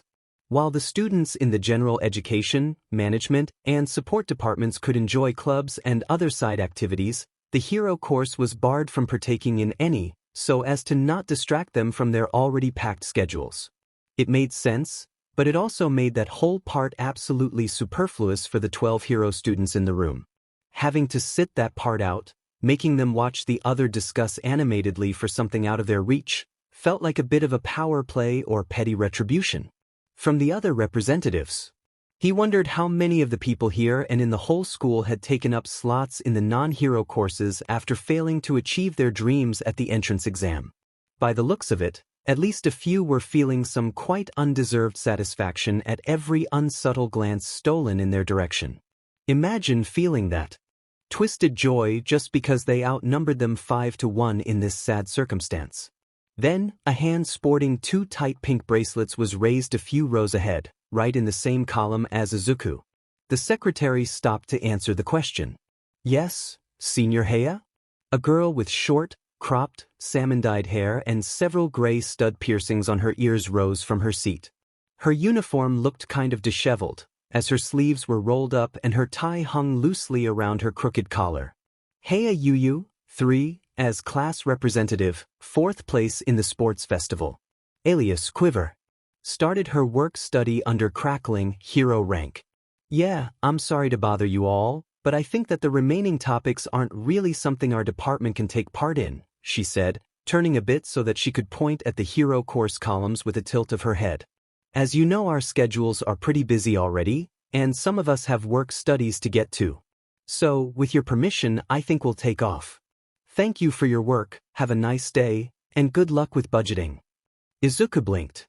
He didn't need sensitive to be sure that every newcomer's jaw had just fallen off. He could feel the amazement coming from their second years and the mix of simmering anger and stunned acceptance from the girls' peers. The upperclassmen had them all by the ball, didn't she? With her piece said, Heya slid out of her row and started walking away with the other third years close behind after a quick bow. She waved for the rest to follow along, and apparently the second years didn't need to be told twice. Then her red-brown eyes fell on Izuku's row, and he could distinctly recognize a "Come on, chop chop," mouthed, but not vocalized. He too didn't need another prompting. "We're going," he whispered to Yaoyorozu, Kendo and Shota before getting up, thanking the student council for their service, and following along with the heroine that had just saved them from another hour of soul-sking nothing. When the door closed behind them, the discussion inside resumed almost as if nothing had happened. The 12 leisurely walked away as a light chuckling filled the corridor, every upperclassman complimenting Heya in their own way. "You really told them. You're the absolute best. Senior Heya, teach me your ways." Did you see their faces? Priceless. Izuku looked at his colleagues. Kendo and Shota seemed impressed and astounded at the same time, which was understandable. Yaoyorozu was covering her mouth with one hand, seemingly feigning some shock, but her eyes told a different story. The show of power they had just witnessed wasn't something she would forget easily. He didn't waste a second before catching up. Excuse me, Senior Heya? Thank you for getting us out of there too." "You're welcome. Midoriya, right?" He nodded, and she grinned at getting it right. "It's only fair to get us all out at once." "Still, it was very thoughtful of you," Yaoyorozu added, now on his side. Heya chuckled. "I know you're busy too. We've all been there. Mr. Aizawa and Mr. Ken really made us work hard last year," a girl with pink, shoulder-length hair added. The 3B representative snorted. "Those morons wanted to make it a weekly thing. As if we could spare the time." The rest of the upperclassmen agreed. "But isn't it, I don't know, frowned upon to leave early?" Kendo asked, seemingly a bit worried. "Maybe, but if you're worried about this getting back to us, don't," Heya replied. "Student administration has no real power over us." "What can they do? Cut our club funds?" she asked rhetorically, eliciting a laugh from the others. "And the teacher's dash," Shota started. "Don't meddle unless there's a situation.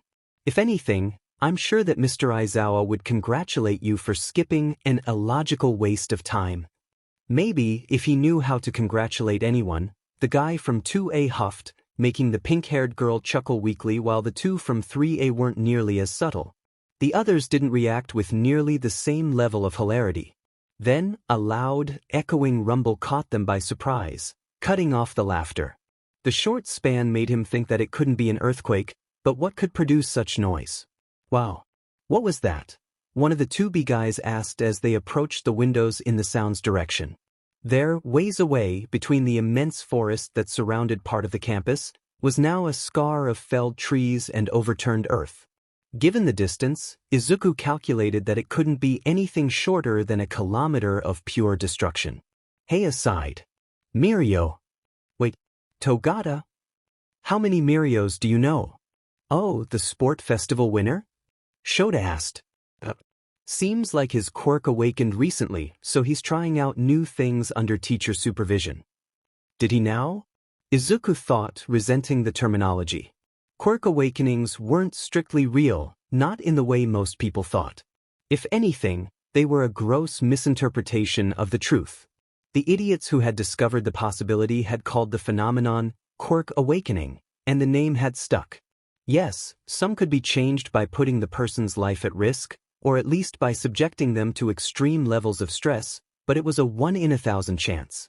It couldn't even be studied properly, as doing so would border torture and human experimentation. A few decades prior, somebody had coined a more apt term prior for the phenomenon, hysteric strength advancement, but it had never supplanted the original, wrong term. The concept of awakening was flawed in itself, as the change most pictured was some grandiose, anime-esque development that completely altered the quirk in effectiveness and power level. Most thought that every quirk could awaken after enough training, making a forced step forward in its path to greatness. But Izuku knew better. There was nothing to awaken, because no part of a quirk was ever sleeping. In truth, quirks weren't so predictable, so strictly blocked in a singular path like a dumb domino line. Quirks were flexible, able to adapt and be reshaped by external circumstances like a trained muscle or a liquid changing its container. The only thing that could truly stop a quirk's growth was, understandably, its user's death. So, how did Togata Mirio, who had a quirk who let him phase through matter, developed the power to obliterate a few square kilometers of forest in one go? It was certainly food for thought, and now Izuku really felt like getting to know the guy. That's a lot of power, Kendo commented, appalled. As expected from the top of the big three, another senior said matter-of-factly. Everybody seemed to agree. Togata, Heido, and Amajiki, three names that represented the pinnacle of UA's hero course. The way that could explain just about anything somewhat reminded him of the phrase he had heard way too much. Oh, yeah, of course All Might did it. How was it that everybody just didn't question anything? Weren't they curious? Weren't they trying to surpass their rivals? It was so boring. It made him seriously wish for somebody to talk with about it. Yaoyorozu caught her chance to step in as they moved away from the window. Senior Heiya, might I ask for a moment of your time? Yeah, sure. Shoot. Thank you kindly. As you said, training under Mr. Aizawa is proving to be an adequate challenge, so I would like to ask if you had any pointers you could give us. With his interest piqued again, Izuku listened closely, adding a question of his own every once in a while. The dozen continued chatting as they walked out, done with their daily tasks. They said their goodbyes and separated on the way out, but Izuku noticed that Yaoyorozu had stopped close to the entrance. She put her phone back in her bag and waited, keeping her eyes on the horizon. He walked over and stood by her side, lazily looking in the same direction. Waiting for your ride home? She nodded.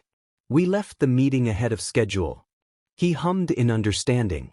Of course, her chauffeur had changed his timetable to adapt to hers, and Heiya had thrown a wrench in it. She eyed him curiously. Don't you have a train to get to? I can afford to kill some time here. After all, we're both an hour ahead of schedule. True, she conceded. What would you like to talk about? How about our upperclassmen? What did you think about them? Yaoyorozu paused for a moment, thinking. It seems like they were on friendly terms with each other, at least up to a point.